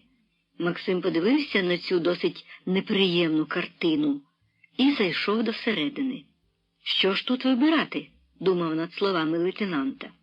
Всередині все також було зруйноване, піч розвалена, підлога повиламувана, меблів ані якісіньких, стіни постріляні всередині так само, як і зовні. Максим оглянув це все, а тоді спинився очима на купі якогось мотлоху посеред хати. Ого, та це ж зовсім не мотлох. Чи мотлох, та не той. Посеред хати було звалено у велику купу багато різної зброї, рушниць і кулеметів, автоматів фінок, а також гранат різних систем, безліч набоїв, дисків і ріжків до фінок, кулеметних стрічок тощо. Придивившись пильніше, Максим зауважив, що у тій купі найбільше було автоматичної ручної зброї, а навколо знову ж ті самі, що й на дворі, закривавлені бинти, брудні онучі і різний інший людський послід. Цікаво, якщо сюди натаскано стільки зброї, у той час, як армія не має чим стріляти, то, значить, навіщось її сюди натаскано. Двох думок не може бути. Якщо цю зброю залишено тут, то по неї, напевно, і то скоро хтось прийде. Максим з дитинства любив зброю. Він любив мисливську зброю, але нею може бути всяка ручна вогнепальна зброя. І він був стрільцем першокласним, з усіх родів тієї зброї. І от з цієї любови, чи й справді виконуючи наказ лейтенанта, Максим почав перебирати і виважувати в руках фінки. Вибрав. Але всі вони видавалися йому неймовірно тяжкими. Нарешті вибрав ніби найлегшу, ще й з ременем. Потім вибрав до неї диск з набоями, вставив його як слід, а тоді перекинув фінку через плече і пішов. Так він ішов із фінкою, ніби справді який вояк. Але в дійсності він її зовсім не для війни взяв. Що ж він міг зробити з фінкою, хоч би навіть із такою гарною проти всього світу? Ні, він взяв її просто тому, що спокусився зброєю. Але фінка з кожним кроком ставала все важчою, а безглуздість її наявності у нього за спиною все очевиднішою. Для чого і проти кого? І що ж ти з нею в своїй ситуації зробиш? Так Максим ішов і кепкував із себе, аж поки не став ураз, мов укопаний. Навколо було синьо-чорно, і в однотонності цього кольору стежка на снігу десь раптом загубилася. Розтанула. Нема. Господи, та ж заходить ніч. І ще година в лісі буде темно, хоч око виштрикне. Куди ж ти йдеш? І куди ти ще йтимеш? І як ти йтимеш? На душі стало тривожно і тужно. Надходила чорна глуха ніч, а магістральна його лінія, слід кінного і пішого, вже зникла в чорноті, що розливалась океаном назустріч. І ти ж по-сибірському, як ходив колись у тайзі, він тут і в такому стані не зможе. Та й відважніші сибіряки вночі по нетрях не ходять. Думка запрацювала шалено. Як? і куди. А чи не міг би він заночувати в тій халупі, га? Ні, в тій халупі йому ночувати не можна, ні. Як же ж і куди? Та, Господи, тут же ж десь тече Ворскла. Її вночі не буде видно, але все ж її можна буде знайти. Це, власне, і є та магістраль, яка виведе кудись слід, аби лише її знайти. Так, або вдасться її знайти, або ж доведеться загинути. Вона замерзла, вона заметена снігом, але то нічого. Це якраз і добре.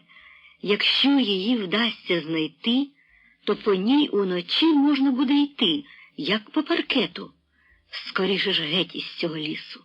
А ніч насувалася нестримно, множачи навколо гущавину, чорна, тривожна, захланна ніч. Вона наповзала з усіх боків, як ті видива чудовиська, потвори із давно забутих наївних дитячих казок. Максим на мить перенісся уявою у той казковий дитячий світ, уявивши себе тим крихітним хлопчиком, усіма покинутим, заблуканим, відданим на поталу відьмам, зміям, вовкулакам та лісовикам. Стало на хвилинку справді моторошно. Тоді враз, підкинувши фінку з-за плеча на руку, Максим натиснув на гашетку і випустив геть усю серію, цілий диск, у нікуди, просто в синє небо. Випустив і стояв якусь мить, засліплений миготінням вогню і оглушений, слухаючи, як по лісу шалено стрибали, рокотали, віддаляючись луни. Далі, а тоді подивився на фінку, що лишилася зовсім без набоїв, узяв її за люфу. Без набоїв ти мені зовсім не потрібна, і попер її геть від себе, туди, слідом за лунами. Повернувся і пішов ліворуч. Залишив слід кінного і пішого і пішов своєю власною дорогою, без ніякого сліду. Скоро він опинився на краю лісу. За лісом починався луг, і там було ще досить видно. Той луг простилався перед Максимом, покритий де-не-де рудими плямами очеретів, що тяглися ген-ген на кілометри. А за тими кілометрами, за тим лугом засніженим, бовваніло якесь селище. За ним далі були ще якісь селища. То там проходив той самий шлях, яким його, Максима, було ведено в колоні смертників на Білгород та Мар'ївку, і по якому котилися великі орди всіх тих опогонених і неопогонених, озброєних і неозброєних, вільних і невільних істот. Тепер уже ті орди і усі ті, що його гнали, пройшли, але тим шляхом йому посуватися назад, однак, не можна було, бо той шлях тепер захряс іншими ордами, ще гіршими. Шлях поміж спаленими і зруйнованими селищами тягся десь там ген понад лугом, по той бік. Отже, по цей бік був ліс, опанований ніччю, а по той бік – селище і шлях, опанований ворогом, чужинцями, що не знають, не розуміють, не хочуть розуміти нічого і не мають пощади. Посередині ж Ворскла і Луки, мабуть, не опановані ще ніким. Ба ні, хтось там є також, глянь. Придивившись, Максим побачив, як ген посеред лугу, по білій пилині снігу, посувались якісь чорні цятки. Одна, ще одна, потім дві, а ген-ген попереду знову одна. Вони посувалися в тім же напрямку, що й Максим. Напевно, такі ж самі бурлаки-втікачі. І, напевно, вони йдуть по льоду Ворскли, бо чешуть шпарко, рухаються швидко. Максим хотів уже викочуватися з лісу і доганяти їх, як раптом ті чорні рухливі цятки попадали. Майже всі разом. Потім схопилися, побігли і знову попадали. Тут до Максима докотилось рокотіння важких кулеметів. Вони били звідти, від великого селища, що бовваніло за лугом. Ген там, дідько його знає і де. Кулемети строчили навально, і кулі з в'юканням коперсали сніг аж попід лісом або йшли рикошетом угору. Максим став за деревом і виглядав з-за нього, помало здогадуючись, що то перед його очима відбувалося. За кулеметами кілька разів гримнув міномет. Міни збурили сніг посеред лугу, а одна залетіла аж у ліс. Еге-ге, ні, не випадково вони сюди так гатять. Це, напевно, стоїть у якомусь зв'язку з тією лісовою халупою повної зброї. А тяжкі кулемети, ті, мабуть, спеціально й пристріляно на цей луг і ліс. І міномети також. Тепер вони обстрілюють тих кілька цяток. А хто ж то ті цятки? Такі самі шукачі щастя, як і Максим? Шукачі щастя свободи? Чорні цятки надовго позападали у сніг. Потім почали знову схоплюватися і бігти. Бігли до лісу навскоси. Лише одна бігла вздовж лугу. Після такого попередження Максим вирішив не квапитися з лугом, а пішов краєчком лісу. Ішов, провалюючись глибоко в сніг, а тим часом вивчав ситуацію. Стрілянина так же нагло замовкла, як і спалахнула. У всьому цьому одно було цілком ясне для Максима. Це ті, проти кого насправді були спрямовані ці постріли. Напевно, вже так далеко забігли за ці дні, що їх ніякі кулі вже не доженуть. То вони покидали стільки зброї там, у лісовій халупі. Якщо ж хтось і лишився біля тієї зброї, то хіба лише одиниці, що десь глибоко зарилися у норах сховищ, п'ють для хоробрості самогонку і нікуди зовсім не ходять, принаймні вдень. От хіба часом уночі десь вилазять, і то, мабуть, тільки для того, щоб потрошити беззбройних і безборонних людей. Кожен злочинець-убивця – це є останній боягуз, як і ті що десь там із того боку стріляють по кількох цятках із мінометів та тяжких кулеметів. Ні, даремно ти викинув фінку, треба було дочекатись до ранку. Вночі вона ще б могла пригодитись, бо ще десь, може, доведеться дорого продавати своє життя. Максим вже хотів було вертатися, та тільки ж вертатися довелось би дуже далеко, бо ж не досить було взяти саму викинену недавно фінку, а треба було ще дійти до складу зброї у лісовій хатці і набрати набоїв. Думаючи це, він тим часом ішов собі далі, не затримуючись, уперед, попід лісом. Це була каторжна хідня.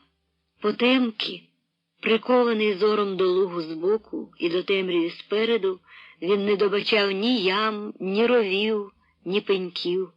Збивав і без того вже побиті ноги, та, провалюючись у рови чи ями, розтягав і так уже порозтягувані жили. Але для нього важливим було побачити небезпеку заздалегідь, небезпеку не від ям, а від більш поважних речей. Нарешті споночило зовсім. Сизі сутінки стали чорними. Але тепер тій чорноті ночі, що навалювалась уже зовсім на голову, Максим зрадів. Цього разу він їй зрадів, як визволенню. Він круто звернув із лісу і вийшов на луг. Уже ніяких селищ по той бік, та й ніякого взагалі того боку не було видно.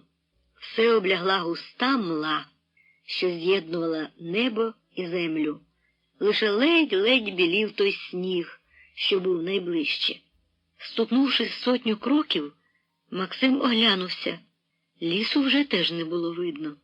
Максим ішов навскоси, брів по досить глибокому снігу. Сніг був мокрий, а під ним човкотіла вода. Місцями в очеретах та комишах снігу було набито більше, а місцями навпаки був голий лід. Це по сагах, розливах та допливах ворскли.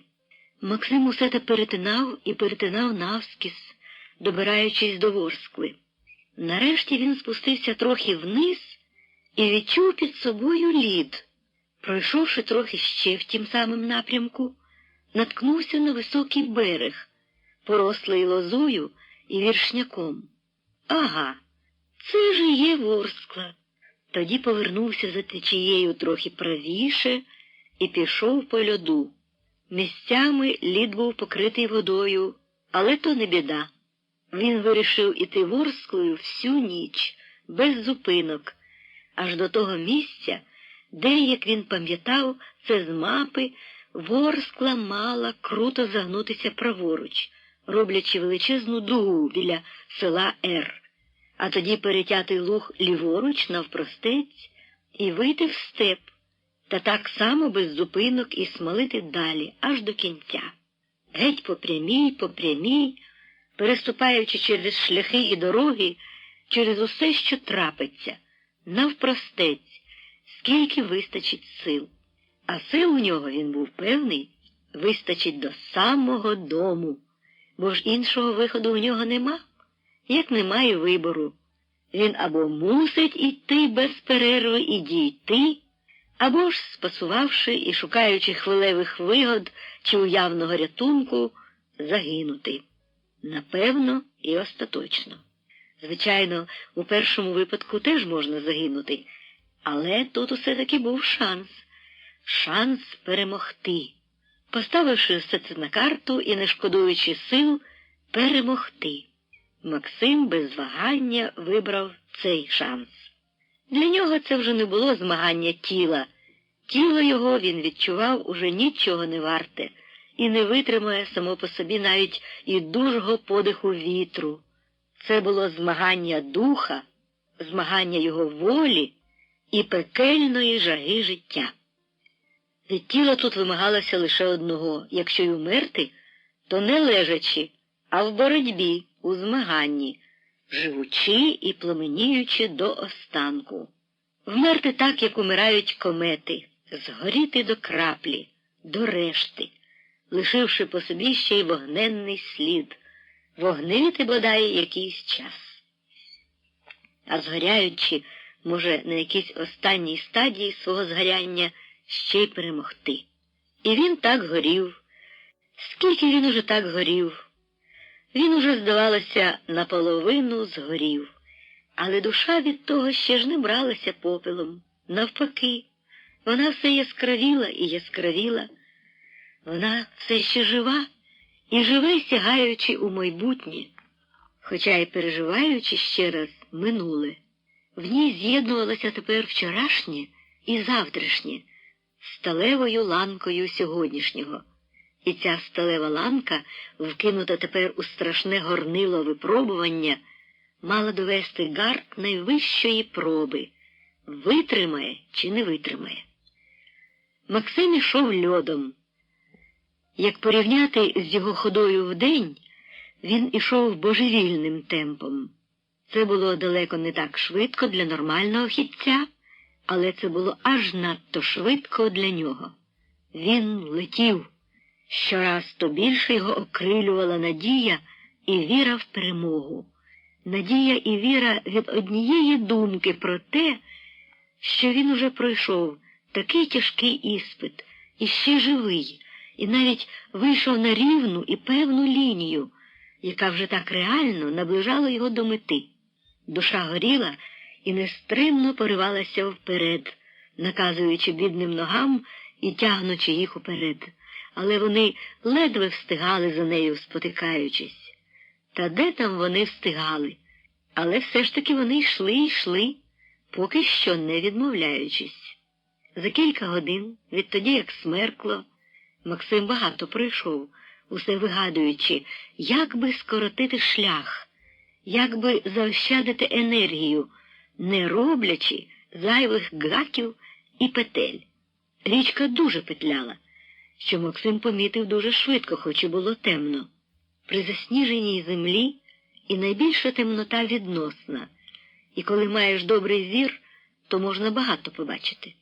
Максим мав очі дуже гострі, а головне, він мав величезний досвід нічних мандрів, набутий у постійних мисливських, рибальських, а потім і каторжанських, сибірських походеньках.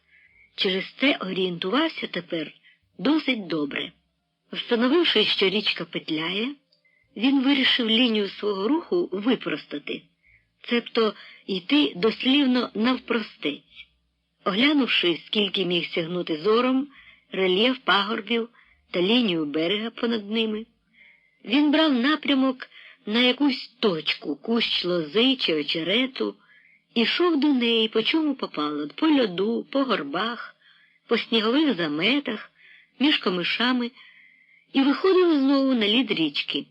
Ішов річкою, поки вона йшла прямо, а як річка завертала ліворуч чи праворуч, Максим вилазив на берег і йшов навпростець, поки знову не зустрічав ту саму річку.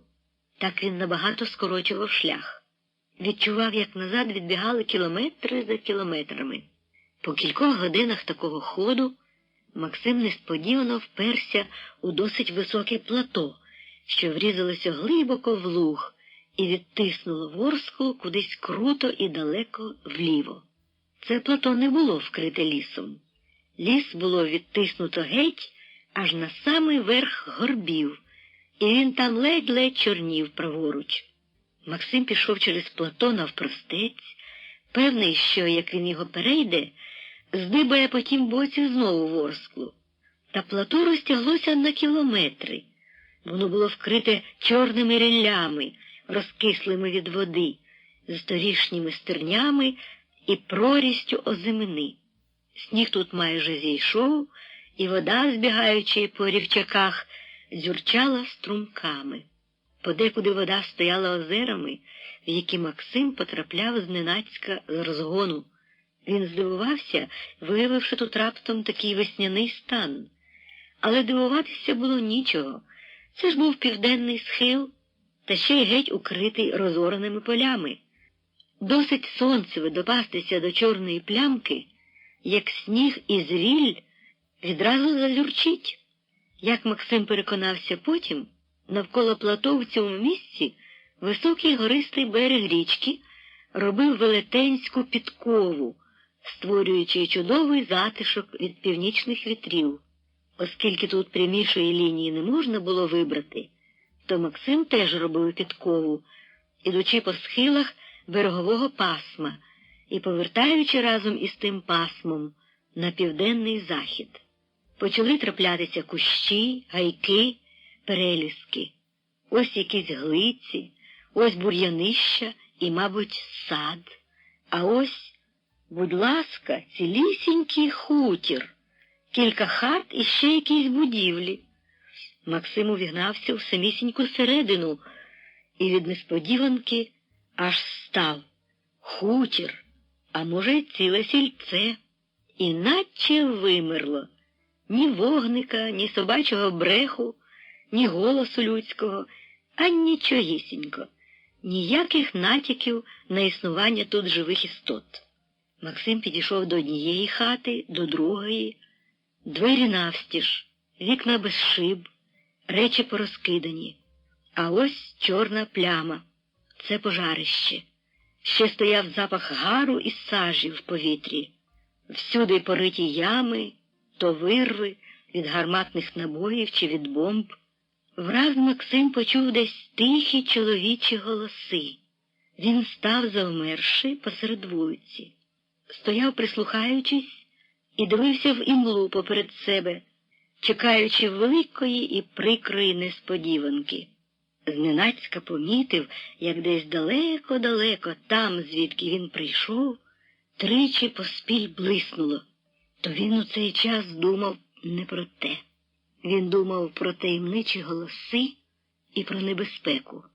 Раптом завило, засвистіло вгорі, і з гуркотом і клекотом пролетіли і хряпнули гарматні набої, тут же, за першими хатами. А тоді там, де було тихо, відразу щинився галас. Максим побіг уздовж вулиці, а хтось десь несамовито матюкався і кричав: «Уставай! Швидко! Марш-марш!» І назустріч Максимові звідкілясь вискочила якась людина, застібаючись на ходу, а за нею друга, третя, а потім іще. Їх повискакувало багато, панічно брязкаючи зброєю. Зіткнулися із Максимом. Стой! Закричав перший, що натрапив на Максима. Хто такий? А тобі що, вилізло? Визвірився Максим. Ага, давай спасайся, брат, за мною, бігом. Біжу, відповів Максим. І вони швидко побігли. Всі, але в різні боки. Там десь в землі знову замиготіло. Всі озброєні припустили чимдуж, залопотіли вгору, а Максим навпаки, вниз. Він чув, як десь тупотіли ті озброєні люди, гукаючи один одному, віддаляючись. Знову завили гарматні стрільна і знову вибухнули в селі. Але Максим був уже далеко. Він відбіг ген аж у луг, а тоді вже тихцем поплентався собі далі. Зійшовши знову на лід річки, зупинився і обернувся назад. У селі горіла пожежа, а десь із-за горба за селом, із-під лісу, зататакав скоростріл. І куди і чого він, дурень, стріляє? І раптом почув, як десь там, на горбах, хтось несамовито матюкався, і здогадався, що то ж і лайка, і скоростріл на його адресу. Десь там, видно, похопилися, що серед них був хтось не їхній, і тепер намагалися його влучити в темряві. Не могли ж вони лаятися і стріляти з автомата по тих, що поливали їх із гармат звіддалі пари десятків кілометрів. Чи, може, геть поідіотіли люди? А з імли замиготіли знову. Тепер набої лягали навколо полум'я пожежі, метаючи блискавки вгору. Тож стріляють із того самого селища, що й перед тим, по тих чорних рухливих цятках у лузі, ствердив у думці Максим і поробив з того для себе всі належні висновки. По-перше, те селище, звідки стріляли гармати, без сумніву було десь поблизу Великої Писарівки. Це факт.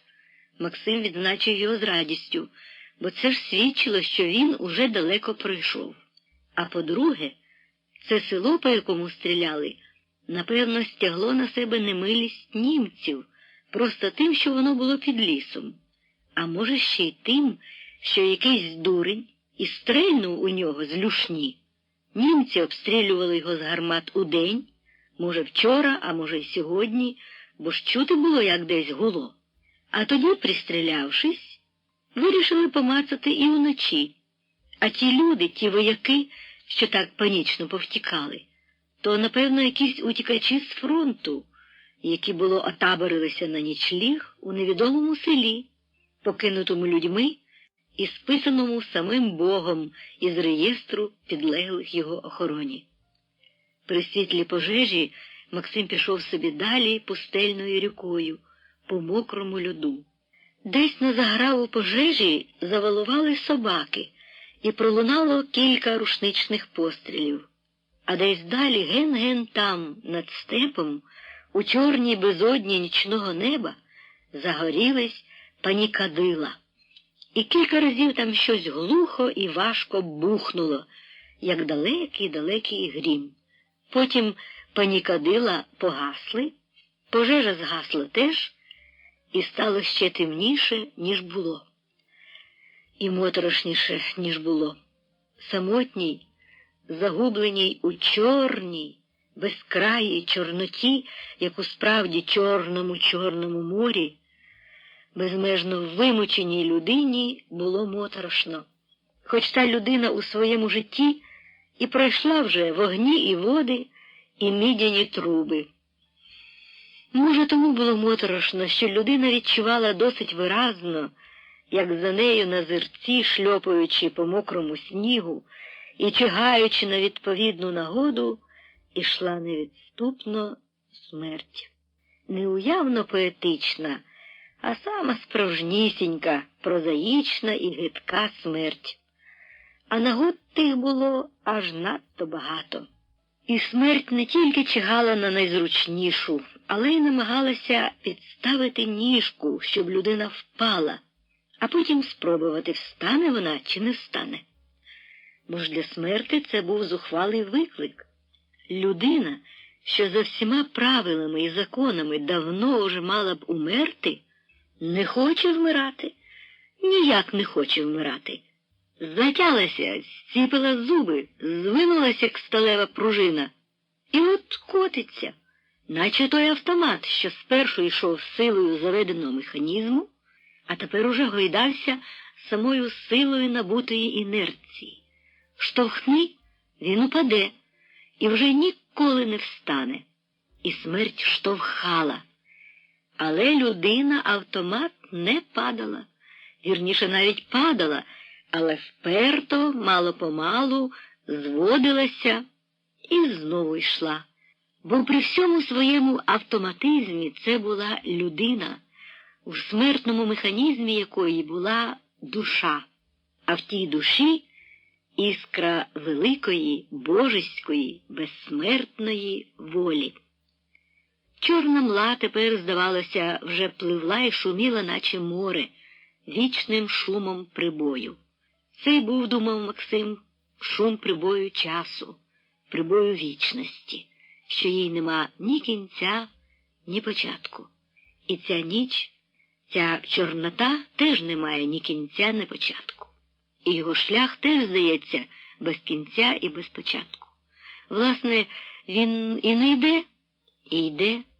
Йому справді здається, що це не він іде, йому мерещиться, що він стоїть, а йде все інше, все рухається мимо нього і навколо нього, і на землі, і на небі, разом із зорями і кометами, рухається десь у холодній, неосяжній для розуму космічній прірві.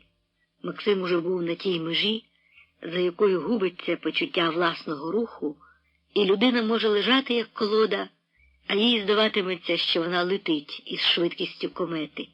Максим напружував усю силу волі, щоб опам'ятатися від того дурману і впевнитися, чи він же таки ще йде, чи вже лише маячить. Іде, іде. Ось він перетинає якісь пагорби, ось проходить понад очеретами навпростець. Он спереду вирізняється якийсь темніший масив у темряві, і там миготять якісь смужки. Ага, то щілини у погано занавішаних вікнах, а чи у віконницях хати, де світиться світло. Це ж тудою іде Ворскла, і це на її крутому березі стоїть якесь сонне село. Світиться лише в одній хаті. Але чого ж у ній світиться, коли така глупа ніч? Може б зайти у село, га? Га? Питається тихо і нерішуча думка, мов мала дитина, що намуляла ноги і вже не може йти, але боїться про це сказати, бо страшно. Може б і справді зайти? Майже згоджується Максим, намагаючись нишком обдурити себе і своє рішення, іти до кінця, продиктоване інстинктом смертельно загроженої істоти. Може б, ось уже близько, між селом і ним тільки кущі очерету. Максим минув ті кущі і зайшов на лід річки. Лишилося ще перейти цей лід попри самісіньких хатах і садибах, розташованих на крутому березі. Тільки встиг Максим дійти до середини річки, як раптом хальт і клац-клац зброєю. Максим прикипів на місці. Крик був з берега, десь із темряви, від купи дерев, що стояли спереду. В блискавично коротку мить свідомість відзначила, що перед тим хтось ішов берегом на ті дерева. До кого ж стосується цей несамовитий крик по-німецькому? Ще мить. «Гальт!» розітнулося ще дужче і переляканіше. Клацання. А затим шамотня спереду в темряві. Ага, це десь там, напевно, зупинено тих. Максим крутнув і як тінь зіслизнув з річки. «Гальт! Гальт!» лунало з берега, але Максим зник за очеретом, як мара. Зайшовши беззвучно за очерет, він так само беззвучно, але якомога швидше пішов у бік, уже майже певний, що те «Гальт» стосувалося таки до нього. Мов би на підтвердження цього, на березі затупотіли ковані чоботи, Залунала несамовита лайка по-німецькому. Потім почулися кроки на льоду і знову крик «Хальт! Хальт!» «Завтра!» – прошепотів сам собі Максим. Шваркнула черга з автомата, але й тільки. Слідом далі ніхто не йшов, боявся. Лише випустив чергу з автомата у кущі очерету навмання. «Завтра», – повторив Максим у думці іронічно, і пішов усе далі і далі, петляючи поміж кущами очеретів. А далі перемахнув він чисту площину, пройшов ще трохи і став під густим кущем. Довго прислухався, напружуючи весь слух і зір, чи не шелестить десь сніг, чи не рухається деяка постать, чи немає погоні, чи не йде там хто по льоду навперейми. Ні, тихо. Лиш десь дуже здалеку долинув якийсь свист. Але це було так десь, з іншого боку. Село з несподіваною німецькою пасткою кануло в темряві. Лише ледь-ледь мерехтіла з тієї темряви манюсінька світляна цятка, мов свічечка, на яку мають летіти нічні метелики. Зробивши велику петлю, Максим знову виповз на річку і пішов льодом. Його тягло до тієї річки, мов магнітом. То був інстинкт, що дбав за збереження енергії. Річкою ж, бо хоч і кручено йти, але незрівнянно легше. Що далі Максимові було тяжче змушувати себе звертати з річки набік. Він з острахом помітив, що його воля ослабла. Навіть і їй було понад силу таке неймовірне і безкрає напруження. А настане мить, та Максим гнав геть саму думку про те, що може настати мить, коли сила його волі вичерпається остаточно, чи коли її сталева пружина лусне геть від перенапруги, і тоді він ляже лицем у сніг, спаралізований, і тоді вже буде все.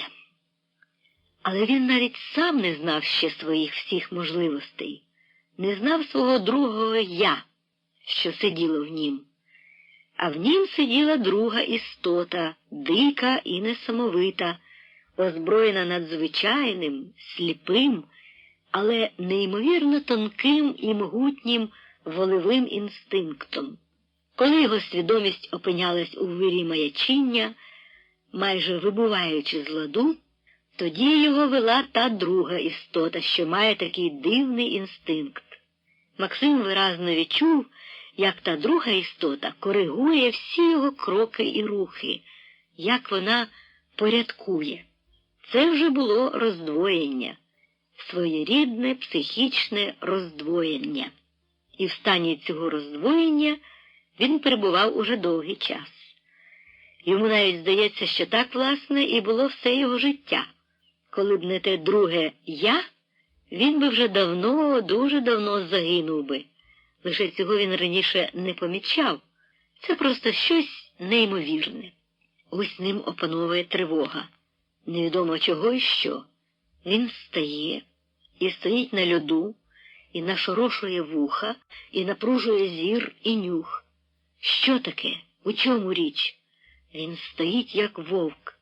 Ніби нічого, тихо. Але звідки і чому така тривога?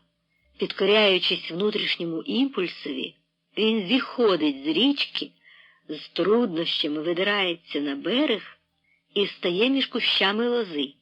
Ось вухо його вловлює якийсь звук. Ні, то майже ніякий звук, то лише тихий черк, мов би хтось палицею торкнув по снігу. Далеко десь. Свідомістю своєю Максим не надає тому значення і хоче виходити, але щось його не пускає. По хвилі душа в Максимові холоне. Просто перед ним на льоду іде чарітка постатей, майже беззвучно. І, коли б Максим був забобонний, він би закричав від містичного жаху. У чарітці, поміж цілком окресленими людськими тінями, є інтервали, і от у тих інтервалах ідуть самі ноги або самі голови. Максим напружує волю, стримуючи нерви, які своєю реакцією випереджають розум, що мав би дати пояснення. Бо ж він не вірить ні в чих, ні в дих. Опанувавши себе, Максим стоїть і дивиться, не ворушачись і не дихаючи голосно.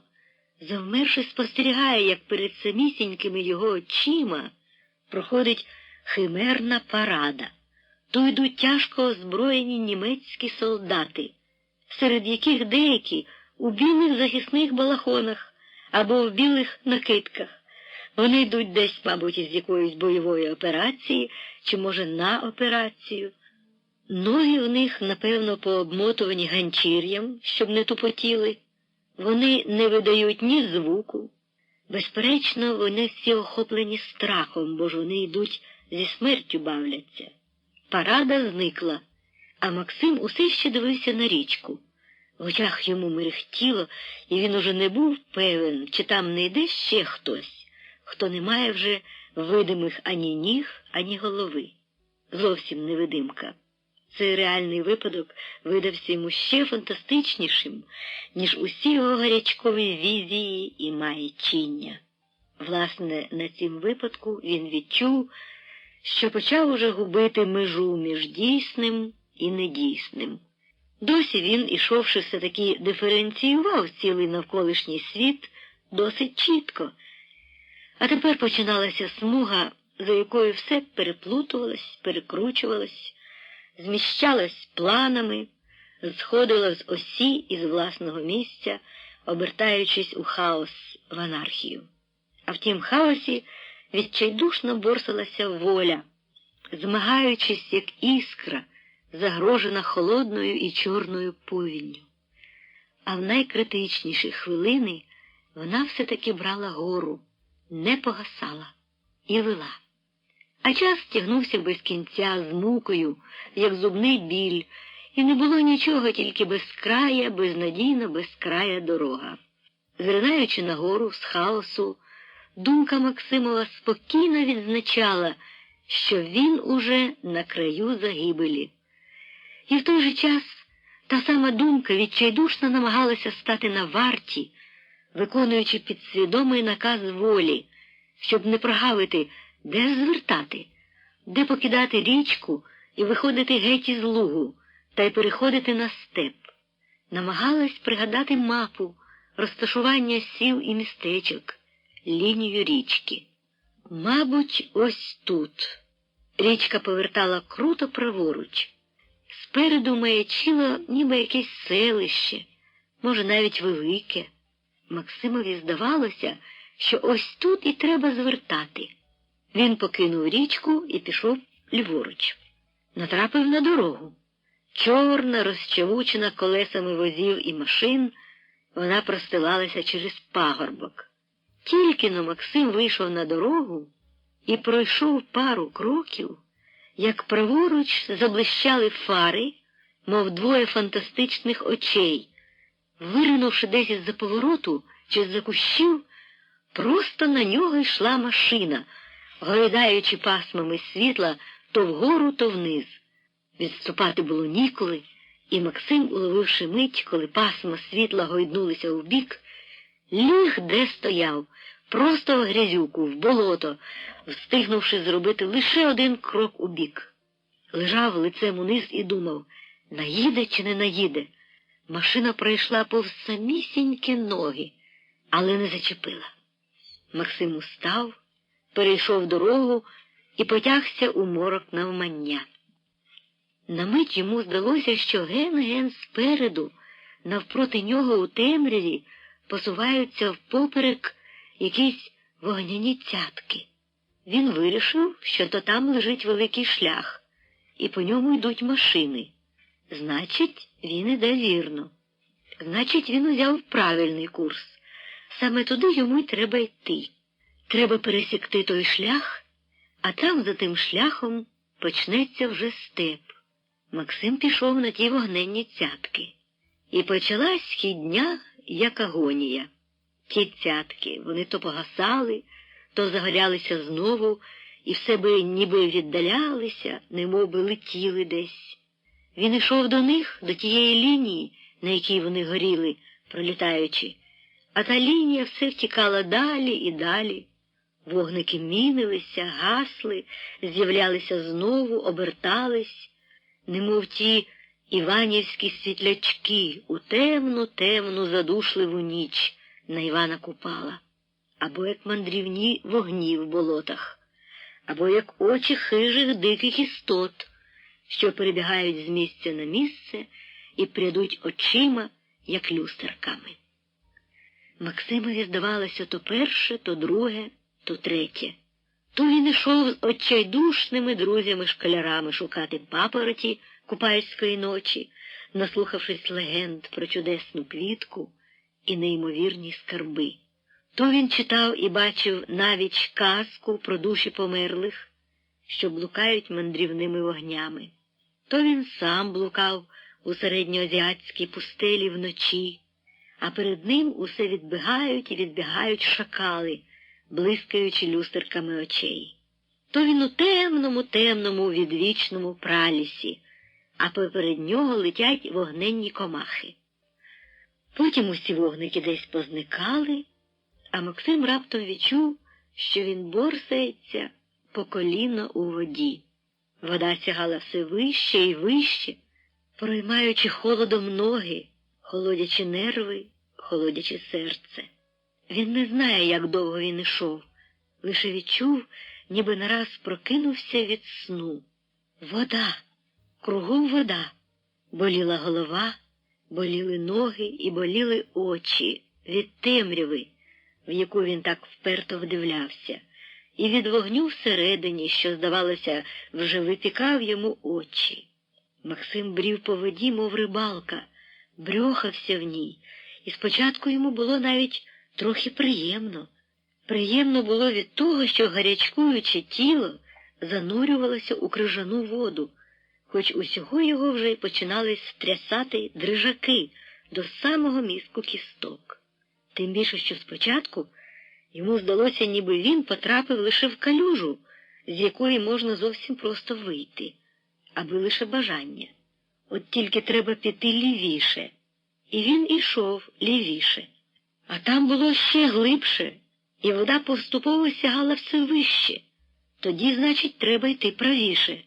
І він ішов правіше, але там було те саме. Ішов назад, так само вода глибшала. Ішов уперед, але кругом була вода, і куди не підеш, усе глибше. І вона, тая вода, ще й шумить десь, шумить, і все прибуває. Спочатку Максим бродив спокійно, потім почав шарпатись, нарешті заметався, тоне. Та це ж він, далебі, тоне, його заливає водою, як мишу. Він метався, плутався в темряві між деревами і кущами, що стояли у воді. Кидався на осліп, відчайдушно, мов пташка, що потрапила в кімнату і б'ється усі боки крилами, у надії натрапити випадково на дірку, що вирятує. Навколо замість снігу, яким брів Максим перед тим, тепер була сама чорна вода, і від того темрява ночі була ще чорніша. Виходу не було. Максим вибивався з сил, але не міг вибрести ні в який бік. Шурхав по пояс і ще провалювався на льоду, який був під водою, і падав. Нарешті вибився із сил остаточно. Став і стояв біля якогось дерева, широко розкривши рота, з викоченими в темряву очима, що випирали йому з орбіт від перевтоми, і тільки тяжко дихав. Його огортав відчай. Потім відчай поволі почала заступати апатія. Хилило на сон. Сон. Благословенний сон. Тоді, як у сні, помітив поблизу дерево, що піднімалося з води і розходилося 3 стовбурами з одного вузла, мов би пальці з одного п'ястука. Той вузол був низько над самою водою. Максим безтямно виліз на нього, на той вузол, умостився на ньому між 3 стовбурами, що творили з собою досить зручне сідало. глибоко зітхнув і схилив голову на груди. Під закритими повіками усе попливло у чорну безвість. Шумить і прибуває, гойдається вода. Шумить і прибуває, гойдається темрява. І все геть пливе та й пливе та й пливе. Немов би навколо вирує всесвітній потоп. Розділ 21. Іллі, лама Саватхані. Боже, Боже, чому ж ти мене покинув? Євангелія від Матфея. Іллі, лама Саватхані. Хто ж це так звомпив? Чия ж то душа закричала так перед жахом смерти, поставлена на грані над чорною безоднею, якою кінчалися всі попередні нелюдські муки, і починалася мука найбільша, бо вічна і уже непоправна, мука небуття. Хто ж це? Христос. Це Христос. Це ж Він, бідолашна людина тілом, і Бог душею, Бога-людина. Це ж Він так закричав тоді: «Боже, Боже, чому ж ти мене покинув?» Закричав безнадійно у відчаї і вмер. Ніхто й не почув того зойку. Плющить вода, підіймаючись, немов би під час всесвітнього потопу.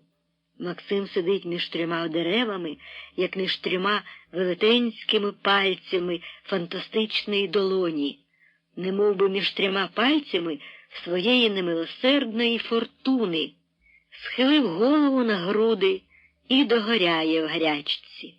Душа нудиться вже перед смертною нудьгою. Перед ним пливуть дивовижні видива, потім усе охоплює задушливо липка темрява і тиша. Це переддвер'я в ніщо. Максим шарпає сорочку на собі, але не в силі її розстебнути, а тим більше розірвати. Млость і згага. Іллі, лама Саватхані. Це Христос так звомпив. Але ж у Христа було принаймні до кого гукати. У нього був сподіваний заступник, в якого він вірив безмежно, як у свого батька, і сподівався, що той все-таки його не видасть на муки. Вірив. А коли ж його все-таки муки не минули і прийшла смерть, коли він відчув, що всі його відцуралися, тоді він звомпив. Зданий на безглузді діявольські муки перед загибеллю, він уздрів свою самотність. І звідси той страшний крик передсмертний, крик людини, яка безмежно вірила та й зірвалася перед смертю у безмежний розпач, втративши відразу все, покинута на розтерзання, на глум і муки. Але він мав усе-таки до кого гукати. А от він, Максим, не має. Щодо заступництва, то в нього не було нікого. Нікому було за нього заступитися. Він був сам. Він був сам самісінький, як палець. Сіра людина, здатна сама на себе, зовсім покинута на призволяще. І душа його самотня, здатна також сама на себе, одинока душа, але горда, безмежно і безламно горда. Та душа трималася досі лише за усмішку, за людську усмішку, викрадену у богів і заронену в неї. Досі вона її не покидала і вела Максима через усе життя аж дотепер. Та от глибоко десь у ньому зринає жаль на всіх і на все. Жаль на людей, у яких досі вірив. І нарешті жаль на самого себе, на власну силу, в яку теж досі вірив, і яка його зрадила тепер, перестаючи бути силою і перетворюючись у ганебне безсилля. Ще трішки ось, і має статись найстрашніше – втрата остаточно віри в людей. Тоді прийде катастрофа. І через те він звомпив, як і той богочоловік на Голготі у безмежному розпачі. «Боже, Боже, чому ж ти мене покинув?» Але марно, ніхто його не почує. Навколо чорно і глухо, ніч. Замкнена з усіх боків герметично, первісна, безмежна ніч. Лише плющить вода, піднімаючись, потоптаки, а десь далеко-далеко кричать півні у чорній ночі. Півні, а біля нього немає навіть Петра, щоб хоч подивитись на нього і почути його голос напослідок. Голос вірної, хоч і слабодухої, хисткої у своїй вірі людини. Людини. «Аванті!» – каже раптом гнівний, із сльозами в горлі, знайомий голос. «Ах, це ж ти!» – каже Максим і безсило качає головою на грудях. Кришка, брат, ти іди, а я, брат, уже...» Бульвар, парапет, син Палермо і смужка крови на пересохлих устах. «Аванті!» – повторює голос уперто і бринить, віддаляючись, і вже здалеку кличе, благає, велить. «Іди, ходім, я тебе виведу». Далеко-далеко. І канув у темряві. Лише зостався якийсь один тоненький звук. Максим хапається за той тонюнький звук, пориваючися за ним усім єством, жадібно, з жалем, злякавшись, що втратить його, а з ним уже втратить усе, і остаточно. Похитнувшись, мало не звалюється у воду вниз головою. Розплющує очі.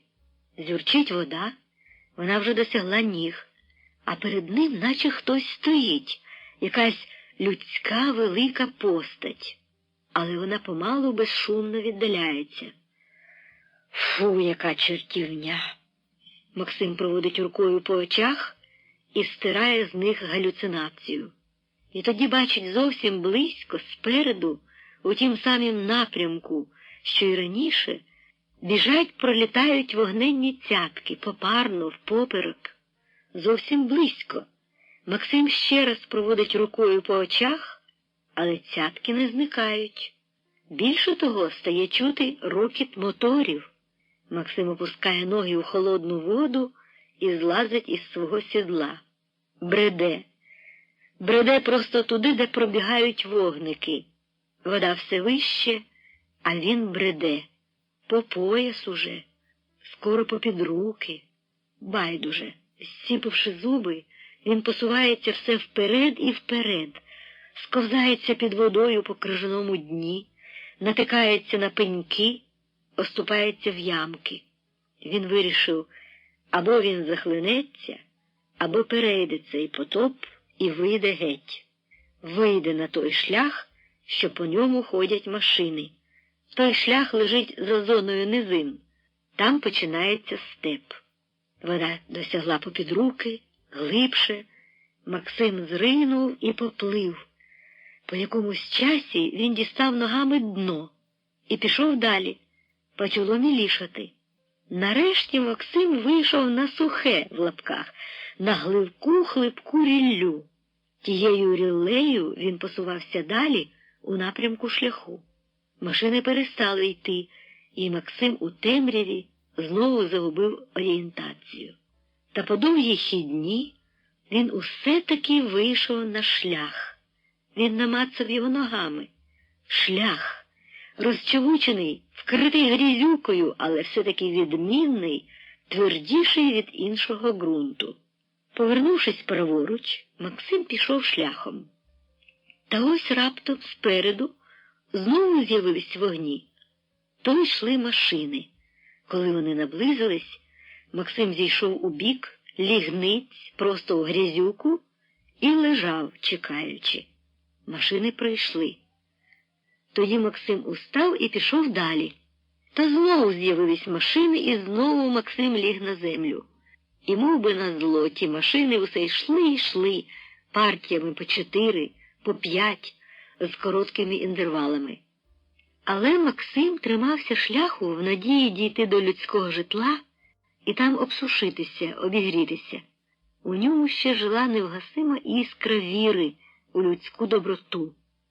І надія на неї та на своє щастя. Але житла людського не видно було ніде і не чути. А машини ніби десь прорвало. І йшли шляхом без кінця. І світили на повні фари, щоразу створюючи Максимові дуже небезпечну ситуацію. Помалу надія на людське житло зникла. Вона розвіялася від знаного і усвідомленого тепер особливо чітко факту, що ні в якому житлі над шляхами, що стали ворожими артеріями, його не приймуть і не пригріють. Адже всі ті житла, обсаджені ворогом та його посіпаками, там його розстріляють, згідно з існуючими законами ворога, та й не самого, а ще й низку неповинних людей разом з ним. Отож, хоч би він і надибав житло над цим шляхом, то що з того? Ні, там, звідки йдуть ці машини, не могло бути для нього щастя. Він ішов ще якийсь час шляхом з інерцією, раз по раз припадаючи до сирої, мокрої, холодної землі. Нарешті інерція висякла.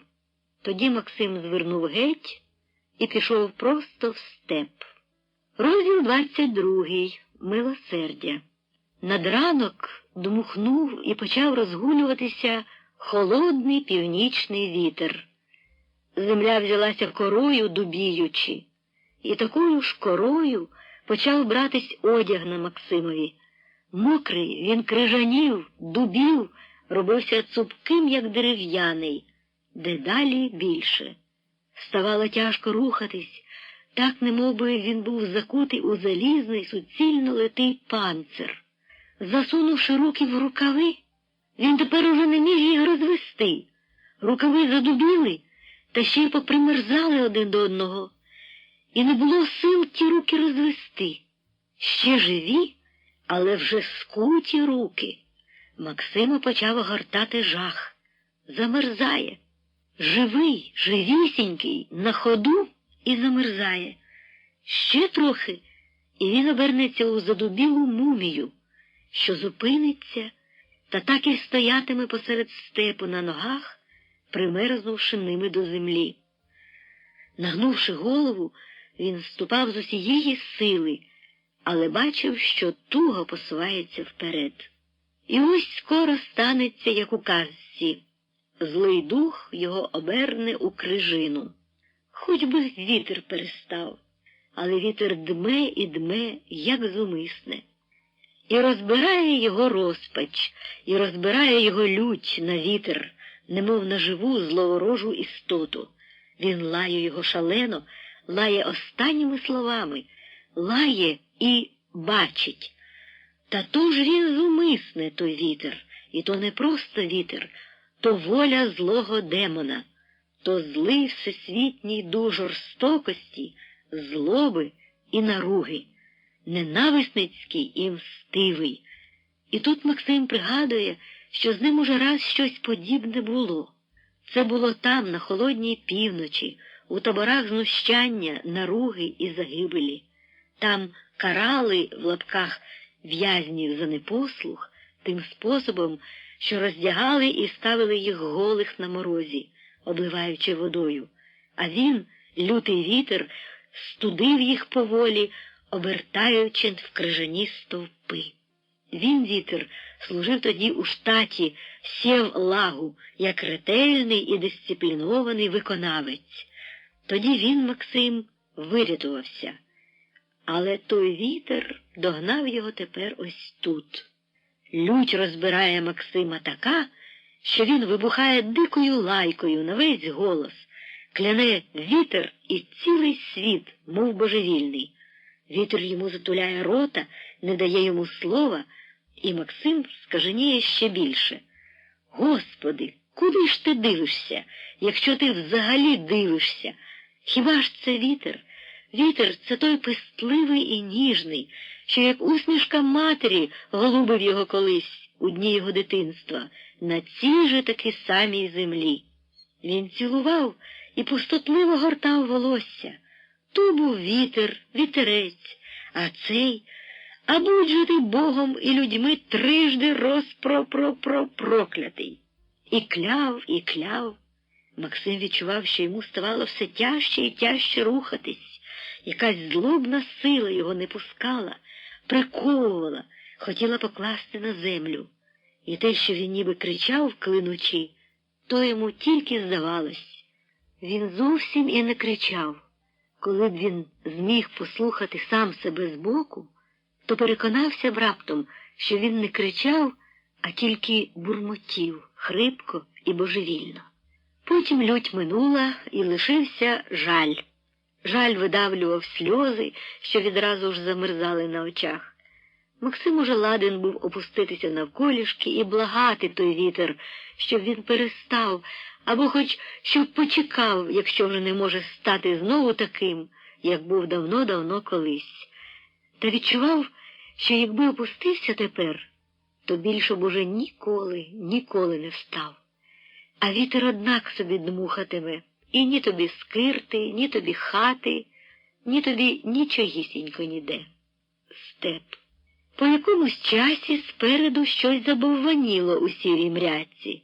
Ближче щось фантастичне насувалося назустріч. Хата? Людська хата. Ось вона.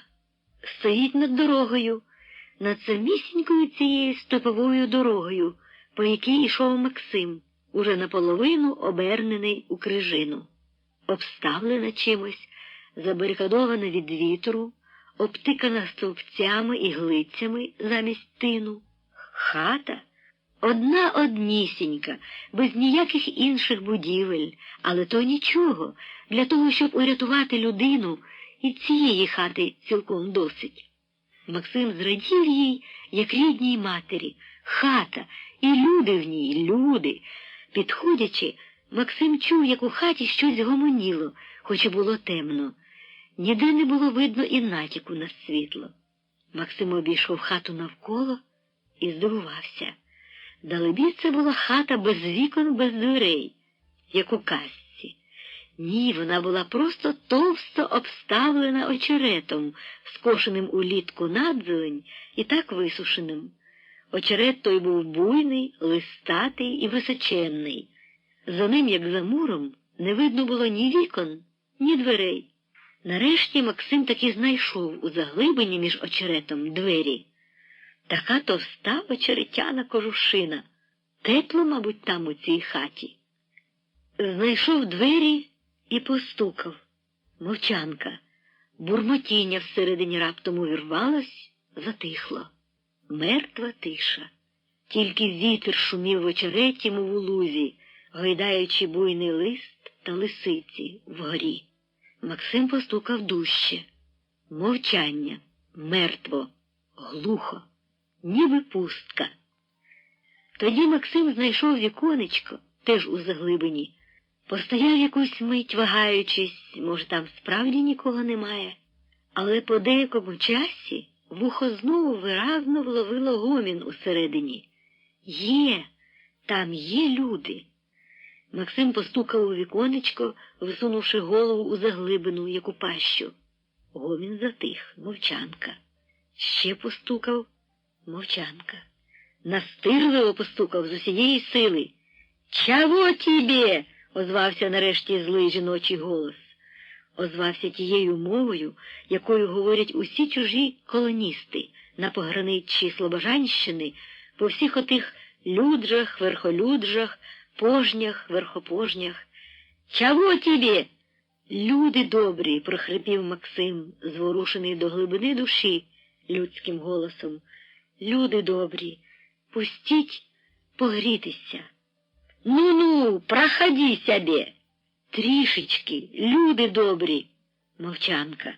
«Перевзутися, тільки перевзутися ж!» І переступив з ноги на ногу, спіймавши себе на такій брехні. Перевзутися, Господи, він же цілком босий. Так він в житті ще ніколи не брехав. Перевзутися. «Люди! А?» В хаті раптом закричало злобно, люто і глузливо на два голоси, чоловічий і жіночий. «Іди, чого там?» Наши пошли, и ты, сволочь, иди к матері. Максим відзначив, що той погрозливий чоловічий голос був зовсім молодий, і такий же молодий був голос жіночий. А як перекричали, настала тиша, а в ній чоловіче хтиве бурмотіння і жіночий лоскітливий смішок. Зливу ж люті закінчив уже якийсь інший старечий жіночий голос понуро. Іді, Бог з тобой. Максим зціпив зуби. Його ніби хто нагло вдарив чоботом в обличчя, у самісінькі зуби, вибивши геть оте витиснене із самісінького серця люди добрі. Соломинка надії і віри, за яку так цупко вхопився було Максим, люди, непоправно урвалась. І він відчув, що рятунок утікає геть, ба втікає навіть щось більше, ніж саме життя, після того Бог з тобой. Серце йому божевільно закипіло, заклекотіло, до корчів, до гістерії. Бог з тобой. Господи, не заперечуй же сам себе. Сірника, одного лиш сірника, спалити, геть спалити всю цю погань, цих щурів, разом з їхніми іконами і великодніми страсними хрестиками на сволоці, напаленими ще дідами і прадідами цієї мерзоти. Малесенький, чудесний, божественний, справедливий сірник. У ньому більше добра і мудрости, ніж у всьому цьому. Його вже била пропасниця, хапали корчі, зводила коліна і щелепи. Так тремтячи, Максим постояв ще якийсь час, а тоді зайшов з підвітряного затишного боку і почав помалу оберемками стягати очеретяний лист із стіни. Вони, ті щурі, хоч і чують, то не вийдуть, горітимуть, але не вискочать, ні. Але Максим не мав сірника, і очеретяний лист він стягав не для того. Він настягав його купу на землю, хоч на землі і так його було товсто вже навколо хати, пооббиваного і настеленого вітрами. Але той був з льодом, а Максим вже настягав сухого, нагорнув велику купу, а тоді вмостився у тій купі, як у пуховій перині, втиснувся спиною в очеретяну стіну і, скільки міг, підкорчив ноги, згорнув руки. В міру того, як одяг розставав, Максим збигався все більше і більше в клубочок. Нарешті зіщулився зовсім і закрив очі. Задрімав. Під закритими повіками зацвіли веселки, все ті ж гарячкові вогні, спектр веселки і інший, тим спектром обарвлений світ. Той другий Максимів світ, що буяв і цвів ось уже скільки, весь час відтоді, як він опинився і жив уже за межею можливого. Холодний вітер і колюча земля під порепаними побитими ногами, і тривога, і все геть лишилося десь там, одійшло, нема. І люди теж нема. Тіло огорнулось приємним теплом від самого ж таки тіла. Розливалась приємна втома, від якої паморочилась голова. Так хотілося покласти її комусь на груди чи на плече, товаришеві, другові, братові. Але нікого, лише пустеля і вогненні віхоли в ній. Вогненні віхоли? Це все з одного манюнького сірничка. Це добре. Віхоли. А серед них хтось, тріумфуючи, саркастично проказував знову те саме, що колись уже говорив, і тим самим голосом. Що ж сказав Сократ, Кант, Маркс, Ніцше і інші, добрі і злі генії? Ти їх читав, ти їх вивчав. Ха! Все, що вони сказали, таки абсолютно не має ніякого значення і нічого не варте. Ні, не варте. Бо не може, і не може таки не врятувати одну маленьку людину. А згубити? Згубити може. То чи ж ти віриш у людину? Питає здалеку той змучений у шинелі наопашки із розчахнутим навпіл серцем майор, кутаючи те серце у свою сіру шинелю. Вірю, шепоче Максим уперто, затято, крізь сльози відчаю, боячись ту віру розгубити. Вірю. Помалу віхоли втихли, світла погасли. Лишився темний млосний морок, так, як, мабуть, у дитячій колисці, у перші дні після появи на цей світ. Морок і гойдалка, сон. Це навалився волохатий, глибокий сон. Лагідний і хороший. Сон. Ні. Максим через силу зринає з тієї волохатої пітьми. Ні. Не тепер і не тут. Він умре. Так, умре, але не тут. Не біля щурів. Не тут і не тепер. Вдома. Він умре вдома, переступивши поріг. Хоч на 3 сантиметри, але переступивши поріг. Максим розплющив очі.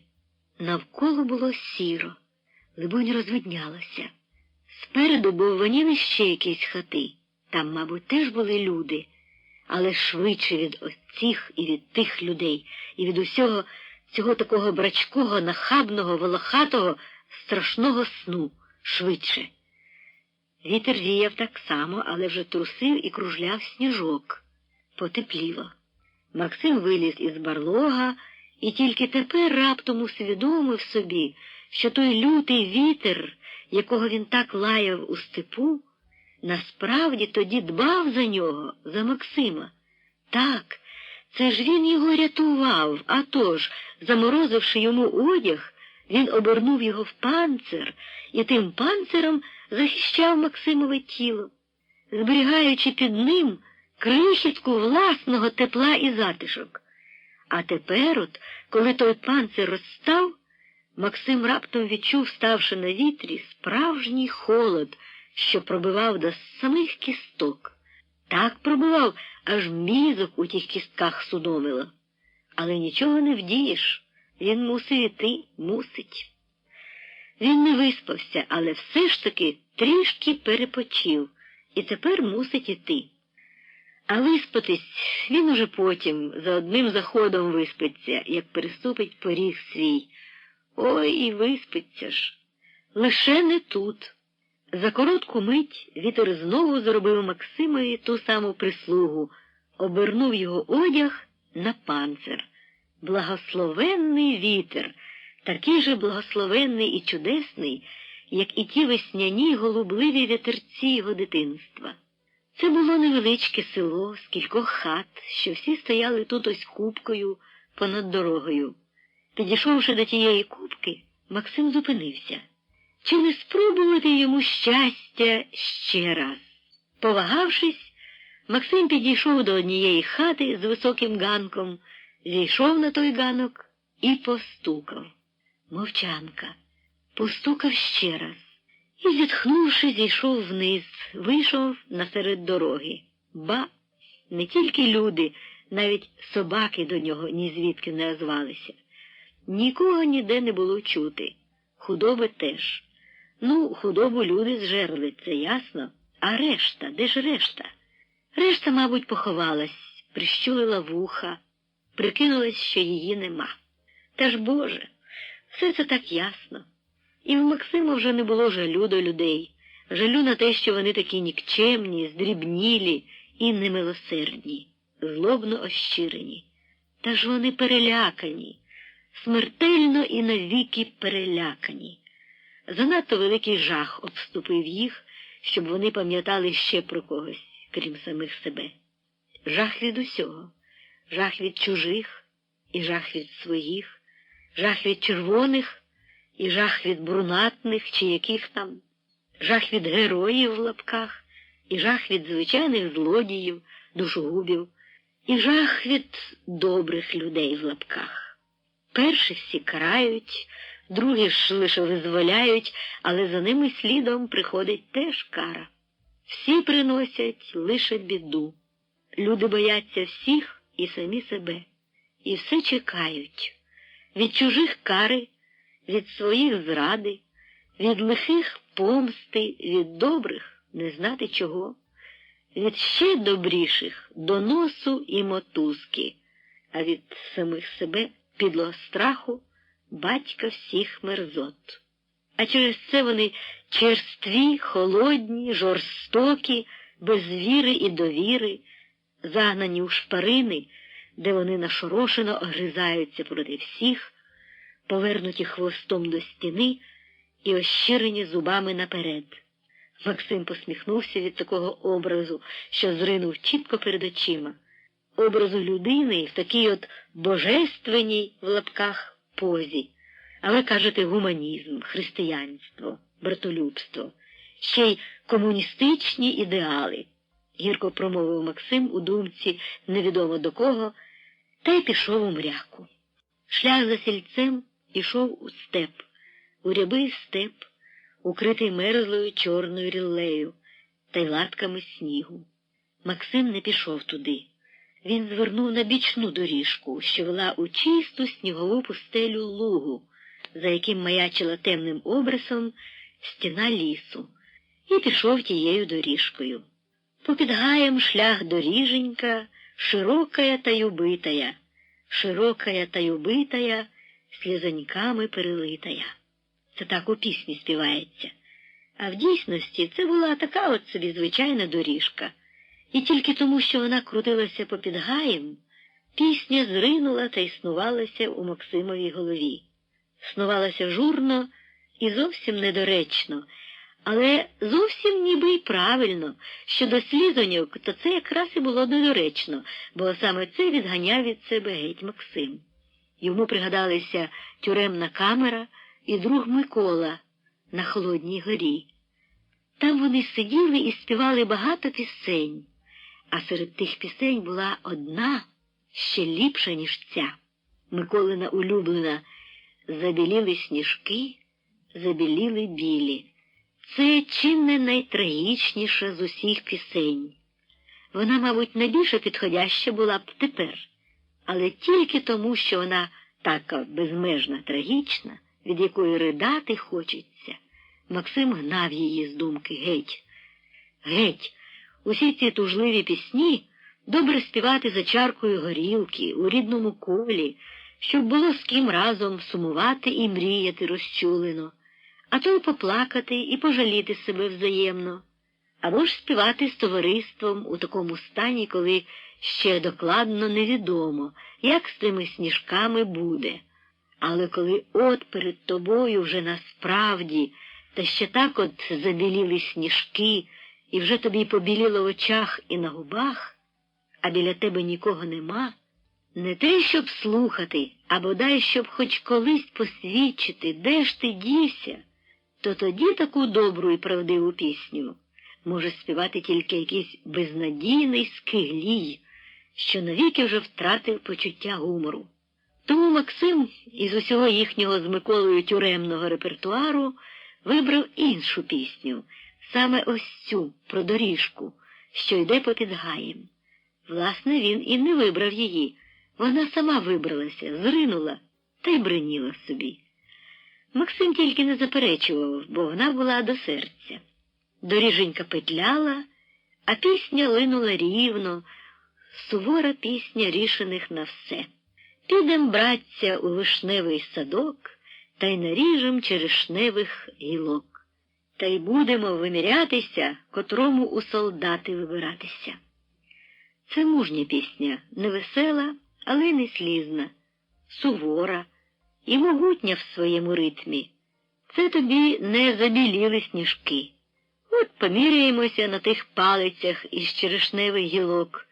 І тоді вже не нарікай, брате, зціплюй зуби і смали просто в солдати. Бачили очі, що купували? Отож, чеши навпростець. Переможеш – житимеш, не переможеш – трупом ляжеш. Так, це пісня тих, що ходять тяжкою ходою вперед і ніколи вже не вертаються назад. Це, може, пісня і про нього. Але Максим не співав її, навіть і не мугикав. Він собі йшов, а пісня теж ішла поруч. Пісня сама собою, а він сам собою. То, либонь, співав пісню Микола, друг його вірний, відважний, і завжди до кінця рішений. Під цю пісню Миколину Максим йшов собі далі, як вела його доріженька попід гаєм. Але йшов він зовсім не попід гаєм, а лише дивився на гай, що сидів ген там за лугом. Тим часом навколо були самі верболози, очерети, попрострілювані одинокі берези, порозкидувані і поламані рибальські верші біля старих ополонок. Ось натрапив на забутий і подертий невід, розвішаний на латах та стовпах. Потім якесь череп'я, далі недогризаний собаками дохлий кінь, ще далі свіжа ополонка, раптом тин. І нарешті раптом хата. Максим аж здригнув. Хата виступила несподівано із-за густого очерету та кущів верб і переступила дорогу. З якої речі хата? Ага. Лівий берег тут нагло висунувся далеко в луг мисом і перетяв дорогу Максимові, а з краєчку того мису приліпилось село, і крайня хата з того села, відбігши від усіх, зійшла от униз і стала аж біля ополонки. Двері в хаті були відчинені навстіж у сіни, а з димаря ішов димок. Максим пильно озирнувся навколо, по всіх сумежних городах і на луг, чи немає ніде нікого. А переконавшись, що ніде не було жодної живої душі, швидко попростував у сіни. З сіней відчинив двері у хату. «Добрий день!» «Добрий день!» І більше ні слова у відповідь. І Максим ні слова. Сів собі на лаві, блаженно простяг ноги і, нічого більше не бажаючи, тільки отак сидіти, дивився просто з себе у розтоплену піч. Помалу пошукав очима, хто ж то сказав йому «добрий день». Посеред хати сидів чоловік і крутив однією рукою жорна. Друга рука була на перев'язі. Він був молодий, нахмурений, у військових штанях. Крім нього, в хаті не було більше ніякої живої істоти. Чоловік крутив собі жорна і ні пари з вуст. Потім зупинився і подивився запитливо на гостя. «Трішечки б води», – попросив хрипко Максим, аби подати бодай яку причину, чого ж це він забрів сюди. Тим часом очима блукав по хаті. Безсмертна українська хата, зворушливо трагічна національна святиня, гордощі всіх пророків і апостолів його бідолашної нації. Чорна і перекошена, із манюсінькими запотілими віконечками, з мокрою слизькою глиняною долівкою, з купами сміття і лахміття у закутках, холодна, вогка, ще й з смердючою помийницею біля дверей. Апотеоза злиднів. Але все ж таки як у ній гарно, і сумно, і гарно. Господар подав води. Поки Максим пив, він пильно дивився на нього, на його репані закривавлені губи, на босі і теж репані ноги, чорні від синців, закипілої крови і бруду, дивився на його вогке лахміття. Потім зітхнув тяжко і проговорив з тривогою і безмежним співчуттям. «Я теж учора тільки прийшов. Отак». І враз із притиском і з щирим попередженням. «Слухай, чоловіче добрий», – озирнувся. «Учора німці в цьому селі ось наловили чоловіка із 40 нетутешніх, от таких от нашого брата, все, і всіх розстріляли, як партизан. Чи ясно?» «Ясно», – прохрипів Максим, помовчав. «Яке ж це село?» – спитав, щоб хоч зорієнтуватися, де ж саме він. Щодо події, яку почув, то він вірив цьому чоловікові і відразу зробив належні для себе висновки. А господар чисто по-вояцькому, по-товариському дивився Максимові у очі, діловито і ніби питав: Що ж тут робити, га? Нічого, сказав Максим. Дякую, брате. Я вже піду. Скажи тільки, чи лугом є дорога? А навіщо вам дорога? Ви смаліть навпростець. Хоч дорога теж є, ворскою, льодом. Та, глянувши на Максимові ноги, аж скрутнув головою і кинувся по хаті. Понишпорив під полом, а тоді облишив і зашурудів по столі. А підождіть трішки. Він щось шукав на столі, в миснику, і аж захвилювався. Ти скажи, ані шматочка, оце милю, бачиш. Почухавши розгублену потилицю, облишив стіл з мисником і кинувся знову шукати під полом, під припічком та по всіх кутках. Бурмотів: Господи, хоч би ж якісь старі шкарбани, от ти біда. Шукав, але й тут даремно. Нічого не знайшлося, крім самих дитячих шкарбанців та якогось дрантя. Нарешті випростався і, витерши піт із чола, ніяково розвів своєю єдиною рукою. От, брат, яка єрунда! Нічого, сказав Максим, не турбуйтеся, прощавайте. Прощавайте. Максим вийшов з хати і пішов. Та не встиг Максим зайти за очерет, як його догнав господар з якимось лантухом і мотузкою в руці. «Нате, потримайте», – подав він мотузочок Максимові, а тоді наступив на лантух ногою і одним махом роздер його надвоє. «Ось, на хоч онучі, чоловіче, обмотаєш ноги, це замість чобіт, і мотузочком оцим обв'яжеш».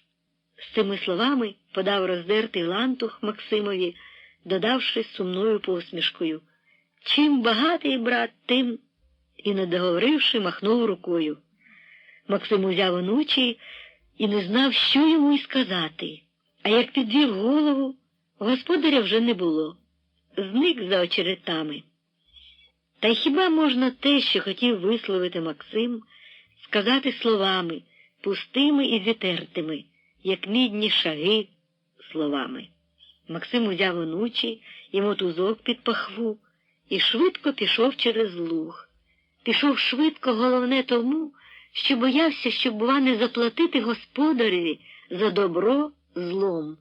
А це могло статися, коли б його ось тут з цими онучами схопили німці чи інші добрі люди в лапках. За короткий час Максим вийшов на річку. Тут льодом велася напіврозтала дорога. І от тією річкою, тією піврозталою дорогою він прийшов до гаю. Це, власне, був не зовсім гай, а справжній ліс, що вкривав правий гористий берег Ворскли. Він був нещадно понищений, потрощений гарматними набоями та бомбами, але все ж був ще досить густий і буйний. Річка підходила крутим берегом попід самісінький ліс, і далі вже так і йшла, петляючи близько попід лісом, а по ній петляла дорога. Та Максим покинув цю дорогу тут, йому більше припадала до серця та доріжка, що велась по березі через пеньки і через пагорбки рудого вапняку та піщанику. Вона була затишна і майже схована від стороннього людського ока, хоч у той же час ішла все понад Ворскою, близько при березі. Опинившись в лісі, Максим з полегкістю і радісно зітхнув, неначе виграв приз, поставивши рекорд бігу до призначеної точки одним духом. Тут він сів на пеньочку, блаженно простяг ноги і довго відсапувався. Сидів, відтягаючи момент насолоди, яка ось тут його чекала. Точнісінько так, як то часто з ним бувало, коли він, одержавши листа, не квапився навмисно його розпечатувати, відволікаючи ту приємну і хвилюючу мить. Нарешті він розпечатав його, чи то пак розгорнув його, той подарунок, той лантух, роздертий надвоє. Спершу розгорнув одну половину, розчепірив її і довго тримав перед собою, все розглядаючи її, неначе бозна й що. Потім поклав на коліна і взяв другу, потім знову першу. «Наш тобі, чоловіче, хоч ці онучі?» як божественний вірш, як прекрасна пісня. Наш тобі, чоловіче, чоловіче. Лантух здавався особливо теплим і м'яким, навіть ніжним. Такою теплою, такою м'якою і такою ніжною не могла бути жодна інша одежина в світі. Натішившись очима й серцем, Максим почав огортати тим лантухом свої ноги. То була тяжка процедура. Хоч лантух і був досить м'який, але як Максим не обмотував ноги, все було якось мулько. І Максим перемотував наново, розглядав свої ноги, що ж там муляє. Всі ноги були пухлі, але особливо жахливо виглядали підошви. Мало того, що вони попухли, вони ще збрижились, і в тих збрижках, в заглибинах зморщок, позакипала кров. Так само поміж усіма пальцями порепалося, порозколювалося тіло, і в тих розколинах теж позапікалась кров. За весь час дороги Максим це вперше побачив свої ноги. Такими вони ще ніколи не були. За все життя. Максимові все хотілося так обмотати ноги, щоб ані муляло, ані пекло. Але нічого з того не виходило. А втім, насправді, він тим особливо й не переймався. Йому було вже добре і так. А тут ще виглянуло сонце, воно видерлося з-за муру хмар і туману, підгортаючи той туман і ті хмари геть під себе, і заіскрилось, засміялось, замерехтіло на всьому навколо. Вітер давно вщух. Мов на знак чарівної палички, погода змінилася різко і відразу, із зимової на весняну. Стало так веселково навколо, як було веселково Максимові в душі. Облизуючи репані губи, Максим підставив обличчя під сонце і так само підставив під сонце ноги, покинувши їх обмотувати, і сидів собі. Сперся спиною об дубок і мружив очі, заплющував і розплющував їх, зробивши при тій нагоді відкриття. Чи заплющені очі, чи розплющені, однаковісінько був усе той же самий сліпучий вогненний спектр. Рухливий, буйний, несамовитий спектр, наче кольорова каруселя. Непомітно він задрімав. Не було вже сили ні рухатися, ні думати, ні навіть чогось хотіти. Сон. Гарячковий, бездонний, жаднючий сон підкрадався на м'яких лапах, мов барс, хижо і зловісно муркочучи. Але знайомий внутрішній недрімливий голос не дав йому заснути. «Іди!» З мукою роздерши повіки, перемагаючи пропасницю, Максим очуняв. Тоді поволі обмотав онучами ноги, поперев'язував мотузкою і рушив. Але яка ж то була мука рушити? Він звівся і ледве відірвав ноги з місця, видаючи з себе стогін болю.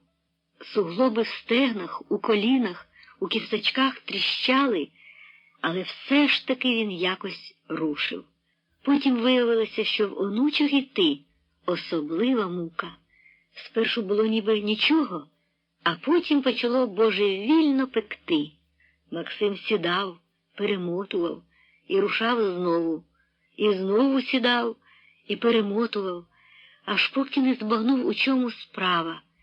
А справа була в тому, що в підошвах ніг почало божевільно пекти саме від того, що вони зігрілися і одійшли. Тоді Максим скинув зовсім онучі геть, повісив їх сушитися, а сам сів на колоді над калюжею, що стояла на кризі, і поставив у ту калюжу ноги. Ноги почали дубіти, і біль зник. Он воно що! Тож він не відчував цього скаженого пекучого болю раніше, тому що ноги були вже весь час задубілі від холоду. Згорнувши онучі, Максим сховав їх за пазуху і більше не пробував використовувати. Захолодив ноги у крижаній калюжі і пішов так. Одначе тепер уже це його не дуже рятувало від того скаженого болю. Легше було лише кілька хвилин. Чи тому, що він зігрівся від сонця і повітря було тепле, а чи тому, що тим ногам вийшов уже такий реченець, вони йому немилосердно пекли, дедалі все більше. Що то була за хідня? Максим не йшов, а шарпався, мов би йшов по цвяхах або по розпеченому залізу. Коли мука була вже зовсім нестерпна, він шукав очима латки снігу чи калюжі з водою, ставив туди ноги і чекав, поки вони задубіють. Кілька хвилин по тому він мав спокій, уставав і знову йшов. Та що далі, то все менше допомагали вже сніг і вода. Ноги пекло безперервно. Господи, хоч би мороз або що. Але мороз утікав безвісти. Сонце гналося за ним із вогненними мечами, розтоплювало сніг і лід, обертаючи їх у бурхливі потоки. Зціпивши зуби, Максим змушував себе стоїчно переносити біль. Так він йшов до обіду. Йому не хотілося ні їсти, ні пити. Він тільки дивився запаленим зором уперед, хапав порепаними губами повітря і мав одне тільки пекельне бажання – дійти до порогу. Дійти. І щойно тоді скінчиться його мука. Вона скінчиться там, де скінчиться його шлях. Лише там. Ген-ген там, за синіми, серпанково-голубими контурами борів і лісів, що бовваніли далеко на обрії. У післяобідню пору він опинився біля якоїсь хатки, обгородженої новеньким сосновим парканом. Ліс, що тягся по горі, давно скінчився. Сама гора змаліла. А тепер починався бір, і та хатка стояла під бором на крутому березі Ворскли. Тут Максимові треба було вже переходити Ворсклу, іти по той бік, у степ. І там же іти далі степом, до самого дому. Бо це не була вже Литовка, значить тепер треба було завертати вліво. Максим сів біля хатки під парканом на лавочці і дивився туди, в степ. Між тим степом і ним текла Ворскла, вже текла. Лід посередині річки наїжачився, надувся, став хребтом, а обабіч того хребта, між ним і берегами, вже текла вода. Ще трохи, і той лід геть зірве, і річка розілється нестримно, затоплюючи береги. По той бік річки в степу видно було село. І видно було також, як по селу вештались солдати. Може, німці, а може й не німці. Однаково. Кожної хвилини вони можуть обстріляти цей берег, алярмувала думка. А друга відповідала апатично, глузливо. Ну і чорт з ними, з дурнями. Однак йому треба переходити на той бік. Так чи так, до чорта в зуби. Тут йому треба переходити в степ, через Ворсклу і через ті солдатські застави. Правда, можна було б іти і на обмин, але це знову зайвих 50 кілометрів, яких він уже не витримає. Ні, не витримає.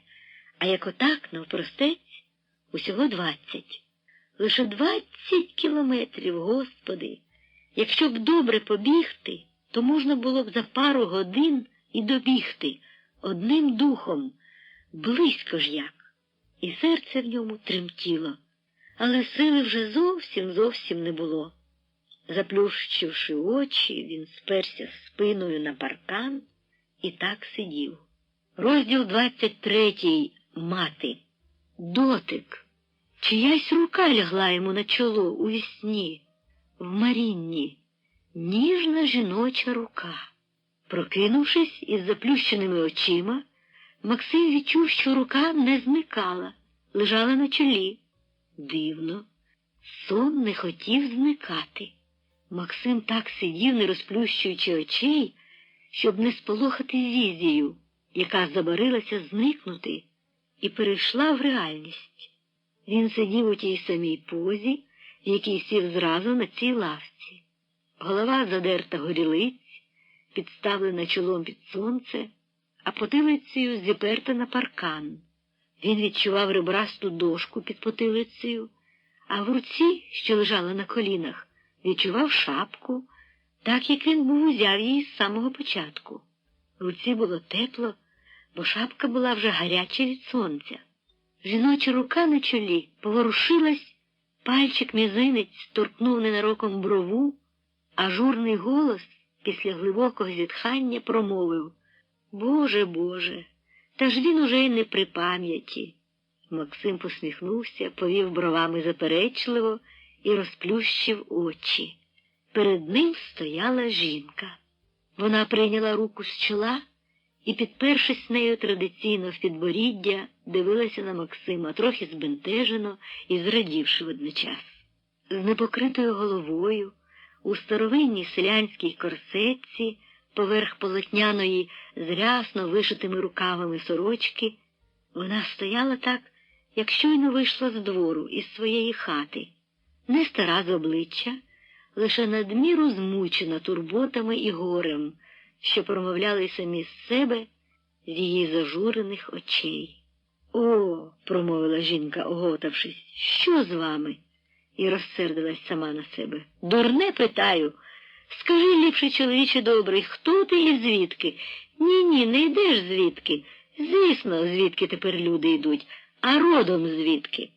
Максим подивився на неї якусь мить мовчки, слухаючи тембр її голосу. Приємний, лагідний і знайомий. Так, знайомий, бо материнський. У кожній жінці зберігається щось величне, найкраще на світі – мати. Це він давно вже помітив. Подивився, а тоді коротко сказав, хто він і звідки. І вже після першої фрази по очах побачив, що на жінку зробила найбільше враження його мова. Жінка навіть не дослухала до кінця, а захапалась, заметушилась біля Максима. «Та це ж ви, мабуть, учитель. Та чого ж ви тут сидите? Ходіть же до хати. Та ви ж голодні, а я й бачу, що щось не те. Воно, бач, помітно, хоч і вдьоть людину обмаж. Я вас не знаю, не чула такого прізвища. Але ж ви, мабуть, учитель, або якийсь український інженер наш. Ну, так я же по мові чую і бачу. О, я бачу. А як вийшла з двору, та й дивлюся, чужий. Так ніби й не чужий, ніби ж наш. Господи, та йдіть у двір, бо ж тут і небезпечно, бач, сновигає скрізь та погань». І, гомонячи, жінка потягла Максима у двір, а з двору до хати. Даремно Максим у дворі, глянувши на ту хату гарну і чистеньку, як лялечка, впирався, благав залишити його тут, на колодках, під парканом, у затишку, бо ж як поглянув на свої бруднющі ноги, на свій жахливий одяг, то йому стало аж страшно йти до чистої хати, до затишного людського житла. А з вікон, завішаних гаптованими фіранками, видно було, що в тій хаті, мабуть, було ідеально, чисто і затишно. Але відмовлятися було неможливо, бо жінка гнівалась і вже мала образитись. Чого ж це він, мовляв, такий гонористий? Чи, може, з таких великих панів, що до бідної матері не хоче зайти, незважаючи на добре слово? Нарешті Максим таки почалапав до хати, слідом за жінкою. А в хаті вона посадовила його на покуті, як дорогого гостя, а тоді, обливаючись буйними сльозами, почала розпитувати, а чи не бачив же він її сина молоденького та її чоловіка старенького десь там. Отакі вони і отакі. Вигнано їх з торбами часть свою доганяти, погибель свою шукати. І пішли вони десь, як у тую неволю злую турецькою, з тими, бодай їм, чи ж не бачив же він їх, га? Вона вже всі очі видивилась, виглядаючи. Хто не їде, хто не йде, всіх питає, розпитує, а йдуть люди. Багато так пройшло вже, чимало й умирає по дорозі, а німці та свої бандити ще їх і розстрілює. Та вони крізь вогонь і крізь смерть спотикаючися, біжать, котрі сильніші доходять, а її син — орел хлопець, як дуб кремезний, та й старенький її ні в року ще кремезний, трижильний, на каторзі совєтській був і не загинув, а тепер от нема. Жінка побивалася, заглядала Максимові у вічі і все розпитувала, плекаючи іскру надії. Максим дивився на неї, слухав її, і було в нього таке відчуття, ніби він перед нею тяжко-притяжко завинив. Перед цією матір'ю, бо ж не бачив ні її сина Сокола, ні її чоловіка старенького. І чому ж він їх не бачив, не зустрів де-небудь? Ні, не бачив, проказав він із жалем, зітхнувши тихо. А може, й бачив де, та не знаючи, як впізнати. Ідуть десь, а вже ж ідуть, і прийдуть, всі трижильні прийдуть, неодмінно, всі. І потішав матір Максим, і підбадьорював її, щепив гілочку надії, як гілочку цвіту вишневого в її серці. А сам ледве сидів, хата йому пливла шкереберть. Хата пливла шкереберть, проте Максим усе в ній чітко бачив. Чиста, затишна, малесенька хатина на дерев'янім помості, із стиловим українським стародавнім килимом над дерев'яним ліжком, з маленьким портретом Шевченка, що висів біля покуття, мов би, образок під королівським рушником, понад усіма фотографіями, що ними була обліплена вся стіна. Посередині чепурна піч, заслонена дерев'яною заслінкою і завішена понад припічком ситцевою шторкою. На другій стіні під шклом у рамці диплом інженера-хіміка, а поруч теж у рамці похвальні грамоти та листи відзначення. То синові, а то доччині, каже мати, і витирає сльози, помітивши, що Максим туди дивиться.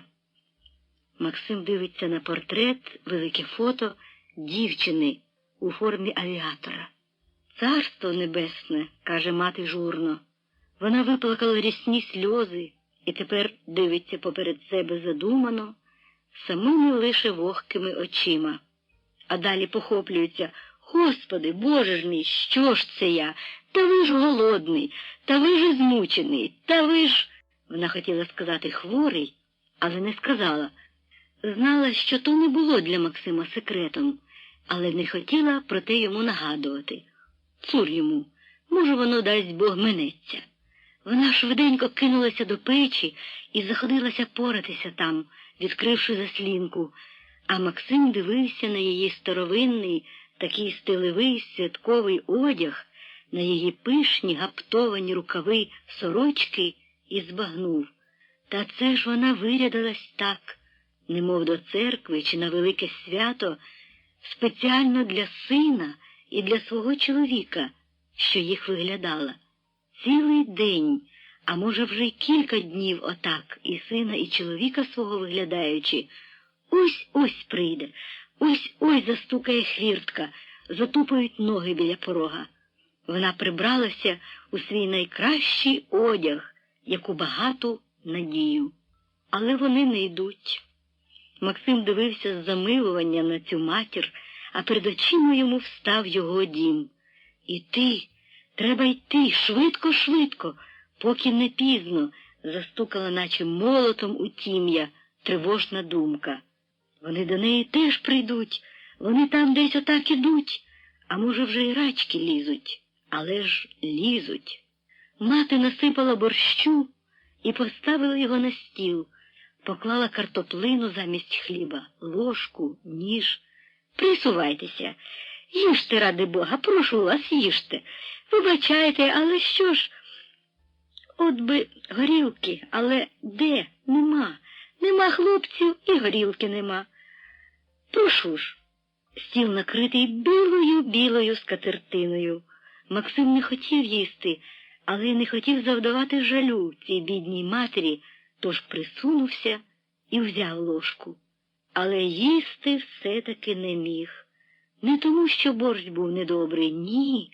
Борщ був, напевно, добрий, бо ж був звабливий своїм виглядом і жирний, але дух їстивного ударив у ніздрі, і голова пішла обертом.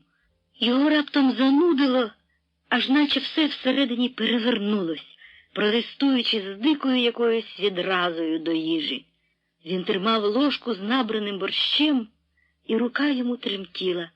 Він її хотів стримати і не міг. Рука тремтіла від корчів усередині все дужче і дужче. Борщ розхлюпувався на білу скатертину, але він не бачив.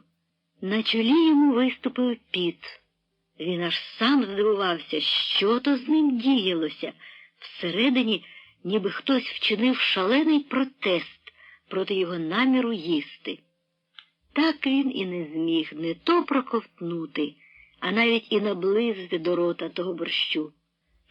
Потримав ложку, розхлюпав борщ, а тоді решту вилив назад у миску і безсило поклав ложку на стіл. «Не можу», – прошепотів, – «спасибі вам і вибачте». Його страшенно нудило, і він ледве перемагав себе. Мати дивилася на нього скрушно, бачила, як взялося чоло його потом, і вже не настоювала. Лише промовила з великим жалем: «Борщ із курятиною, з курятиною. Останню курку зарізала, може ж прийдуть.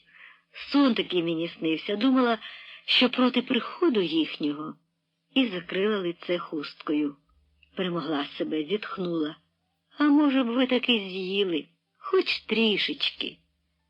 Але сказала це вже так, без настирливості і без віри, що справді треба той борщ Максимові їсти. Максим покрутив головою. «Спасибі, велике спасибі».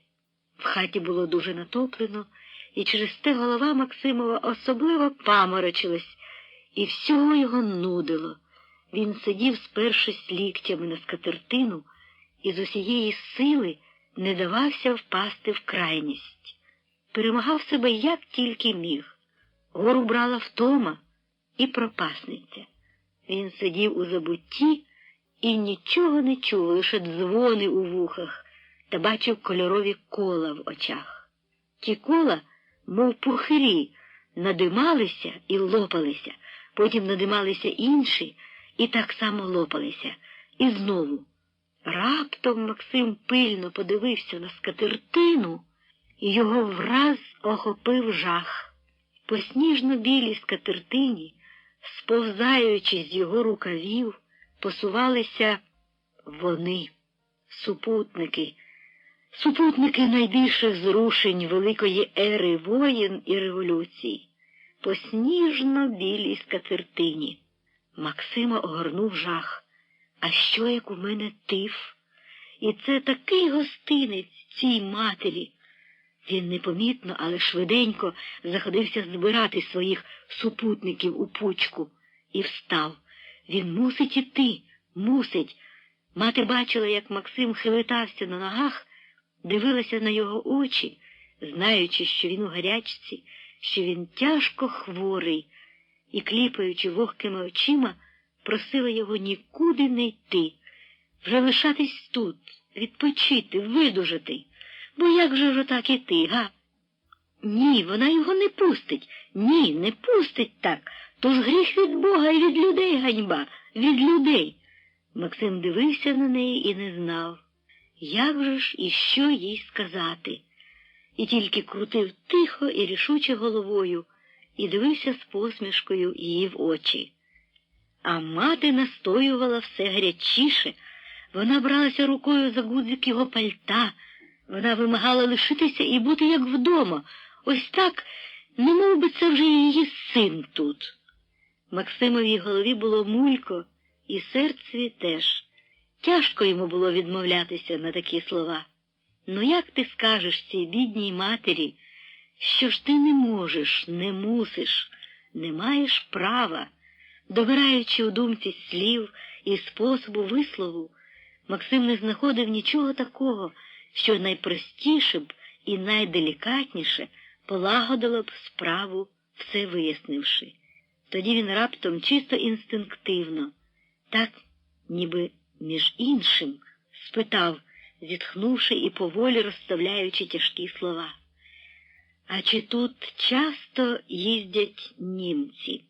Мати зів'яла, мовчки хруснула пальцями, подивилася здивованими очима і зітхнула. Схилила голову, а Максим промовив: «Мені треба йти». А промовивши, ще якийсь час стояв і дивився на неї, і думав, як і чим же її потішити. Думав про її сина і чоловіка, перенісся думкою до них десь на розпуття, у смердючі руїни, на розорані війною дороги, і думав. І так, думаючи про них, промовив сам до себе, заговорюючись від непритомності. Іти, як і вони ідуть. О, так, ідуть, а як зупиняться, тоді вже не дійдуть. Мати не витримала і залилась буйними сльозами, схилилася на бильце ліжка, впала на нього безсило ridaючи. А Максим стояв нерішучо. Ну що ж він скаже цій матері? Він, отакий о. І він нічого не сказав, лише зітхнув тихо. Прощавайте. І помалу, похитуючись, вийшов. Мати догнала його в сінях і залебеділа вслід. То ви ж хоч не йдіть шляхом, ідіть отак лісами, на обмин, щоб хоч тая погань вас не стріла. Хай вам Мати Божа допомагає і охороняє вас від усього злого. І не в силі дивитися, як тая напівскалічена людина робила останні зусилля і не в силах допомогти їй, заломила руки і заридала у сінешних дверях на порозі з відчаю, що не може раптом людині нічим допомогти. За двором, зачинивши за собою хвіртку, Максим знову сів на лавочці насупроти сонця.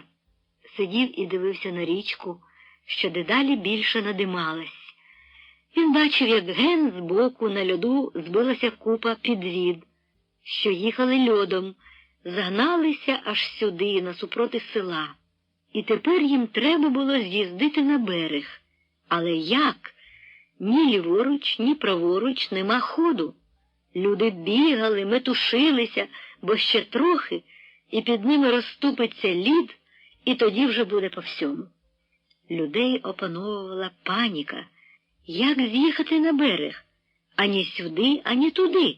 Вода. Вони міряли ту воду дрючками і кричали стурбовано один на одного, мабуть, лаються та обвинувачують один одного в тім, що така глибока вода. Так бо водиться, хоч ніхто з них, мабуть, у тім не винен. А крига під тими людьми все дужче гороїжилась, надималась. Але яка символічна картина, га? Ні ліворуч, ані праворуч, ні сюди, ні туди. І так смерть, і так капут. А люди ті на льоду вже щепилися, і ось-ось мала вибухнути бійка. Вони махали один перед одним руками і, мабуть, сипали один одному в лице прокляттями, а тоді враз повернули підводи назад і кинулися чимдуж по льоду вздовж Поворсклі. Поки десь під ними не репне лід, подумав Максим, гірко іронізуючи. Але іронізував він насправді не з них, а скоріше з самого себе. Перед ним була та сама дилема, що й перед ними. Максим дивився пильно перед собою на річку, а потім на той бік, на село, обсаджене військом, потім знову на річку. Двічі підходив він до крутого берега і двічі вертався назад, і знову сідав на лавочці. Попід берегами, обабіч хребта, збриженої криги, швидко текла вода. Тут лід уже сів на дно, а почасти і відійшов від берега. При самому березі вода була глибока. Максим дивився на ту воду, і все в ньому здригалося від пропасниці. Вернувшись до лавочки, він сидів і з тугою дивився на сонце, дивився на сині гребні борів і лісів, що тяглися праворуч понад Ворсклою, і розумів, що в нього немає іншого виходу. Ось тут, напроти нього, та лінія, якою він мусить іти. Іншої немає. Іти на обмин безглуздя. Він іще сьогодні до півночі загине там, у тих лісах, засніжених і холодних, і тяжких непрохідних. 40 кілометрів тими лісами? Ні. Лінія його руху уперед лежить не там, а ось тут, просто перед ним. Це як тая доля, що її і конем не об'їдеш. Рано чи пізно, а цю річку треба переходити. Чи перелітати, а чи перепливати, але однак треба. І чим більше він буде вагатись, тим менше в нього буде шансів на те, щоб дістатися на той бік живим. Та Максим сидів і вагався, розмірковуючи і намагаючися сам себе обдурити. Десь потайки, либонь покладаючись на якийсь щасливий випадок, на оте прислівне російське «авось», чи наше «якось воно буде». «Гм», – сказав хтось у нім єхидно. Ті дядьки кинулись назад, але в них є ще оте «назад». А от у тебе, по тій фразі, очі його, що вже почали були дрімати, враз широко відкрились. Він пильно подивився на той бік, ген на село, вибираючи точку напрямку, ніби мішень для пострілу. А тоді встав і пішов до берега, і навіть ані на хвильку не затримавшися, спустився до води і побрів. Вода доходила вже до колін, до пояса, вище, а він брів і думав, зрину чи не зрину. Ні, він не зринув. На глибині, що сягала попід руки, перебрів перший потік і вибрався на крижаний хребет. Перейшов його і побрів через другий потік. Вода сягнула трохи вище, але нічого не зринув, не довелося пливти. І тішився з того. Чомусь йому здавалось важливим, щоб на ньому лишилася хоч якась суха латка на грудях чи на спині. За день його сонце обсушило таки досить добре. Вийшовши на берег, Максим струснувся, як вовк після купелі, і озирнувся назад. Там, у відхиленій хвірці свого двору, стояла мати, традиційно підпершись у підборіддя рукою, і дивилась на нього. Максим навіть відчув на собі її печальні очі. Затримавшись на ній поглядом на мить, на коротеньку мить, він пішов навпростець до тієї точки, яку намітив ще з того берега. То був німецький патруль на краю села. Максим розумів, хоч був у пропасниці, що обійти, обминути ту точку він не зможе і не мусить, бо той же патруль, однак його дожене кулею і застрелить з місця. Не зводячи з нього очей, Максим ішов навпростець по розталій ріллі, потім по грядках, загрузаючи в розквашений чорнозем по коліна і ледве витягаючи ноги. Патруль дивився на нього пильно. Він дивився з великим інтересом, спостерігаючи його весь час, ще відтоді, як Максим опустився в воду з протилежного боку Ворскли. Він аж витягався на ногах, приглядаючись. А коли Максим став наближатись, патруль ліг. Уже зблизька Максим побачив, що він лежав на соломі, а перед ним стояли 3 кулемети, з'єднані ланцюгом в один агрегат смерти і спрямовані на ліс, у той бік, звідки йшов Максим. А вся ця вогнева точка, цей пункт спостереження і захисту, знаходився під шматком паркану, як під щитом, що, вцілівши, стояв на самісінькому краю села.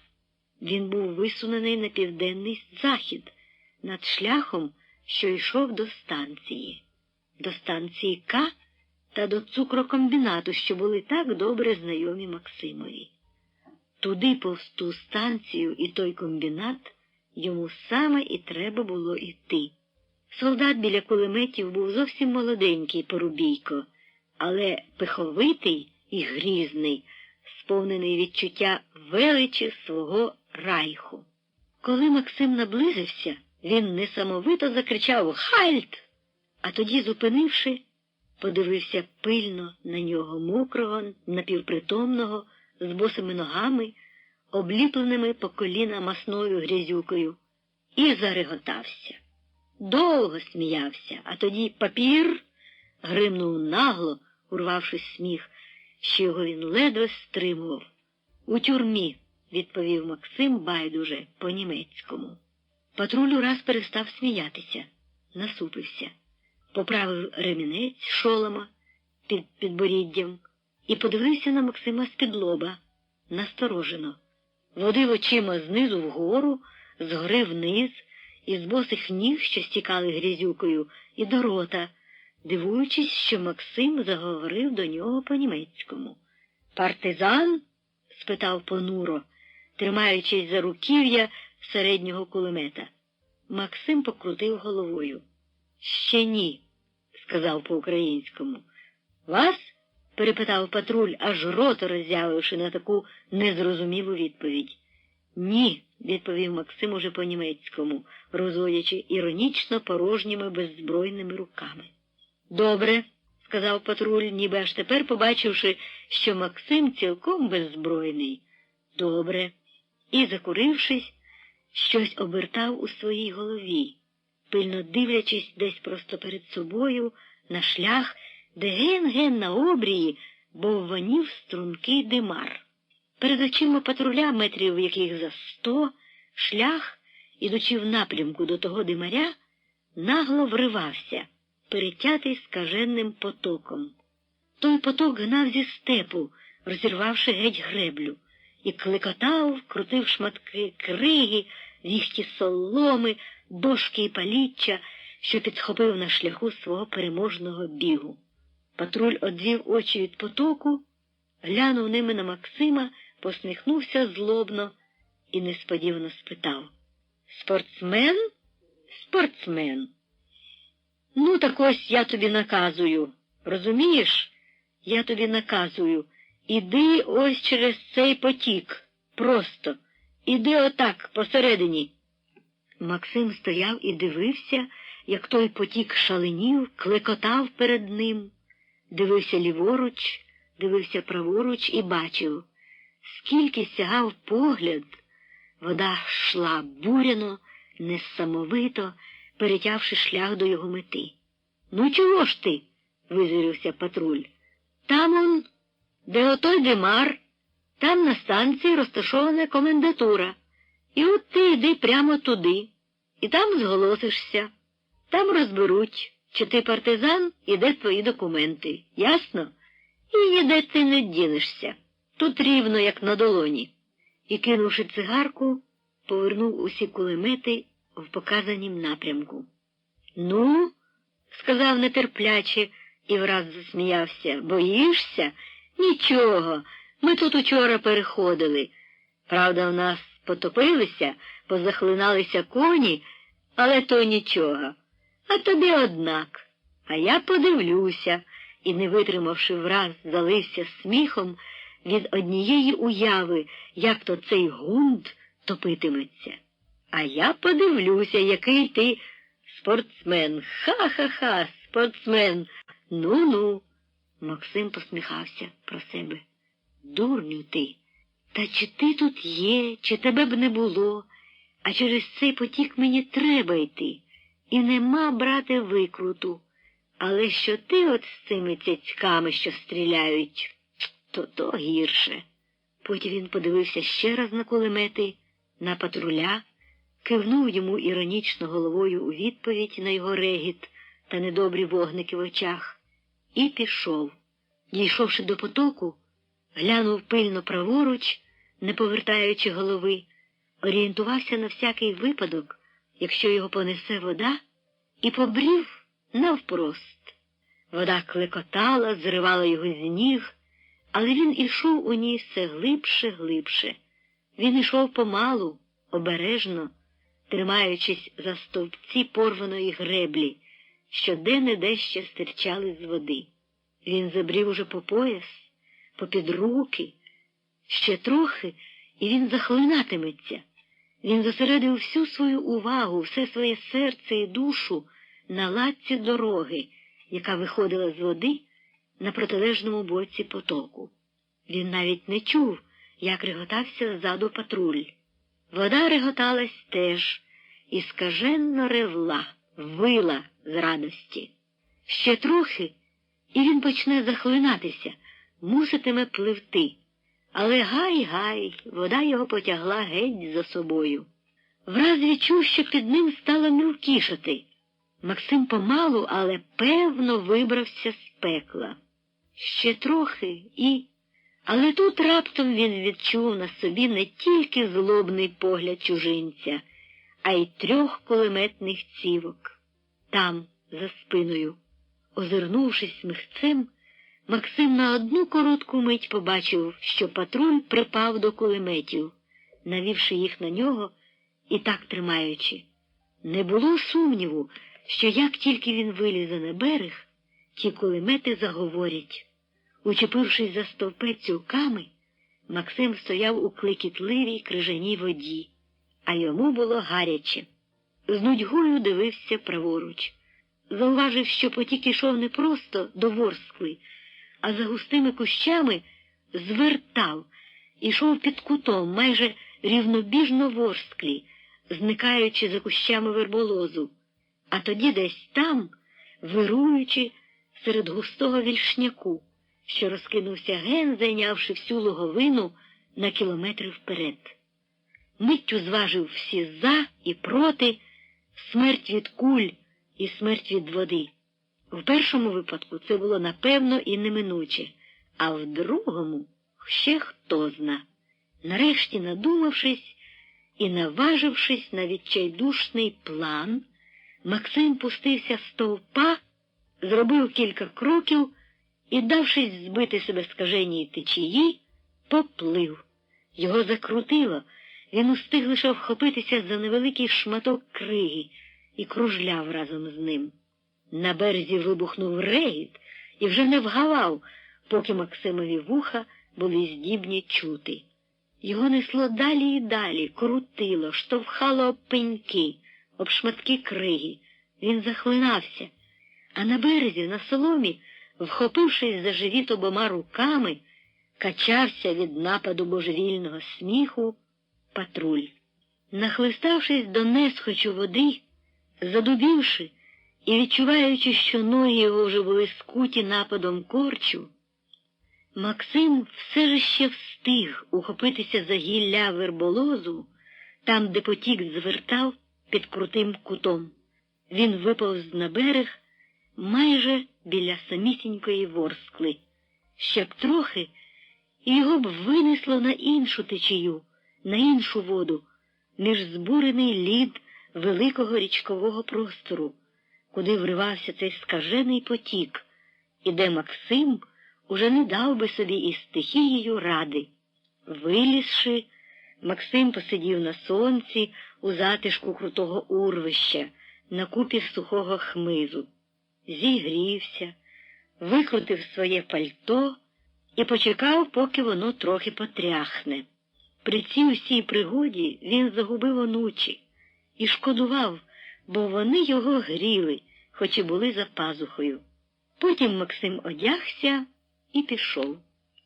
Він пішов понад берегом через густу вільшину, а тоді перетнув її навскіз і вийшов на протилежний її бік, що виходив до степу. І так пішов далі. Сонце гріло добре, і йому було навіть тепло. Дійшовши до молодої посадки акації, осокорів і ялинок над дорогою, яка, перетинаючи луг і поле впоперек, вела від водяних млинів до заводу, Максим встав, озирнувся назад, туди у бік того села, яке недавно покинув. Гай-гай, воно зникло геть разом із тим дурним патрулем. Розстало в мареві, у теплих хвилях повітря, осяяного сонцем. Пішов понад посадкою. В голові йому зринула пихата заувага того злобного чужинця про те, що перед ним рівно як на долоні, і ти нікуди не дінешся. Максим посміхався з того.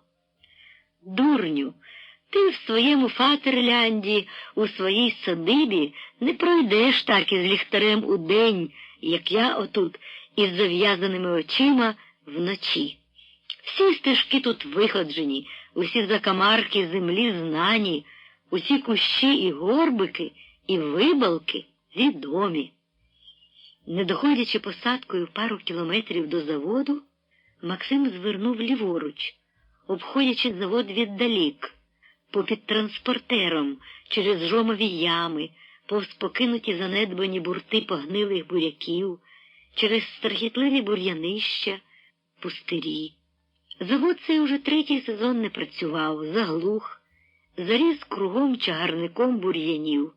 Максим виполохував із них зайців, вигнав навіть лисицю, боявся тільки повикручувати ноги, потрапляючи у заглиблений нір. Тут сніг уже зовсім розстав, і ховрашки та хом'яки вже господарювали, попрогрівавши та поновивши свої нори. Лишилося ще минути станцію, перетяти залізницю, і Максим уже буде в степу, у найріднішому вже, у найближчому, в найбільше знаному, і вільний, як вітер. Станція червоніла праворуч. Там чмихали паротяги, дудніли дудочки, гули машини чи, може, танки. Маленькою ворухливою цяткою маячив понад станцією прапор, мов палахкотів на вітрі. Це була вузлова станція в степу. Через нею йшла колія, з'єднуючи дві столиці України і прямуючи геть на Європу. По цій артерії тепер пульсувала злобна, отруяна жовчу кров, гнана у ці степи з центру Європи і з самого Берліна. З цієї станції йшла і окрема колія до Максимового рідного, найріднішого міста, у ту маленьку його батьківщину, в його великій батьківщині. Над станцією майорів прапор. І Максим, не бачачи, знав уже, що то був прапор над комендатурою, і відчував того чорного павучка, який хижо розставив свої криві лапи на тім прапорі посередині. Пригадалися слова патруля. «Зайдеш, наказую». Дивак. Стоячи в бур'янах, Максим дивився на ту станцію. Яка шкода, що там є та дурна комендатура. Там же проходить найкоротший і найліпший шлях повз ту купку будівель у степу. Але той шлях йому заказаний. А чи пограти з долею у півжмурки і піти, га? Та Максимові згадалося, що колись давно на цій самій станції стався цікавий випадок. Вони з братом, земля йому соловецька пером, забрели туди, з полювання, ідучи, і занесли зайця. Вони по цього зайця прийшли в ці місця за 25 кілометрів степами пізньої осені, і надубали його тут, і загнали на тонкий лід в озері. І там на воді вже впіймали його живцем, а потім зайшли на оцю станцію сушитись, та й продали того зайця жидові-буфетчикові. Жид мав його задушити. А кінчилося тим, що заєць, вихопившися з розгону, виніс геть головою шиби у вікні і подався в степ. Зайцеві пощастило тоді, але чи йому тепер пощастило б на цій станції винести головою шиби і вирятуватись? Отака пригода і така думка чомусь прийшла в голову. І Максим зітхнув. Ні, не буде діла. Так, не буде діла. Він іще не божевільний, щоб іти на ту станцію.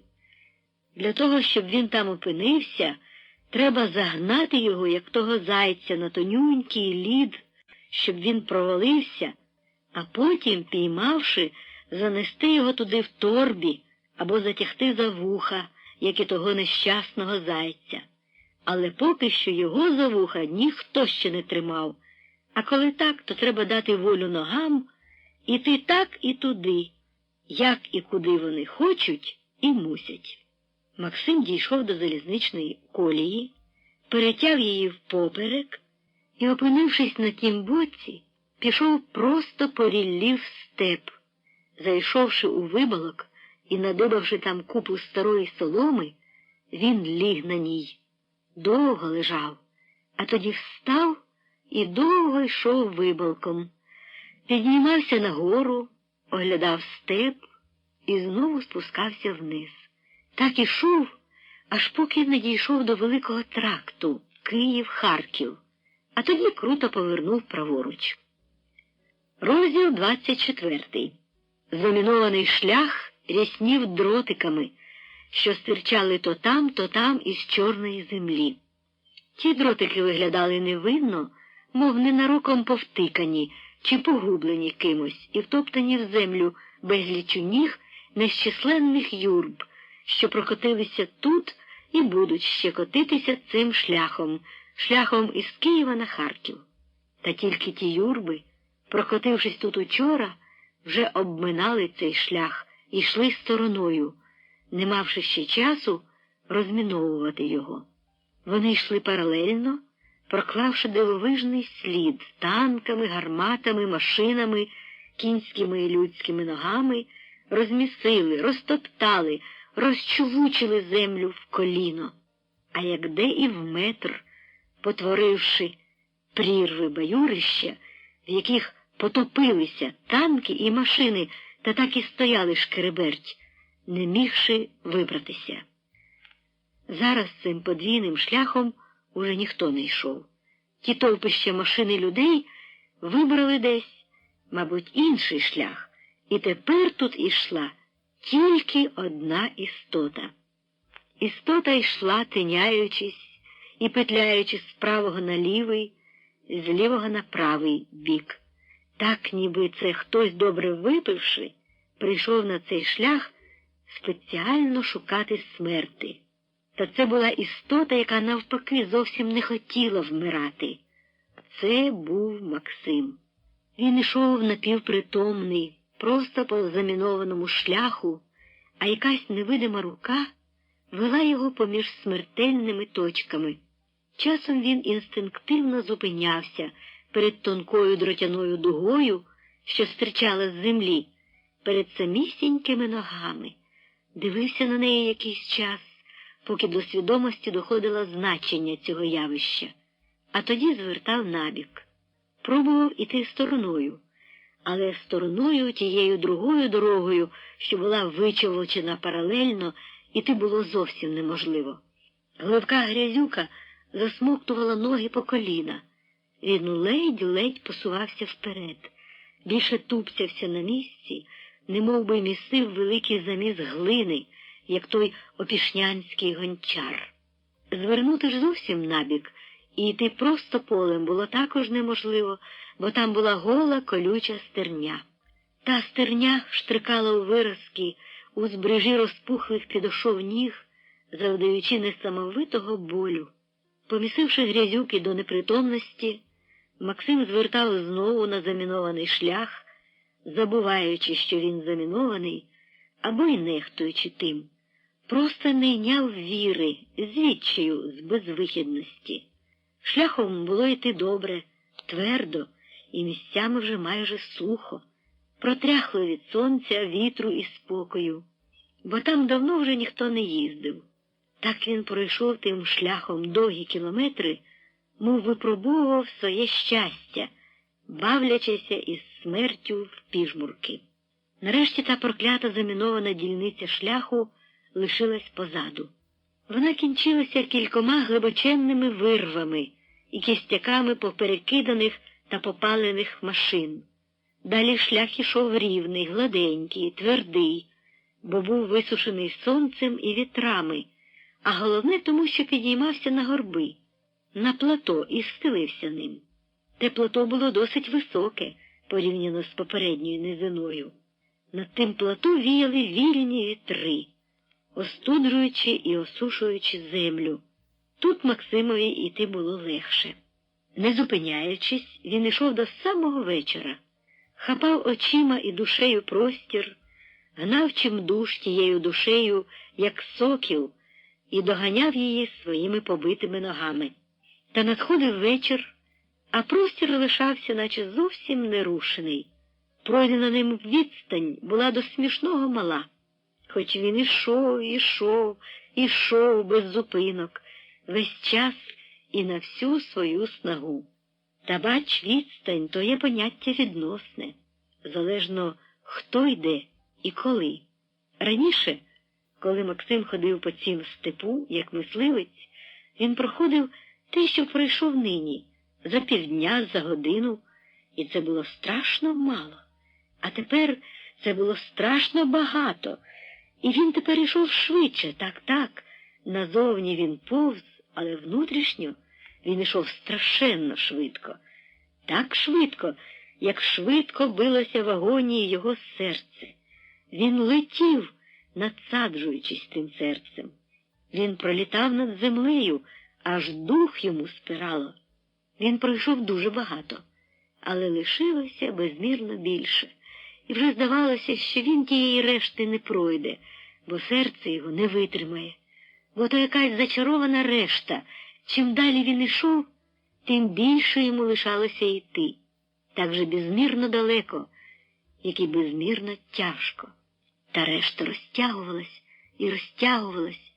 і загроза, що він її вже не пройде, ставала реальною, бо надходив вечір, а за ним мала прийти темна, чорна, холодна і безкрая, непрохідна ніч, якої він уже, напевно, не подужає. Сонце заходило, і навколо все полиловіло, посиніло. Стало холодно, синіва згущалась із кожною хвилиною. Хтось усередині Максима заскімлив тоненько і безнадійно жалібно, але хтось другий понуро цитькнув і, зітхнувши, вирішив іти. До останку, до останнього віддиху, до кінця. І йшов, хоч то було явне безглуздя, так, уже безглуздя. Він мусить перепочити, або загине. Не дійде. Цю ніч би слід було десь якось перебути, бо сили його вичерпались. Треба перепочити, відсапатись, може, виспатись. Десь у теплі б перебути цю ніч, але де? Перед гарячковим каламутним зором простягалася лише сіра пилина далини. Вона вже йому заслонила все, і розум. Пустеля. Безнадійна пустеля. Зробивши наостанку кілька непевних кроків, Максим сів. Сів просто на землю. І так сидів. Помутнілими очима дивився просто перед собою. Дивився вдалину, туди ген, де був десь його дім. Ось тут же, вже зовсім близько. Дім, поріг. Напружуючи всі сили, Максим намагався звестись, але не міг. Тоді він почав повзти на 4. Він повз рачки, повз, довго. Потім таки звівся на ноги і помалу пішов. Піднявся на бугор. Перед ним було кілька хат над шляхом. Господи, житло, людське житло. І от він уже біля хат. Та те, що він побачив, мало його втішило. Тих усіх хат було 5, але 4 з них були напівспалені, попрострілювані кругом, а потім вікна й двері позабивані дошками. На обчуханих деревцях теліпалось якесь мотуззя. Вішано, відзначила думка. Максим підійшов до останньої 5-ї хати. З неї назустріч вибігла розхристана жінка і, глянувши в один і в другий бік шляху, раптом закричала, вся тремтячи з жаху: «Тікай, чоловіче, тікай, бо наспіють німці і вб'ють тебе, повісять, і мене теж, Боже ж ти мій!» І стала, загородивши двері до хати та дивлячись на бідолашного гостя. «Що ж це за хутір?» – прохрипів Максим, сам не здаючи собі справи, що він же цей хутір знає. Та гарбузи ж, Господи, ще й не тутешній, і глянувши в відчаї на Максима, а тоді на шлях туди-сюди, враз зашепотіла, показуючи десь поза хати рукою. Іди ж отак, чоловіче, та швидше, звідси зі шляху геть швидше. Іди ліворуч, там є другий хутір, теж гарбузи. У степу, не на шляху. Отак іди, навскоси, а там побачиш доріжку, саньмиїджену, і тією доріжкою прямо. А якщо щось станеться, не кажеш, хто тебе спрямував. І витерла рукавом очі. Максим стояв, похитуючись. «Іди ж!» – раптом закричала жінка. Максим слухняно пішов. Той крик несамовитий, той наказ божевільний на нього вплинув, мов удар бича на змученого коня, видобуваючи в нього ще іскру сили. Пішов, мов простець, а там доріжка, тією доріжкою. Вже майже зовсім смеркло, як Максим, ледве переставляючи ноги доріжкою, вперся просто в чиїсь ворота, збиті з кількох лад. Уперся і став коло них і стояв, тримаючись за лату руками, щоб не впасти. Він нічого вже майже не тямив, лише одно, що він прийшов. Прийшов до того хутора, який у степу, а не на шляху, і в якому, напевно, є люди. Перед ним, як у тумані, сірів, коливався двір. Ось вийшла з хлівця жінка, глянула і перелякано побігла назад. За хвилину з хлівця вийшов старий чоловік і став. «А хто там?» – спитав переляканим і воднораз сердитим голосом, вороже так. «Добрий вечір», – промовив ледве чутно Максим. «Добрий вечір. А хто ж там?» «Людина, господарю». «Та бачу. А чого?» «Погрітися. Пустіть хоч погрітися трохи». Максим говорив, заплітаючи язиком, але доброю українською мовою. І, може, саме це, контраст між тією мовою і жахливим виглядом зовнішнім, змусила старого господаря зацікавитись. Він помалу підійшов, нашорошений, як вовк, і оглянув пильно гостя, і аж плечима знизав. Так, видно, вразив його вигляд цієї людини. «Господи, хто ж ти?» Максим розвів рукою, другою тримаючись за лату, щоб не впасти, і прохрипів, посміхнувшись. «Як бачите». А сам, як тільки міг, пильно оглянув господаря. Сивовусий і сивобровий, суворий, кремизний, зовсім як його батько був колись. І шапка так само насунута на брови, і так само одягнений. Куцина не куцина, сіряк не сіряк, жупан не жупан, щось усе відразу на плечах. А дід насупився. «Бачу. Та що з того? Звідки ти?» Максим сказав. «А з якої сотні?» «З 9-ї. А кого ж ти там знаєш?» «Усіх знаю», – зітхнув Максим. «Усіх, хто був колись і хто ще лишився». «А все ж таки», – провадив своєї дід. Максим подивився на вуса його, на брови і назвав перше ліпше ім'я й прізвище, що зринуло в пам'яті. Це якраз було ім'я та прізвище його батька, знаного колись на все місто каменяра. Дід раптом аж скинувся, аж скрикнув: «Боже, то це, може, його син?» «Син? Отой архітект, що на каторзі в Сибиру пропав був». Максим похитнувся і узявся обома руками за лату. Серце в ньому затрепетало. «Ага, не пропала. Ні, не пропала ж твоя молодість марно». «Так, це я», – прохрипів ледве чутно і ледве стоячи на ногах. Від раптового зворушення і від утоми його ноги тремтіли, згиналися, так що він міг от-от упасти і знепритомніти.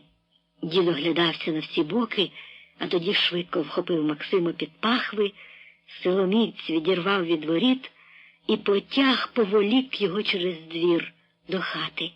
Збоку можна було подумати, що тому на Максима напав хижий грабіжник і людожер, схопивши його, як шуліка курча.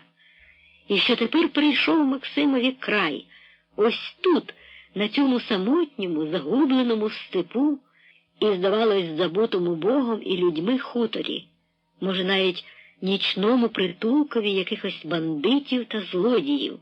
У кожному разі дід був дуже подібний до козака-чаклуна і характерника із страшної помсти Гоголя. В хаті Максима оточили турботами. Спершу позавішували ганчір'ям вікна і запалили каганець. А тоді почали побиватися над бідолашним гостем усі. І старий, і стара, і невістка, і навіть онук. Онук носив солому на постіль, а невістка гріла борщ, а старий звелів Максимові скинути геть вогку одежу та й дав її старій розвісити над піччю, сушитись. Максимові ж дав кожуха, щоб одягнув на себе.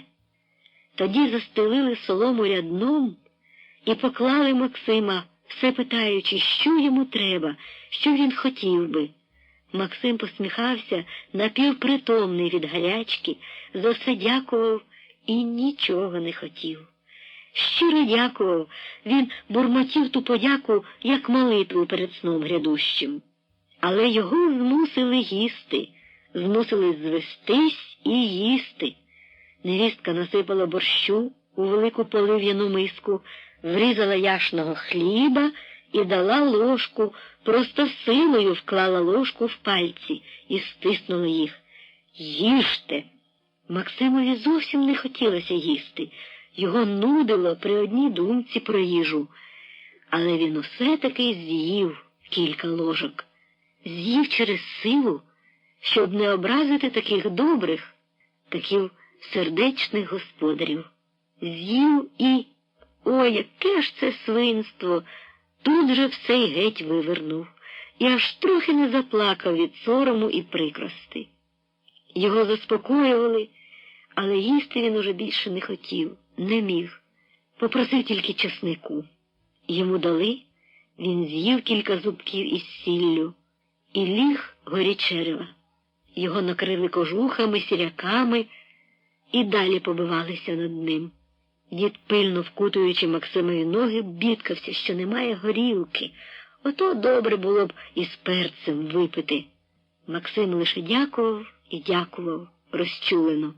Потім його наче хто загойдав на високій гойдалці. Він поплив на вогненній каруселі тяжкої пропасниці. Лежав і марив, і зціплював зуби, щоб не стогнати. Марив. І тільки чув крізь те маріння, як дід розповідав онукові і невістці, і своїй старій його Максимову епопею, легенду про нього, що ходила тут у народі серед земляків. Виходить, була таки легенда про нього складена. І от дід переповідав її з усіма гіперболами і з усіма наївними, часом і смішними виясненнями на зразок. І говорив він по-вкраїнському, але не так, як ми по-мужицькому. Або і був він щирий, це так його вороги прозивали, бо боялися тих, хто є щирий, тобто наш, значить. Або і сказав, що ж ви революцію кат зна куди завели, сволочі, їй би на Вкраїні процвітати, а ви її на Сибір каторгу запроторили. Максим слухав і посміхався. Милий, симпатичний дід, і тямущий же, він ніби все перекручує формою, але нічого не перекручує змістом. Слухав Максим те все крізь гарячку і відчував піднесення від свідомості того, що про нього, поки він поневірявся по Сибіру, складено легенду, зворушливу у своїй наївності і разючу у своїй правді, висловленій із властивим для людей нахилом гіперболізувати і 100-крат ошляхетнювати те, що вони вважали за добре. І Максим плив по ній, по тій легенді, як по хвилях, ніяковіючи, що він же, далебі, ти зовсім і не заслужив. Плив усе далі і далі у тяжкий сон, у гарячкове маячіння. Потім лишилося саме маячіння. Цілу ніч він бився на соломі в пропасниці, охоплений марінням і спрагою, весь мокрий від поту, задихаючись від спеки. Галюціонував і бачив янгола мармурового, що стояв над ним і плакав мерехтливими сльозами, а потім розсипався жахливими прокльонами і кричав, як матрос. Максим поривався встати і не міг. Він розкидав геть кожухи і рядна, і сіряки, що ними його привалило. Розкидав геть, а хтось знову складав ті кожухи і сіряки на нього. Потім на нього навалилася волохата пітьма, і він провалився в глибоке забуття. Мов по тяжкому вчадінні, Максим розплющив набряклі повіки. На шибах заблищали золотом і зарожевіли морозяні лисиці. Зацвіла вогнем фантастична казкова папороть. Ранок, збагнув Максим і, затоючуючись, став зводитись на ноги. Аж дід, що вже ходив на вшпиньках по хаті, злякався. «Бог з вами! Та ви лежіть, лежіть!» «Ні», – сказав тихо, але твердо Максим. «Ранок, і я мушу йти. Мушу». Голосу в нього не було. Згорів, либонь, як і всередині йому погоріло, пересохло, дотліваючи вже. «Мушу». Його огорнув страх. А чи зможе він іти? Попробував.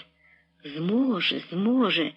А вікно золотилося і цвіло все більше, вогневіло фантастично, розписане найгеніальнішим майстром у дивні візерунки, розписане сонцем, що десь там сходило навпроти вікна. Максим почав збиратися, пориваючись назустріч сонцеві. Вони були тільки з дідом у хаті, решта була вже десь на праці. Дід хотів заперечувати і боявся заперечувати. Він прохукав шибу, подивився в неї пильно і пробурмотів. Ох, як же захряс шлях німаками. Цілу ніч їдуть, гляньте, вкритий інеєм світ і вкритий інеєм шлях. Синьо-сивий, срібний світ, а на шляху рухалась безкрая колона машин з білими халабудами, забарвленими сонцем у рожевий колір. Здавалось, то були химерні вітрила на синьому морі, довгий ключ білорожевих прямокутників, і чулося гудіння. «Цілу ніч ревуть», – повторив задумливо дід. Потім глянув у Максимові очі, що, здавалося, не реагували зовсім на те, що там десь діялося на шляху, а були сповнені єдиним палким бажанням, що кричало «Іти, мушу». Дід провів рукою по своїх очах, по чолі і пішов знімати Максимову одежу. Здійнявши, подав її Максимові. Максим швидко одягнувся. Його одяг, чи вірніше лахміття, був вже сухий і теплий, все висохло за ніч на гарячій печі. Потім Максим напився холодної води і зазвичаєм сів на лаві, перед тим, як уже піти. А дід усе дивився у вікно. Бач, це ж вони пак рухаються назад, може, відступають, а гляди, що так. А тоді подивився на Максима з іскрою надії, бо боявся Максима відпустити. Загинеш і не дійде. Може, не йдіть? Може ж вони не заглянуть уже сюди? Ні, я піду, мушу. А дід подумав над сказаним без віри в те, що так буде краще, а тоді закінчив думку, зітхнувши. Хоч ці не заглянуть, так ті. Дід переживав від безвихіддя проклятої ситуації. В ній він не міг навіть дати поради з певністю, що все вийде на добре, а не те, що якось улаштувати цю людину, яку він так шанував, хоч перед тим і не бачив ніколи в очі. А німці зовсім не відступали. Вони тільки переходили на інший шлях, мабуть, наткнувшись на заміноване поле та на розквашену непрохідну низину. Максим глянув праворуч і показав мовчки дідові на такі ж самі білі цятки, що ген далеко-далеко рухалися теж безкраєю черідкою, але не на захід, а таки на схід. То були також німці. Вони йшли іншим, рівнобіжним шляхом, що йшов через Богодухів на Харків. «Ну що ж, сину, – сказав дід, зітхнувши, – я б тебе й не пустив, так не маю права, бо хто знає, як краще. Хай же ж Бог тобі допомагає. Ідемо ж отак навпростець, на Вербовий хутір, а тоді як хоч, шляхом, а як хоч, навпростець. Тільки, мабуть, там позаливало вже». Помовчав, сидячи поруч з Максимом у тривожній і тяжкій задумі. Схиливши голову, додав: «А як живий будеш, даси звістку». І, шморгнувши носом, одвернувся, не в силі стримати себе. «Добре, добре», – сказав Максим, посміхнувшись лагідно. «А як же?» Посиділи ще трохи мовчки, без слів. Та й що тут скажеш?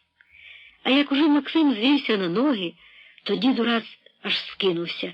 «Бач, а я ще ж і вчора думав, та ти ж босий, господи, підожди ж, постривай», і подався десь, подався в сіни, потім у комору, довго там шарудів, бубонів, зітхав. Нарешті вернувся, несучи в руках опорки. Шукав чобіт – нема, сину, нема, і валянців нема. Ось оце опорки, візьми, все ж таки не босяком. Ось устелимо вустілки, і, встлавши солом'яні вустілки, дід подав опорки Максимові. «Надінь, сину, надінь». Максим надів опорки. Він мало не закричав від пекельного болю, але стримав себе. Зашкарублі опорки різали, наче ножем, тиснули його бідні, розпухлі і у виразках ноги. Але Максим навіть не зморщився. Він дивився, посміхаючись, на діда, дивився в променисті його очі і прошепотів із самої глибини зворушеного серця: «Спасибі, батьку, спасибі». А ті очі в батька запливли вологою, і тому вони були такі променисті. Вони потисли один одному руки, і Максим пішов. У сінях дід догнав Максима і ще сунув йому в руки шматок холодної перепічки. «Вибачай тільки, що нічого більше. Скрутно, брат, нам, не гнівайся».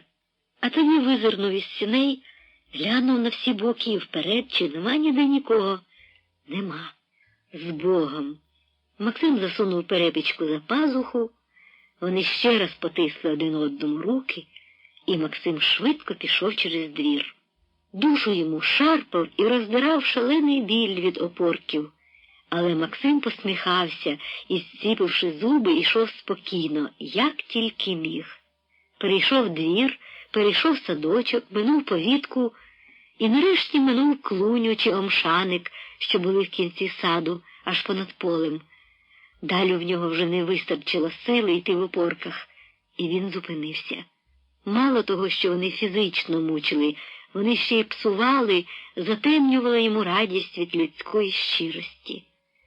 За клунею він зняв їх і почепив на борону, що висіла під стріхою. Почепив на зубок і пішов собі далі босий. І вже тепер дурний біль від недосконалості речей, якими розпоряджають щирі й добрі, але бідні люди, не заважав йому впиватися людською великодушністю. Струна радости натяглася в нім до точки найчистішого звучання і бриніла в такт ході. Хіба ж не смішно, га? Жорстокі людські опорки і ніжне людське серце. Ціла тобі глибока філософська концепція. Яка розбіжність між людським серцем і матеріальними спроможностями. Але важним є перше, а не друге.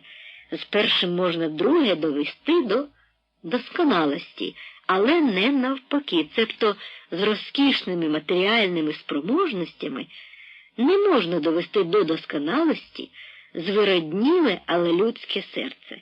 Ось тобі і уся концепція. Хутір Гарбузи лишився вже ген позаду, розпливаючись у рожево-лиловій долині. Максим пішов просто в степ. Після гострого болю було особливо легко йти босоніж по кризі і по затверділій шкаринці снігу, як по асфальту. Ба, це, може, навіть добре, що той біль був. Той біль витряс геть з голови і з душі каламутний чад, млость і туман, що лишився від нічної гарячки, і затуманював душу і мозок. Гарячка, правда, лишилася, але чад уже зник. У голові і на душі прояснилося. Натягнута до краю струна радости бриніла, ніби бджола на сонці. Максим вибирав чисті латки снігу або криги, щоб без стерні, і йшов ними. Вибирав улоговини, де вчора текли струмки води, а потім за ніч замерзли, і йшов по льоду, доки той лід не провалювався. А як лід починав провалюватися із дзвоном і брязкотом, тоді Максим зіходив знову на сніг, що вкривав стерні. Коли доводилось переходити дуже вже оголену стерню, там, де сніг уже майже весь пороставав, Максим пильно дивився під ноги, вибираючи, де є хоч маленькі латочки чистої землі, або снігу чи криги. Ті латочки бували завбільшки з долоню, і Максим обережно ступав по них, обминаючи колючі шпичаки стернин. Та сонце підіймалося вгору, пригрівало все дужче, і латочки снігу та крижинки помалу розставали, розпливаючись струмочками. Розм'якала земля, чіпляючись, налипаючи на ноги, і так само розм'якла кора на снігу, там, де він був глибокий. По високих бур'янищах тощо і ноги провалювалися по коліна. А іноді там, де снігу набито було особливо багато, по вибалках і ярочках, Максим провалювався часом по пояс. Борсався в снігу довго і отчайдушно, поки не вибирався на чистіше. Помалу Максим ставав знову весь мокрий від поту, від снігу, що розставав на ньому, від води, що бризкало йому з-під ніг на чорних місцях, стоячи вже там калюжами. Весь час Максим ішов навпростець, тримаючись середини поміж двома шляхами, якими повзли без кінця колони машин, танків, мотоциклів, одні на захід, а другі на схід. І праворуч, і ліворуч до шляхів було далеко. І поки було далеко, Максим ішов собі спокійно. Але дедалі шляхи все більше сходились, бо вони виходили з однієї точки радіусами, з його рідного міста, там, від цегелень. Максим знав, що вони там зійдуться біля тих цегелень. Іти в ту точку, як щупак у гузир невода, Максим не мав ніякого бажання. І взагалі, іти далі поміж шляхами ставало все більш ризиковано. Його кожної хвилі могли побачити німці, і як партизана зсікти геть на капусту зі скоростріла. Через те Максим тримався бур'янів, які густою щіткою залягли якраз посередині поміж шляхами. Але в бур'янах було набито снігу, і той сніг провалювався під ним, вичерпуючи його сили дуже швидко. Він уже лягав на сніг від утоми через кожних 5 хвилин хідні. Чим далі Максим ішов, тим більше відчував, що потрапив у пастку. Відстань між шляхами звужувалась, а рух на шляхах не припинявся ані на хвилину. Полежавши, Максим вирішив переходити шлях, той, що був ліворуч, за всяку ціну, щоб вирватися у степ. О, тільки б йому вирватися у степ, геть за той шлях. Там-то вже він буде вільний, як птах. Там він буде вже врятований. І до вечора, тільки подумати, до вечора, що сьогодні до вечора він буде вже вдома. Вдома. Максим обережно звівся, постояв, вибрав точку, де шлях немов би перетинала низина, а тоді ліг на черево і поповз до тієї точки на шляху. Він тут не смів іти, бо з кожним кроком у напрямку шляху збільшувалася ймовірність наглої смерти від обстрілу. Адже з погляду тих, що їдуть, хто може швендяти отак один далеко у степу, по снігу між бур'янами? Звичайно, партизан. Армія і усі порядні люди ідуть шляхами, і коли навіть його не застрелять віддалік, то застрелять зблизька, перевіривши і переконавшись, що він не має жодних документів. Максим повз, аж очі йому випирало на лоба. Але він стискав зуби і повз, перепочивав і знову повз. І ось шлях уже був близько, і той шлях аж двихтів від безупинного руху колони, що йшла в 3 ряди, паралельно. Господи, і де ж це прорвало, яку греблю, що їх так жене? Так багато. Але цей шлях треба було перейти серед білого дня. Підповзши бур'янами, аж майже до самого шляху, Максим заліг і жадібно дивився на другий бік шляху, де руділа теж латка бур'янищ. Невелика, але головне вже по тім боці, і в неї на першу хвилину можна буде впірнути, а там уже якось легше буде. Там би рідний степ, у якому Максим знав кожен горбок, кожен кущик, кожну балку і переярок, і міг дійти додому із зав'язаними очима. Але ще й так, що його навіть ніхто не вгледить збоку, як людина-невидимка. Але все те по тім боці. Максим довго лежав, напружуючи зір і слух, чекаючи терпляче щасливої хвилини, коли в колоні станеться розрив, утвориться інтервал, хоч на коротку мить. Він боявся тільки одного, як би німці не здумали тут пополохати зайців чи лисиць. А це може статись, чому ні?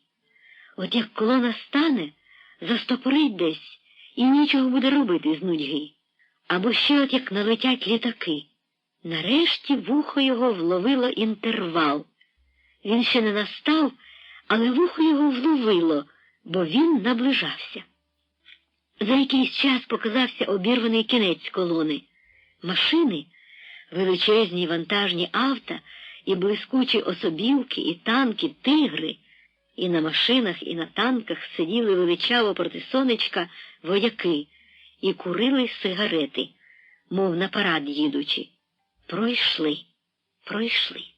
Максим визирнув.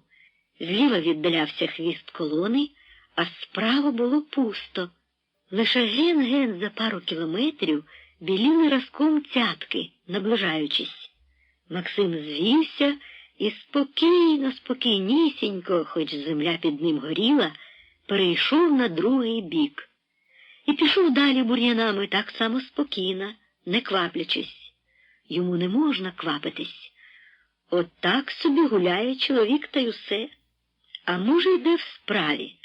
А як спустився в лощовину і, оглянувшись, побачив, що шляху вже не видно, враз несамовито побіг. Не було сили, але побіг, бо мусив здійснити те шалене бажання, яке володіло ним на шляху, коли він його переходив. Той біг був усього лише кількома тяжкими незграбними стрибками. Потім він пішов нормально. Шлях лишився позаду, і струна радости забриніла знову у ньому, як тоді, відразу після розставання з дідом. Пройшовши бур'яни і вибалком аж у край, зупинився, постояв. А далі повернувся праворуч, прицілився і пішов навпростець. Пішов, не минаючи ані калюж, ані горбів, ані потоків, ані гливкої ріллі, ані стерні колючої. Ішов тріумфально.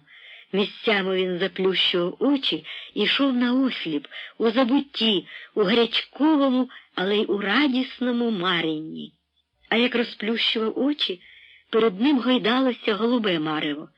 Те саме марево, знане з дитинства, що таким чудовим може бути лише в його рідних степах. цвіли оази і сади, і озера, і міста казкові, і співали жайворонки, і одут кричав десь біля великого червоного диску сонця, десь за левадами його дитинства, навесні на провесні. І все навколо сяяло променисто, і все було залюблене, щасливе. Максим ішов назустріч усьому тому, і жайворонкові, і одудові, і садам, і озерам. Ішов назустріч синові сонячного Палермо, і тому Янголові мармуровому, і своєму синочкові, і своїй дружині, всім. Ішов з розхристаним своїм серцем порепаним, із закипілою кров'ю в зморшках, але щасливий. А хтось у ньому всередині співав, гойдаючись на гарячковій, веселковій гойдалці, у шаленій барвистій Веремії. Розділ 25.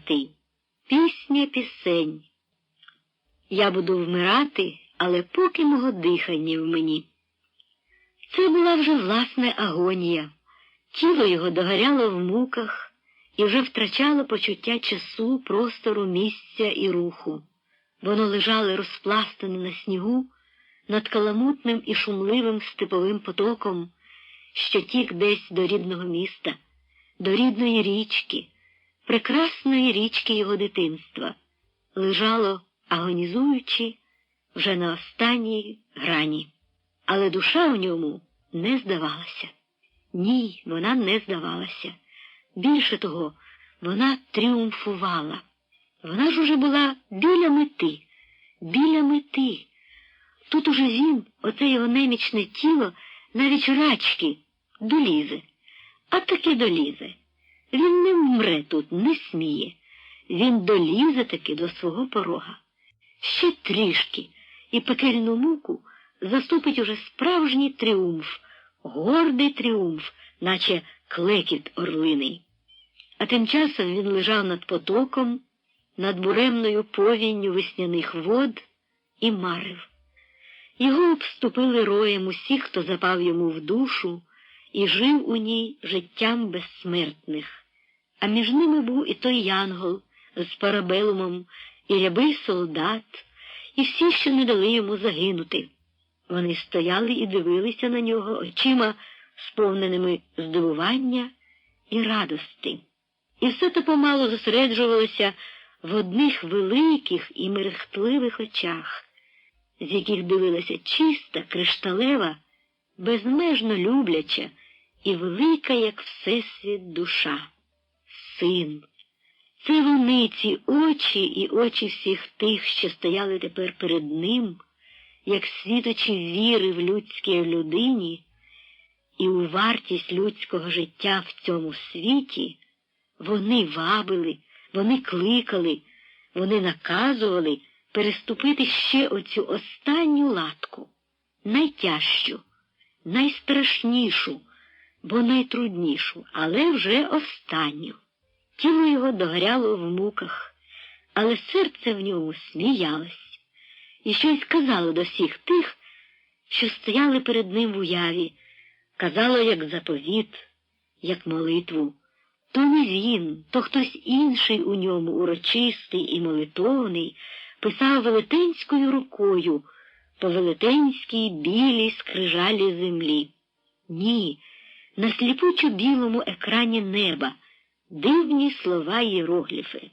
Вогненно яскраві, вони зацвітали буйно синьоокими волошками, ніжними мальвами, кривавими маками, закоханими трояндами.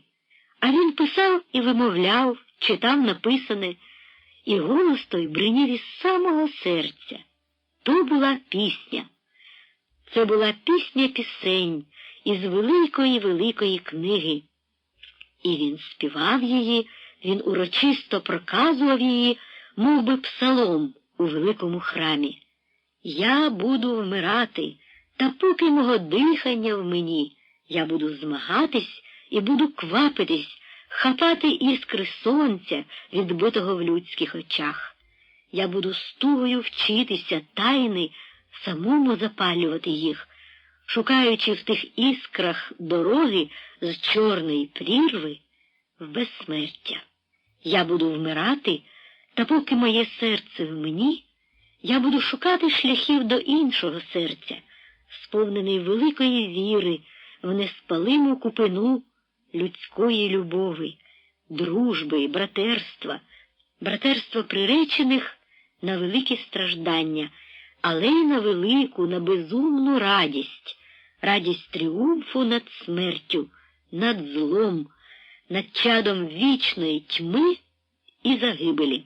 Я буду вмирати, та поки мій розум у мені, я буду змагатись, я буду квапитись, я буду прагнути збагнути глибини великої тайни. Слухай, каже хтось раптом єхидно і впоперек, оближте свою пісню-пісень, це все дурниця, людина жалюгідне створіння, і їй нема чого гордитися собою. Звідки ж у тебе ця гордість? От ти гордився навіть родом. А чим там гордитися, га?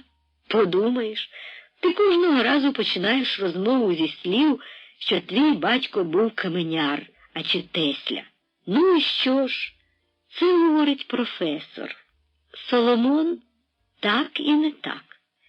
Це там, у столиці, у тюрмі говорив так ще один інший Соломон, педант і цинік, і резонер-філософ. І в той же час це ніби і той же самий Соломон, колишній Максимів учитель і приятель. Вони ніби лежать у тісноті на запльованій тюремній підлозі. З Максимом поруч сидить Санько Печеніський, бандит-рецидивіст, копія, а може й рідний брат того розбійника, що висів поруч із Христом, розіп'ятий на колоді. Санько любовно гортає Біблію, якої ніколи не читав і досі навіть і в руках не тримав, бо був неписьменний. Він лише знав про неї і любив завжди слухати, як Максим читав з пам'яті пісню-пісень Соломона, справжнього Соломона. Він аж стинався від зворушення та все просив почитати знову і знову тую пісню-пісень. Особливо ж, коли душу обступала туга. І от той Санько тримає Біблію, розгорнуту саме на пісні-пісень, ніжно голубить книгу своєю розбійницькою рукою і каже, як це він говорив завжди замріяно, зворушено: «Чудесна книга! Яка книга! Хто ж написав цю дивну, оцю чудесну книгу?» «Ага», підхоплює Соломон в лапках тріумфально, злорадно. «Хто написав, ти от пишаєшся. А хто написав оцю книгу книг?» «Не знаю», каже Максим задумано, «не знаю. В кожнім разі не професори і не книжники, всі на купу складені». І враз повертає голову до Соломона і каже йому в саму душу: «Її написали пастухи, професоре. Чи ви зрозуміли? Пастухи. Так само, як перше житло, колиску для Христа, Сина Божого, і ясла зробив Тесля. Йосип Тесля, професоре. Чи ви зрозуміли?» Соломон в лапках закипає ревнивою злобою, сипле цитатами, архівними довідками, датами, іменами всесвітніх мудреців і філософів і царів. Але ж все-таки не може спростувати ані факту, що Біблію, книгу всіх книг, написали пастухи, а не академіки, ані факту, що ясла для Христа зробив Тесля, як і факту, що Христос народився все-таки не в Богословській академії, а в родині того ж таки Теслі. Та Соломон був філософ, через те він у всеозброєнні цитат та логіки мислення насідав на Максима, збиваючи з ніг, бо хотів вибити його монументальну душу геть з рівноваги, з рейок, на яких вона стояла. Так, він зробив ясла, але ж він зробив і хрест, на якому Христа розп'яли. Ага, так, але ж він витисав з мармуру і гріб, у який Христа було покладено, щоб його не клювали круки і щоб він воскрес. І він же, Тесля і каменяр, збудував усі храми, і виписав потім, і викував, і вимурував усі хрести, і святі споруди, цей Тесля, цей каменяр, цей робітник, робочий людський геній, геній будування і творчості. І збудував хату для вас, щоб ви могли в ній виплодитись і захиститись, і отаким от мудрим могли вирости. Нарешті він надрукував цю Біблію. Він намалював ікони і образ самого Бога. І він таки створив і дав душу людству, дав йому шедеври мистецтва і техніки. Все це він, цей робочий людський геній. «Він зробив тюрму, ось цю!» – кричав Соломон. «Він збудував каземати, він поробив гармати і танки, і бомби, всі знаряддя смерти і насильства. Ага!» Максим посміхається і каже тихо, але з фанатичною переконаністю. То нічого. Людську душу, творчу душу того Теслі не можна ані замкнути в тюрму, ані вбити її з гармат. І блідне лице Соломона в латках туманіє, розпливається. Лише Санько-бандит ще якийсь час тримає в руках Біблію. Але й він зникає помалу. Настає тиша. А в тій тиші його Максимів голос, доганяючи Соломона і Санька, десь здалеку і повільно вимовляє. Ось чому я завжди починаю розмову з гордих слів, що мій батько був каменяр, а чи Тесля. Ті слова завмирають, тонуть у сліпучій мерехкотніві. Нікого. Лиш біла велетенська скрижаль мерехтить сліпуче, а на ній вогневі якимось написана нова пісня-пісень, і перший псалом її вогненно скапує словами. «Я буду вмирати, та поки мого дихання в мені, я буду змагатись і буду квапитись, хапати іскри сонця, відбитого в людських очах. Я буду з тугою вчитися тайни, самому запалювати їх, шукаючи в тих іскрах дороги з чорної прірви в безсмертя». Хтось нахиляється над Максимовим серцем і каже в нього тихо, ніжно, лагідно: «Аванті». Лагідно, але категорично. «Аванті».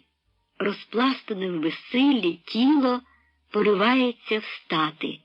Довго б'ється, як риба об лід, об білу пилину снігу. Все поривається встати. І нарешті таки встає. Останні кілометри Максим іде як сомнамбула, з останніх сил долаючи вже останні метри.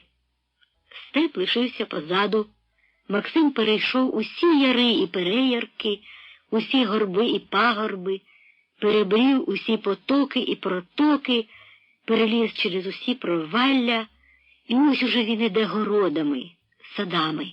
Степ лишився позаду, а він іде садами, городами, навпростець, перетинає вулиці й перевалки навскоси, переступає тини і перебрідає канави, дивлячись усе вперед, просто перед собою маніакальним зором. Він іде по прямій. Пряма є найкоротша поміж двома точками, і однією точкою було його серце, другою – поріг його хати, і ті точки зближаються по прямій. Вже люди зустрічаються по вуличках і в дворах, і кивають йому, а він іде, він нікого не бачить, і нічого не чує, і нічого немає в його думці, крім мети. Іде. Ось замерзли болото й ливади, залиті поверх льоду водою. Він іде по воді. Він іде по воді і не тоне, як дивитися віддалік. Там, за цією водою, за цим болотом, за ливадами, там уже його город, його двір, його хата. Перебрівши болото по льоду, залитому водою, він вступає в город, іде городом, нарешті доходить до комори, до тинка, за яким починається його двір, і стає. У дворі біля хлівця його дружина. Вона рубає дрова.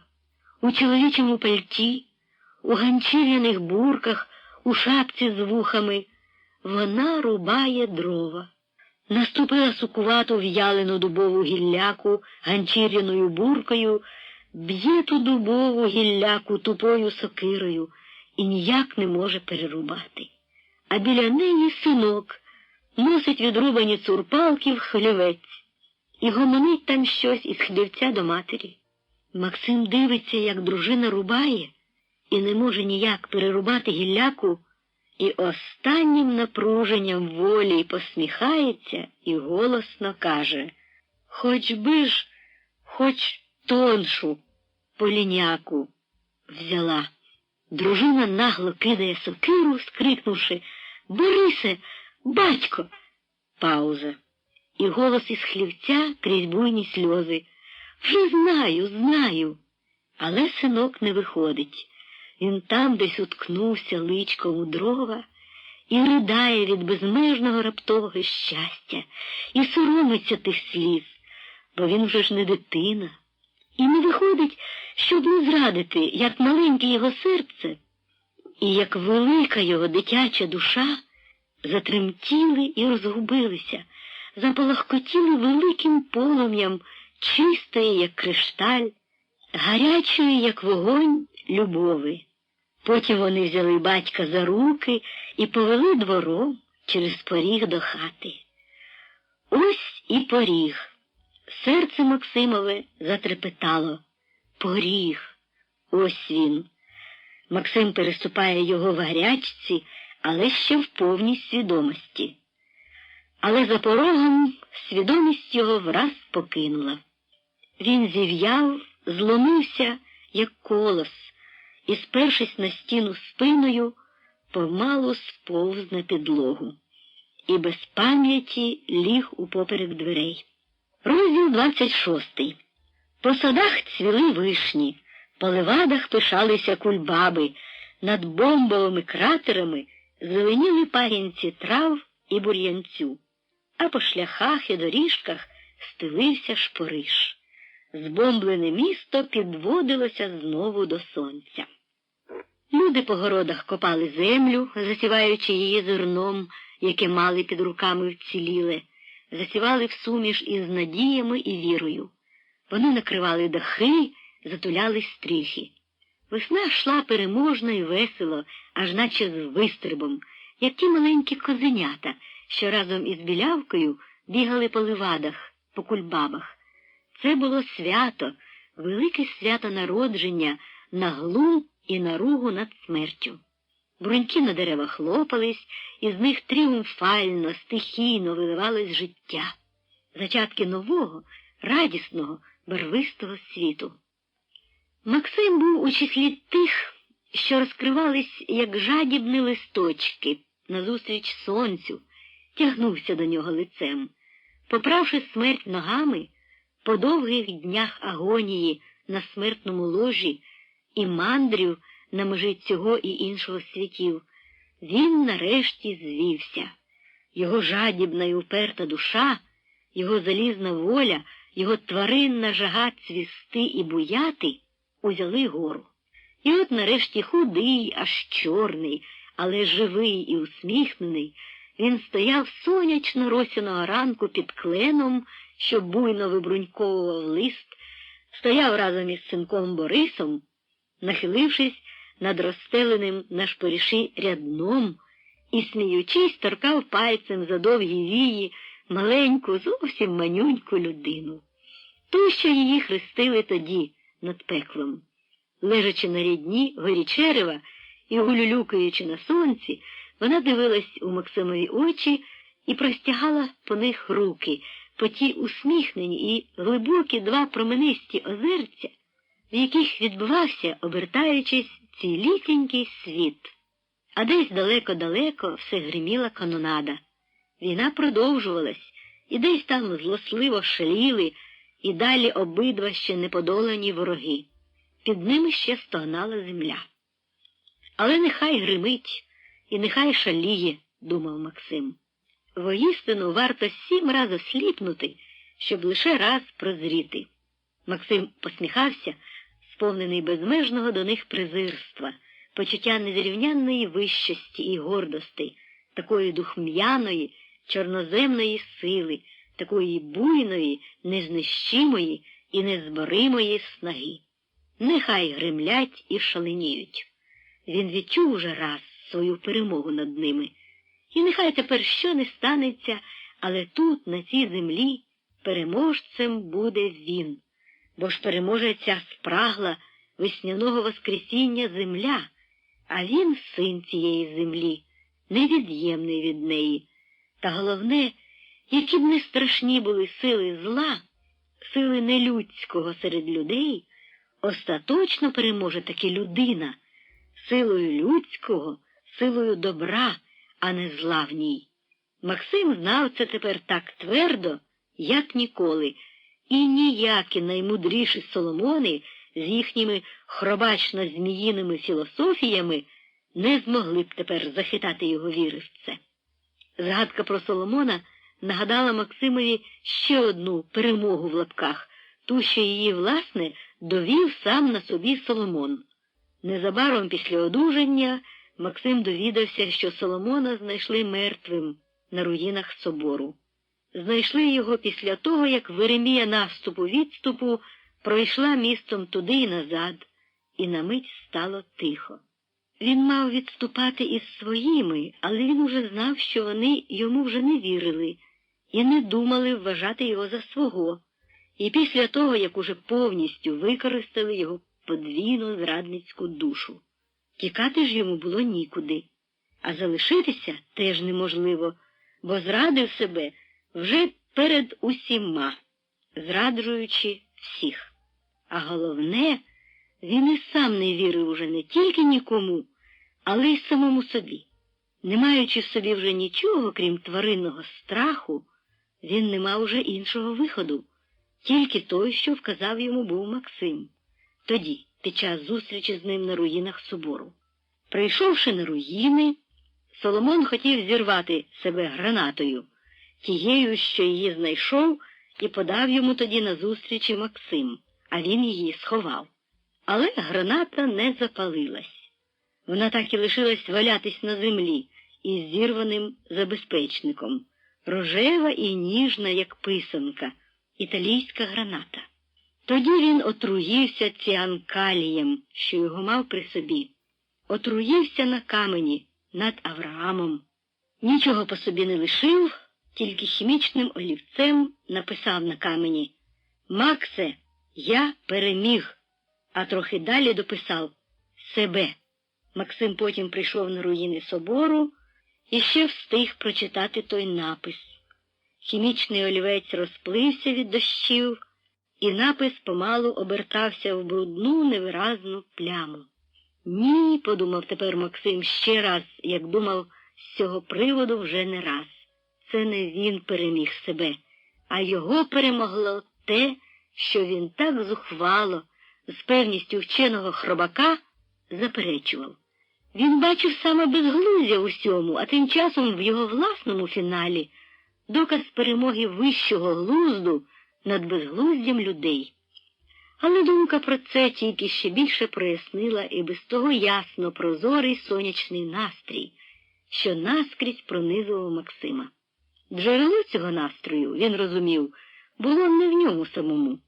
Він було скрізь у природі навколо, воно чулося в диханні рідної землі, і воно ж бризкало з радісних усмішок ось цих рідних, найрідніших істот, що були поруч нього.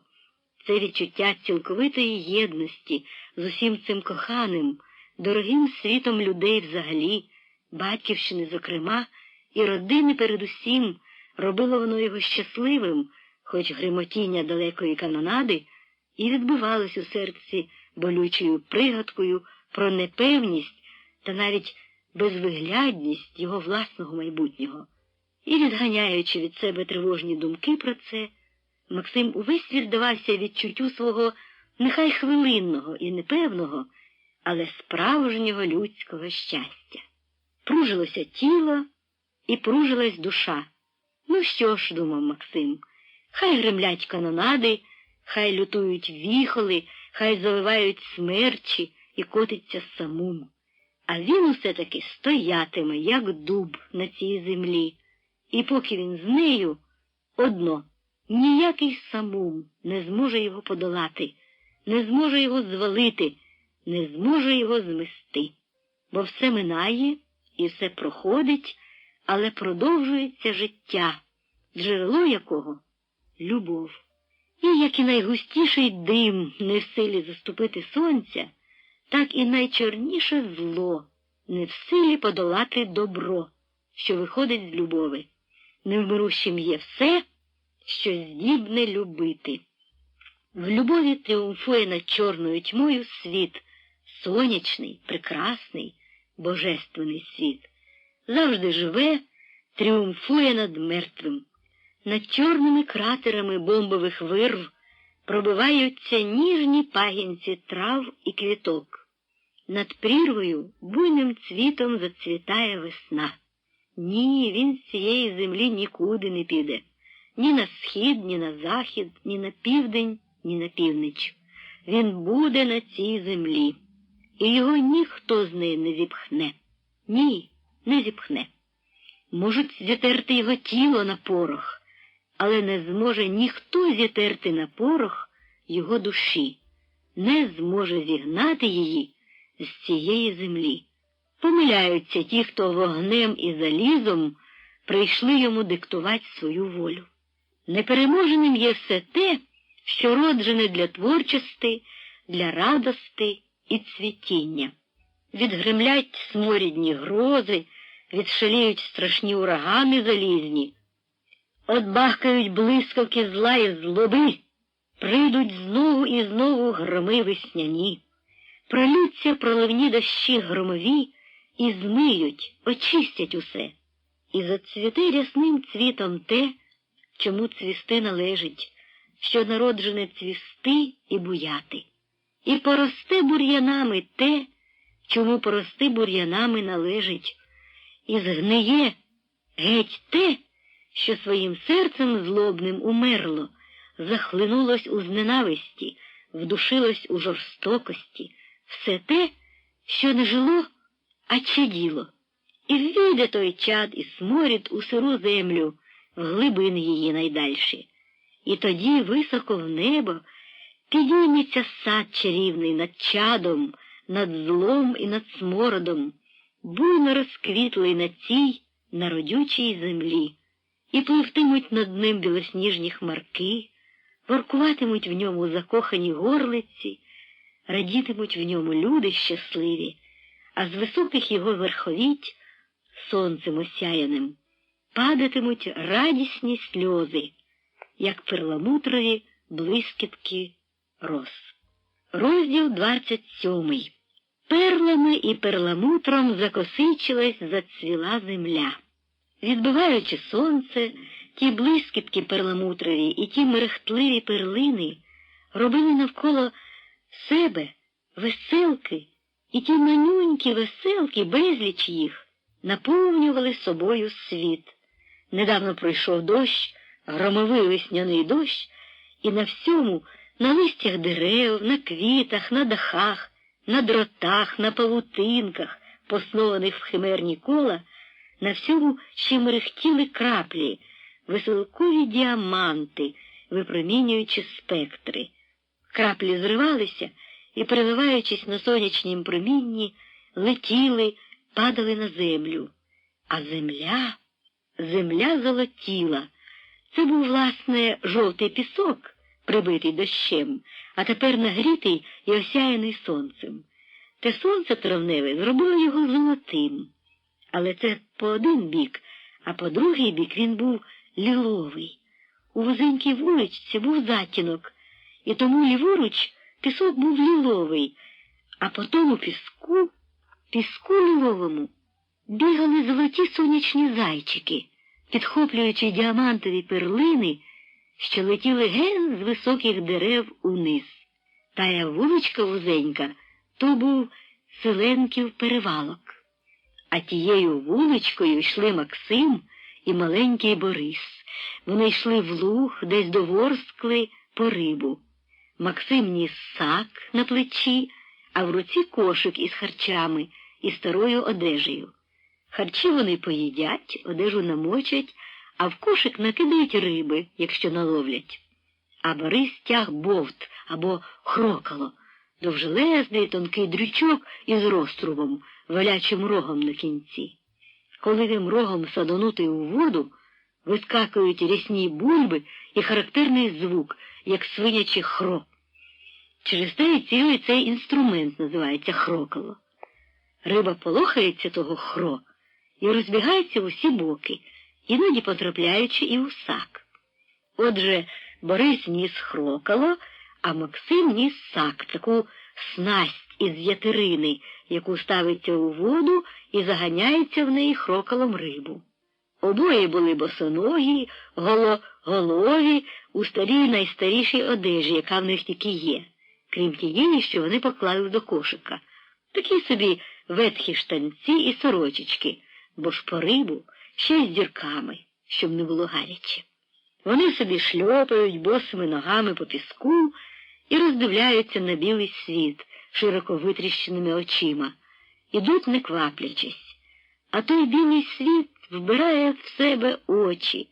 Малий Борис часом зупиняється і, задерши голову, довго дивиться на вершок високого береста, звідки падають перлини, і намагається таку перлину упіймати жменею або ротом. Тоді Максим чекає на свого помічника і приятеля і нічого не каже. Стоїть, дивиться і посміхається. Піймавши перлину, Борис доганяє батька, і вони йдуть далі, переступаючи через сонячних зайчиків. Ідуть по золотому піску, так гарно прибитому дощем і помереженому сонцем, повз селенків дім з повириваними дверима і вікнами, повз сліпучу зелену колонаду дерев, осяяних сонцем, і оправлених у веселкові діаманти. Вони йдуть вуличкою, а як вона кінчиться, вони вийдуть на величезну ярмаркову площу, залиту сліпучим сонцем, і підуть по ній навскоси, потім підуть через голі розпечені піски, через сині бори, через червону шелюжину, через духм'яні килими чебрецеві. «Батьку», – раптом каже Борис, – «ось дивись», і зупиняється, щоб ліпше висловити те, що прийшло йому в голову, і так поширило його і без того великі очі. «Ось дивись», і, дивлячись на росяну траву, на весь мерехтливий світ, декламує те, що йому прийшло в голову. Росте травичка, капле водичка, а по дорозі стрибає птичка. Га? І весь зашарюється, і дивиться промнистими очима на батька. Питається ними, чи не дуже вже дурне вийшло оце в нього. Максим посміхається про себе, а до сина звертається зовсім серйозно. «Ну та й що ж то за птичка?» По дорозі справді стрибає якась сіренька пташка, либонь чічітка. «І що ж то за птичка? Чи не перепеличка?» «Ага», – зрадів Борис, – «мабуть, перепеличка». І, подумавши, поставивши це слово в рядок, додекламував свій експромт. А по дорозі стрибає птичка, маленька птичка, перепеличка. І аж зітхнув після такої доконаної праці. «Ну і що ж вона робить, та птичка?» – з нічев'я питає Максим. Борис подумав і раптом відповів цілком серйозно. «Сміється». Від несподіванки Максим аж став, а потім ухопив русявого чубка у жменю і, торсаючи та голублячи його, зайшовся сміхом. Сіренька птичка стрибала попереду них, а вони йшли за нею слідом, вірячи, що вона таки сміється. Максим спостерігав, як вона вистрибує радісно по сонячних зайчиках, в перламутровій мерехкотнєві, і думав, то, правда, не перепеличка, але яке то має значення? Вона може бути і перепеличкою. Головне не в тім. Головне в тім, що вона сміється. От, брат, а сміється, сміється. І сам аж промінився. це найгеніальніший вірш, будь-коли ним чутий і читаний. І це найбільша будь-коли чута правда. Сонячна, достеменна, реальна своїм ось таким мерехтливим, життєвим тембром, тріумфуюча правда. Сміється від переповненого серця, від надміру щастя. Побравшись за руки, вони вийшли з перламутрової вулички на сліпучу, сонцем залиту ярмаркову площу. І пішли нею. Вони дивилися на буйний, мерехтливий світ, вбираючи його в себе. І так, витріщившись на той буйний світ очима, вони йшли, як по велетенській картині Врубеля, по золотій ярмарковій площі, занурюючи босі ноги в гарячий пісок до болю рідної, прекрасної, благословенної землі.